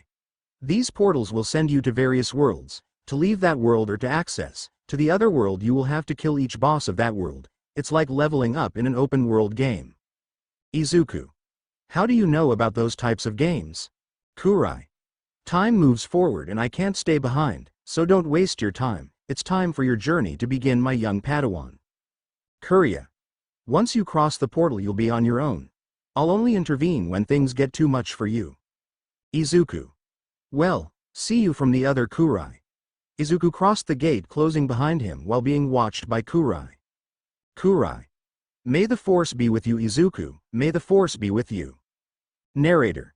Izuku had crossed the portal. The first thing he saw was a large door, but everything around him seemed dead, skeletons lying everywhere, implying that something bad had happened there. Izuku. Whatever happened here was not good at all. Izuku was going to continue walking, but out of nowhere the ground begins to shake, followed by a loud howl. From the shadows a large tall shadow appeared. 6 purple eyes stared at him, followed by some growls. The shadow emerging from the darkness revealed a large dog with 3 heads. Indicating that in front of Izuku was Cerberus, the dog that guarded the great door of the spirits so that no one enters or leaves, whether mortal or not. Izuku. So you're Cerberus, the big 3-headed dog that guards the door of the spirits. No one enters and no one leaves, that's your motto, right? Cerberus. You are not the first nor the last to come here, human. Izuku. Yes, I already realized that looking at the skeletons. Izuku. Look, let's not make a long story short, I just want to go through that door, and I'll kill some of the minions you have there. Look at it as if I were taking some load off your back. Izuku. You will no longer have to take care of so many beings from hell that are kept behind that door. Cerberus. I'm sorry, but the answer is still no. You better go back where you came from before I regret letting you go. Izuku. Size, you know I wanted to do this the good way, but since you didn't accept my offer we'll have to do it the hard way. Cerberus. Stupid human, I gave you a chance, and you squandered it, now face the consequences of your recklessness. Izuku. Thought balloon Bakai 40, plus black stroke plus fire punch. Thought balloon. Izuku's blood began to circulate faster and began to bubble from the heat in his limbs. Arms and legs turned black and circles appeared, but this time the circles looked a little bigger than the other time, while a black fire appeared on his wrists and feet. The 3 heads opened their snouts and a purple light began to appear. Purple rays came out of the mouths of the 3 heads, heading towards Izuku, but Izuku was faster and dodged the 3 purple rays. He got on top of Cerberus. Without thinking twice, Izuku began to hit consecutively in Cerberus's spine. Cerberus began to howl in pain, so he began to shake himself to get rid of it. Izuku, using his fire, created chains made of fire and tied them in the middle of his head. Izuku. No matter how big you are, you're still a stray dog. No matter where you look at it, you just have to be tamed. Cerberus began to move abruptly in all directions with the aim of getting rid of him. Cerberus. Stupid human, I was going to give you a quick and painless death, but now it will be the opposite, due to your great insolence. Cerberus made one last move, knocking Izuku to the ground. Cerberus. Now you'll just be one more of the dead who are here. Cerberus raised his paw and began to crush Izuku, but Izuku began to exert force with his hands to avoid being crushed. Cerberus. Why are you delaying the inevitable? I don't understand. I gave you a chance to leave, but you didn't waste it. Now you're about to be crushed to death. Izuku. And who decided it? Who decided that I'm going to die? Nobody decides that, much less a flea-ridden dog like you. The only one who decides that is me and nobody else. You heard me, you damn. Izuku began to exert more force. Izuku began to stand up while lifting Cerberus's paw. Cerberus. Wait, how is this possible? No human has been able to match my strength. I just don't understand. Izuku. And who said I was a human? I never told you. I am the light that will guide the lost. I am a rising god. Izuku hit Cerberus's paw so hard that it sent it flying. The middle head reacted quickly. It was going to launch another attack with its laser beam. Izuku. Oh no, don't even believe it. Izuku begins to create a black mace and throws it towards his snout, thus sealing it. The other 2 heads came to their senses and attacked at the same time, launching their laser beams, but the surprising thing was that Izuku stopped them with his hands, but instead of holding them back, it seemed as if he was absorbing them. Until the 2 heads stopped due to exhaustion, while with Izuku he was surrounded by a purple energy, while purple rays came out of his body. Izuku. You know this isn't bad at all coming from a flea-ridden dog like you. Cerberus. Stupid human, you have no idea what you're doing. If I die, those beasts behind that door will come out and destroy everything in their path. Izuku. Don't worry, I'll lock them up with me inside, and once I get out there won't be any monsters or demons that will come out, because they'll all be dead by my hands. Izuku began to recharge that purple energy in his hands, while his eyes shone purple. Izuku. Goodbye Cerberus guard dog of the gates of the abyss. Izuku fired the purple energy in the form of a laser beam towards Cerberus, thus killing it. Once that was done, the doors opened. Izuku. All of you beings of hell better be prepared because I have a dream. It is not a goal and that goal includes all of you killed by my hand, so I hope you are all ready for when I come towards you. Izuku began to enter the depths of the abyss and before him the doors closed, thus beginning this great journey that awaits Izuku. Narrator. We can see how now Izuku was going down some stairs, the only thing that illuminated the place were some candles that were stuck to the wall. Izuku just kept going down, the only thing that could be heard in that place were his footsteps when he went down the stairs, until he finally reached the second door where he had drawn the helmet of a knight from the Middle Ages. Izuku. I feel like I'm going to find something interesting in this one. The doors opened, Izuku entered without hesitation. Once he entered the doors closed behind him, the place was completely dark, he couldn't see anything until suddenly some candles lit up but their fire was blue, there he could see a lot of armor parts lying there. Izuku. Wow, this is strange but curious at the same time. Suddenly the armors began to shake, putting Izuku on alert. A dark mist began to come out of the armors began to arm themselves, but the strange thing is that on his visor and some parts of them a blue color was noticed. Izuku. Oh wow, I didn't expect this, but I don't expect anything, so that doesn't count. Izuku. You may be a crowd but that doesn't mean I'm lost, I want you to know that I'm not locked up with you, you're locked up with me. Izuku. Thought Balloon C20, style. Jack Fong Thought Balloon. Izuku was surrounded by purple electricity, while marks appeared on his body while circles with symbols made an appearance but this time they looked bigger. Izuku. Alright, living pieces of tin, let's see how good they really are. The style or Jack Fong is a technique that is based more on kicks, making the arms not used much with this technique unlike Bakai and other techniques. The first three armors rushed at him, the one in the middle threw a sword slash, but Izuku blocked it, spun on his axis and kicked him in the head, thus taking it off. The first armor was going to impale him with its spear, but Izuku quickly stopped it. Applying a little more force he broke it, spear with the tip he stuck it in his head and with a kick made it go through his helmet. The third armor went towards him, Izuku did a chilena thus taking his head off. Izuku. Oh come on, that's all they have, piles of tin cans. The three armors that he had killed began to get up, the two that had their helmets removed put them back on, while the other removed the piece of spear that was stuck in it. Izuku. Oh, something tells me we're going to be here for a while. That's right, Izuku had a good time fighting with a bunch of armors that kept regenerating. No matter how strong they were they always came back to life, and the second problem is that Izuku was already running out of energy from fighting so much, he couldn't afford to rest because the second he let his guard down the living armors would already come for his head. Izuku. Thought Balloon I have to find out what brings them back to life, because if I continue like this they'll end up killing me due to my lack of energy Thought Balloon. Izuku began to search with his eyes until he saw 5 pillars, there he saw 5 beings in robes. Izuku. I guess they are the ones in charge of bringing them back to life. Izuku was about to jump but a knight rammed him, then another knight jumped on top of him, the other knights jumped on them so he couldn't escape, forming a steel ball. All of you, I'm already sick of them. All the knights were blown to pieces by an explosion of electricity. The person responsible for this was Izuku, who was now giving off white rays with blue tones. Izuku. I won't do it again, get out of my way or suffer the consequences. The knights ignored his warning. Izuku. I know I warned them. Izuku started running towards them, but he jumped and started spinning in a spiral, destroying the knights' barricade.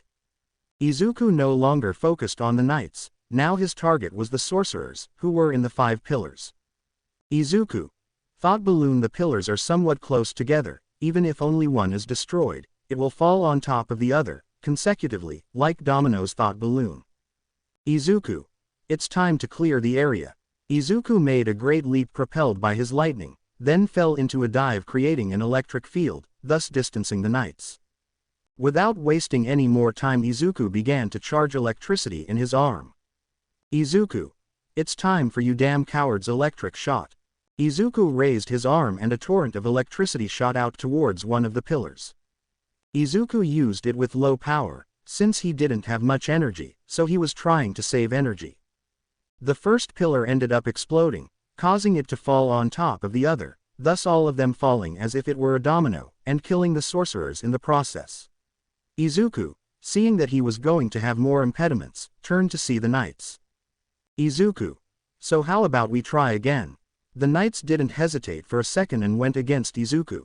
Izuku took a sword that was lying there, and began to fight against the knights. One that was already close, he destroyed the helmet with his fist, while his lightning took care of the others. Izuku took another knight and threw him towards the walls, destroying him, and since the sorcerers are dead, they were going to bring us back to life. Izuku, using his lightning, took a knight and threw him through the walls, thus destroying him. Izuku, it's time for all of you to die at once. With my last attack, all of you are going to die.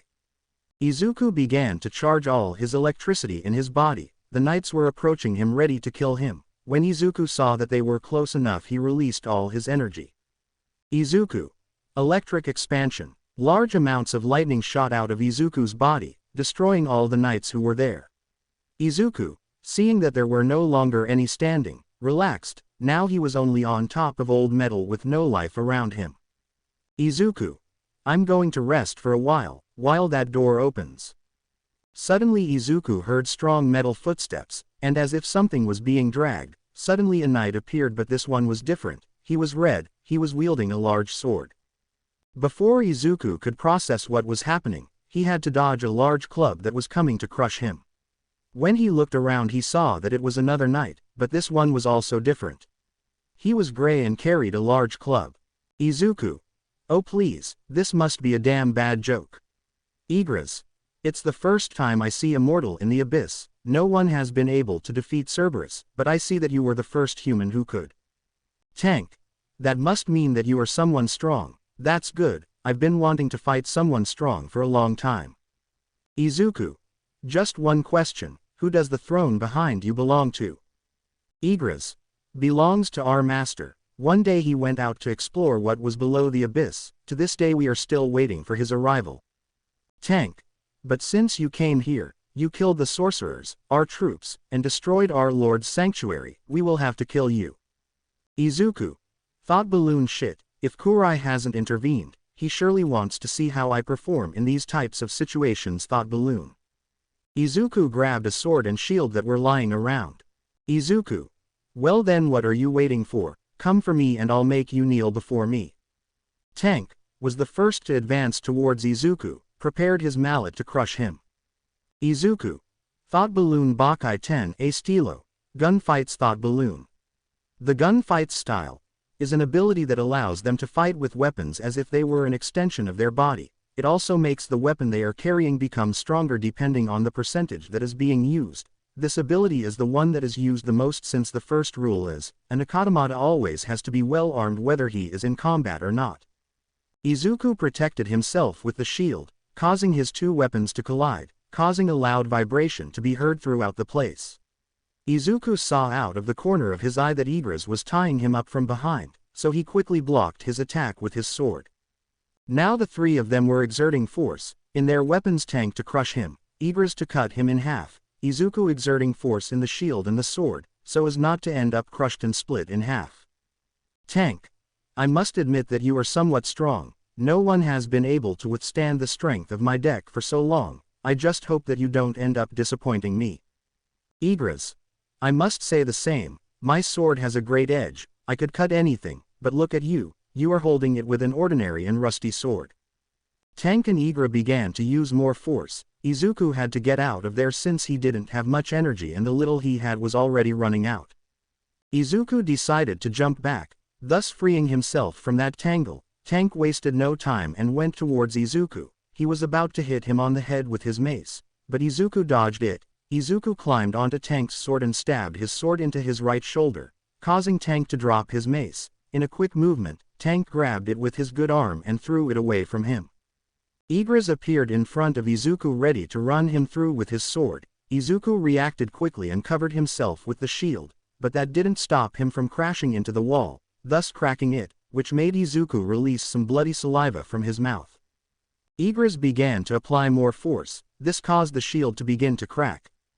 Izuku didn't know what to do. He was against the sword and the wall, literally. His body received great damage from the crash and he could feel how his few energies were being consumed little by little. Izuku, thought Balloon, if Kurai hasn't acted now, then it means he trusts me, and if he trusts me then that's enough for me to keep fighting, thought Balloon. Izuku, hey, they never told you that you always have to look at your hands and not your face. Igris, what do you mean by? Izuku, fire black, fire blade.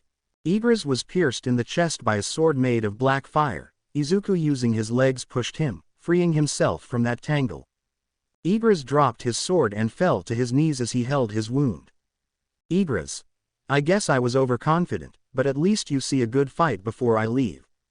Igris's head was pierced by the same fiery sword, thus ending his life. Tank, so you managed to take down Igris. In all my years I never expected to see that. Izuku, now all that's missing is you. Tank, it will be difficult for me since my deck is made to be handled by 2 hands, and I only have one good one. Izuku, then make the effort, give your last breath fighting. Tank, you're right, takes his deck. With this last attack we will define everything. They both threw themselves at each other.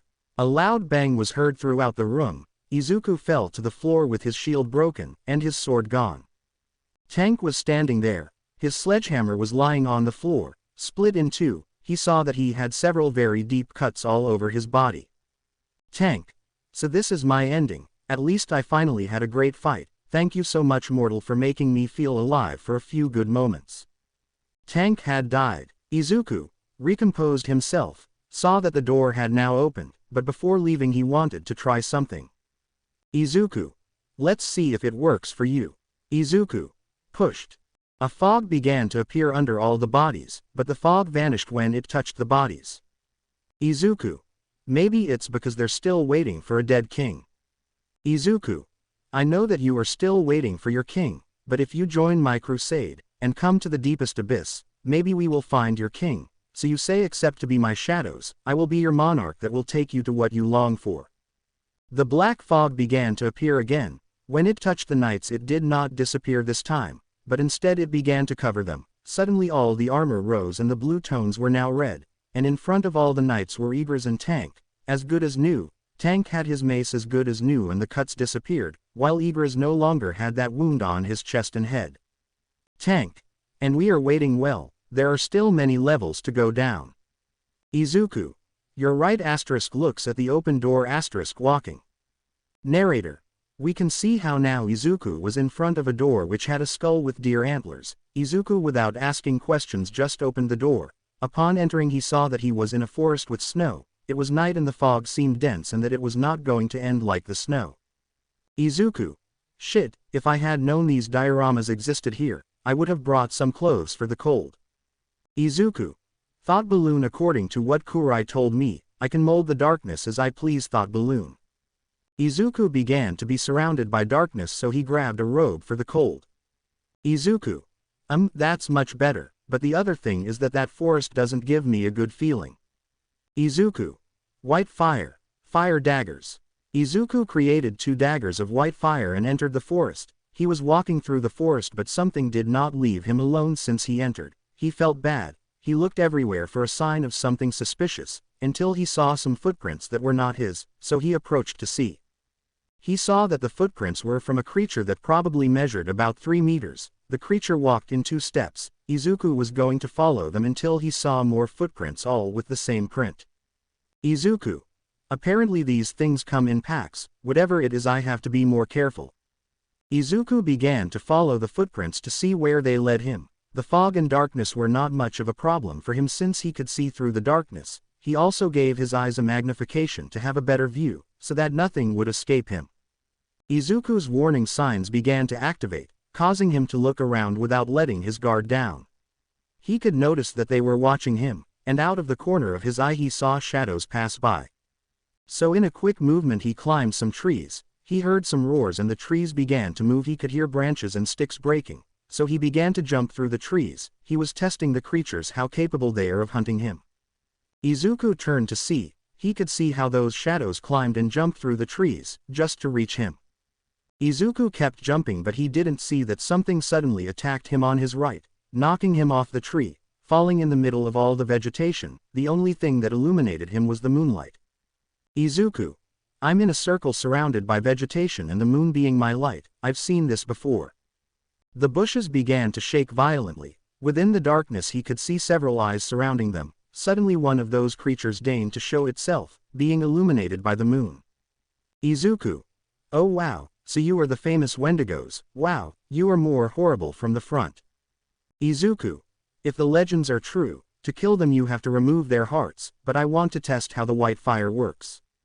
The Wendigo that knocked him down launched itself at him to attack him, but Izuku dodged it. With his dagger he made a cut in the ribs. The Wendigo saw the wound, but suddenly it began to burn white, thus dying. White fire fact. It is fire that is in charge of burning your sins. The bigger the sins are, the sinner will burn faster. The reason why the sinner is also burned is because the best way to expire your sins is to be burned with them. This ability has no effect on people who have not sinned. For them it will only be a normal cut. It also has a counterpart. Izuku. Very well, aberrations of godhood was the next to be burned with his sins. All of that Wendigos rushed at Izuku. He only enlarged his daggers more to have more advantage. 3 Wendigos went for him, but Izuku gave them a double slash in a row, and the Wendigos caught fire in seconds. In the distance you could only see smoke coming out of the trees, while a slightly larger figure watched from afar. This figure began to go down the mountain while following the path where the smoke was coming out. Now we return to Izuku. He was on top of the remains of the Wendigos. Apparently it was easier than he thought. With just one cut, no matter if it was small or not, they burned instantly. But from the shadows came out a remaining Wendigo. This one was going to attack, but suddenly it was pierced by taking out its chest, and then it was split in half by another larger creature. This creature dumped the body and ate the heart of the last Wendigo. Izuku. I guess you have to be the boss of this level. Well, let's see if you don't end up being another smoke seller like your followers. The beast launched itself at him. Izuku put his daggers in an X shape to cover himself from the attack. He could see how the beast was cut but not burned. Izuku. What a beast that has never sinned. That's something new. Izuku kicked him in the stomach, pushing him away. Izuku. Thought balloon Bakai style. Sword 40 thought balloon. Izuku's hands turned into black swords with a reddish hue. The sword style is a technique that turns your hands into swords which can cut various things and also exist between the two worlds, so it can not only kill the living but also the dead. It has a powerful poison that is still unknown. The two lunged again and their claws and swords clashed against each other, both exerting more force to corner the other. Izuku. I must admit you surprised me, but I still have more levels to complete, so we better finish this quickly.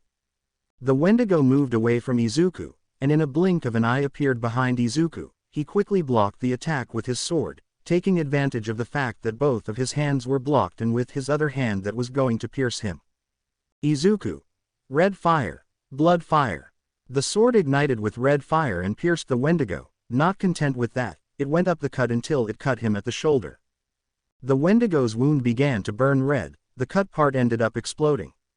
Red fire is the creation made with blood. You can burn your enemy with his own blood, as well as transfer blood through red fire. Blood fire is responsible for making the blood from the cut part come out in the form of fire to do more damage, and the heat makes the blood bubble, thus making your enemy explode the part where you cut him. Now the Wendigo only had one arm, so it started running around Izuku, to confuse him. Izuku. You think I don't know what you're doing? You're trying to make me dizzy. I advise you to try another method or you'll end up dying. The Wendigo launched itself behind Izuku, ready to slice his head off. The screen went black and only a few flashes were seen along with the sound of meat being cut. The screen returned to normal and the Wendigo could be seen kneeling without the other arm. Izuku. I tried to tell you, but you didn't listen to me. Now look where that led you. Izuku approached the Wendigo and began to raise his sword. Izuku. Don't worry, this isn't your end yet, death is just a step to transcend. Izuku stabbed the Wendigo in the neck, killing it. Suddenly, a rock behind him began to open, indicating that he could advance. Izuku. Let's see how good you are in my ranks. Black smoke rose from the ground and began to cover the Wendigo. Once that was done, the Wendigo stood up with its body now made of darkness with some red parts. Izuku. Okay, now meet up with the others, when I need them I'll call them. The Wendigo just nodded and disappeared. Now Izuku was just watching the door that opened. Izuku. I wonder how many levels I have left to complete. Izuku just continued on his journey, while the door closed behind him. Narrator. We can see Izuku sitting in the middle of the stairs of the next level eating the heart of a Wendigo. Not before having cooked it, he was replenishing energy for the next level. Behind him appears Igris. Izuku. Igris, what are you doing? We haven't entered the next level yet. Igris. Well, I was wondering why he is in the abyss, what motivated him to get here. Izuku. Well, it wouldn't be bad to tell you a little about myself. Izuku. Where I come from, people have powers. At first, it was chaos, discrimination, and riots, but then more people started to have powers, making 80% of the population have powers, as we call them quirks, but that 10% didn't develop a power, calling them quirklies, which made the roles reverse. Izuku. Then bad people began to come out and harm other people with their quirks, to counteract that the heroes were born. Over time everything was going well until the heroes stopped representing everything good, and became greedy and proud beings. They have a boss who leads them, but she and her entourage do shady things. They do all of this behind people's backs. They have them deceived, and anyone who discovers the truth is killed and made to pass as suicide or as a traitor to the country. Izuku. I discovered that truth accidentally. I was applying to be a hero. When they found out, they wanted to bribe me, but I didn't accept it, so they branded me as a traitor and killed me. Izuku. But luckily he was able to get out alive thanks to some people. What you see is that I am only the soul and my physical body is in the earthly world healing its wounds. Izuku. Once I finish that and my body returns, I'm going to reveal all the secrets of those who pretend to be heroes. Izuku. But for that I need power, and to guide people to a new world, away from all the corruption and evil that exists in my world. Igris.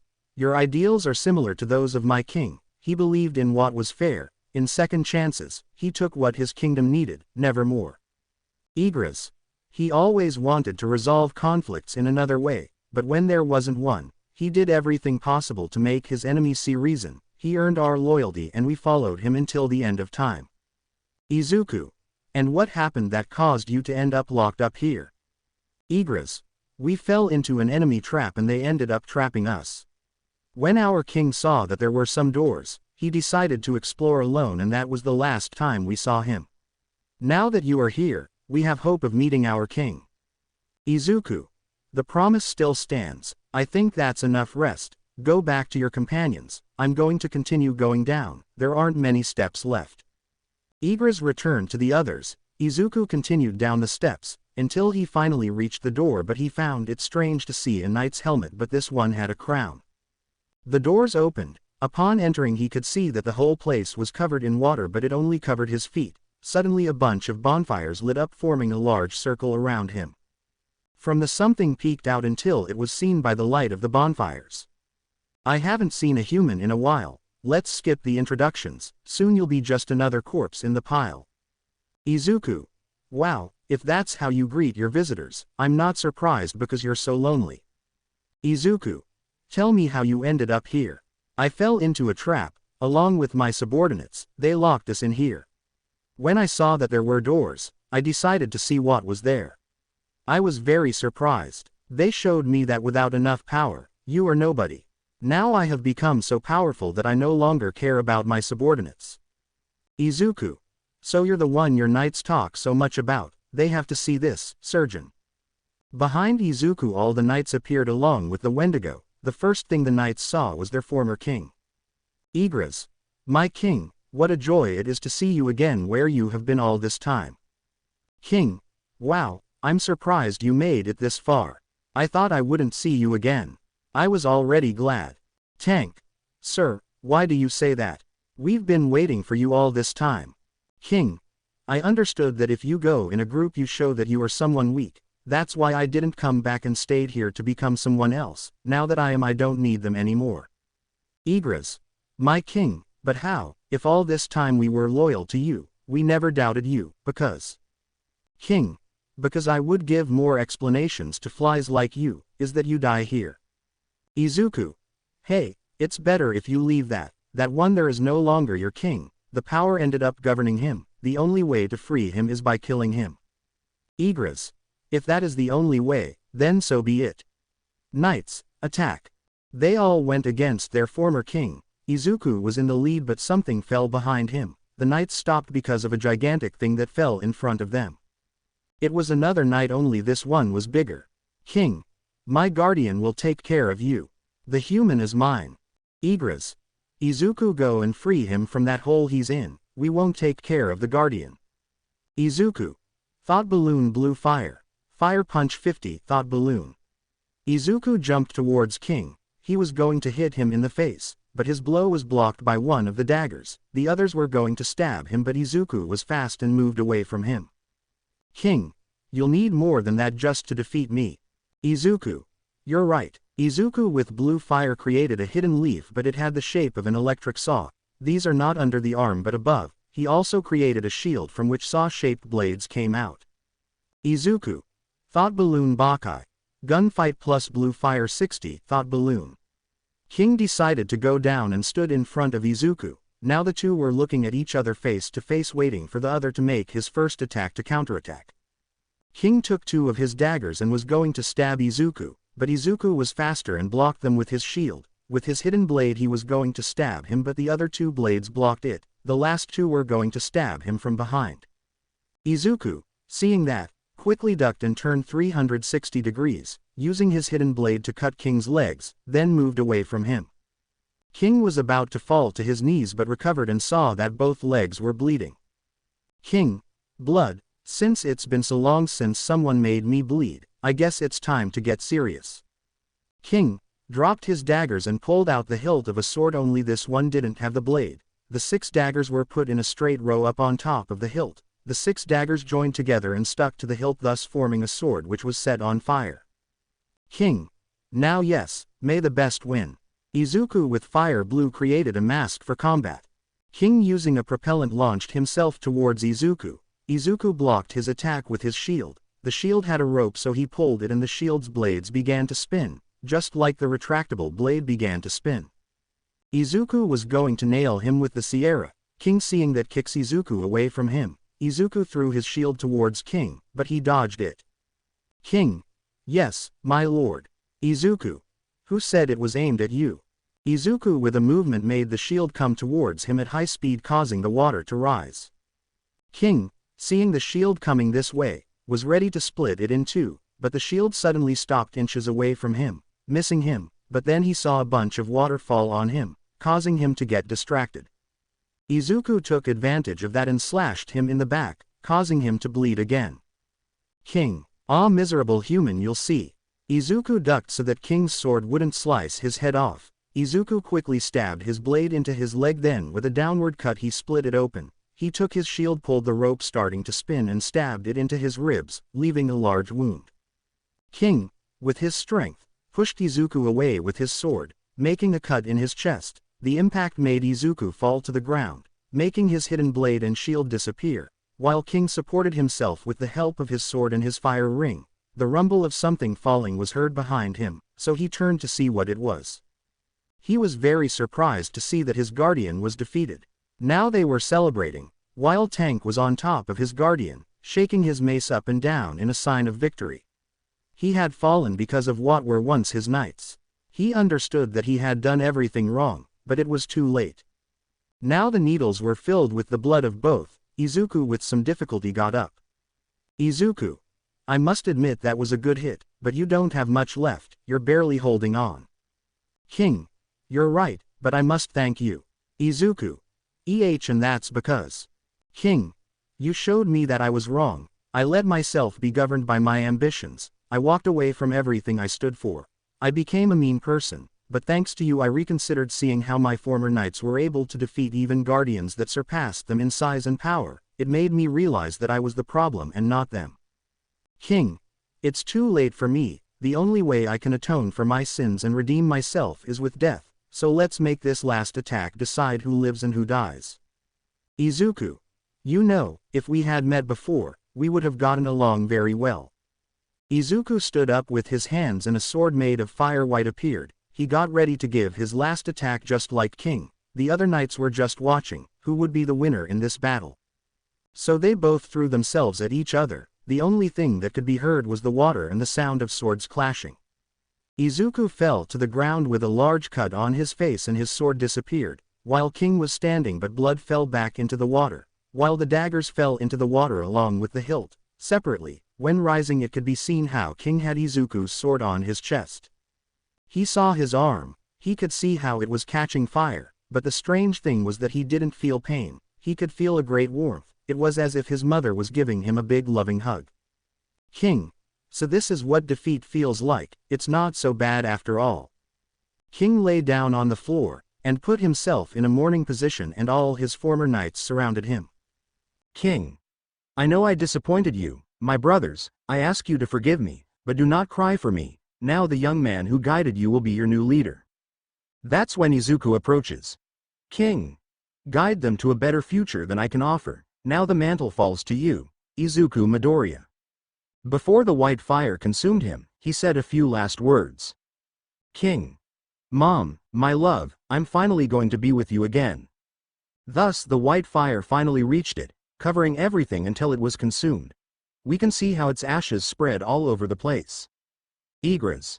There was no reason to apologize, my lord. We never spared you at any time. Now take the right to finally rest in peace. So the doors opened, but Izuku saw the guardian they had defeated, so using his necromancy he turned him into one of his soldiers. Now the knights, along with the guardian and the Wendigo stood in front of Izuku. They all stood at attention and knelt before Izuku all. Now we are at your command Lord Midoriya, and we will help you guide the people on the way to the promised land. We await your next orders. Izuku. Lord Midoriya, hey, it doesn't sound so bad after all. To be continued. I hope you guys enjoyed this video and make sure to like and subscribe to the channel. Now we will see you in the next video.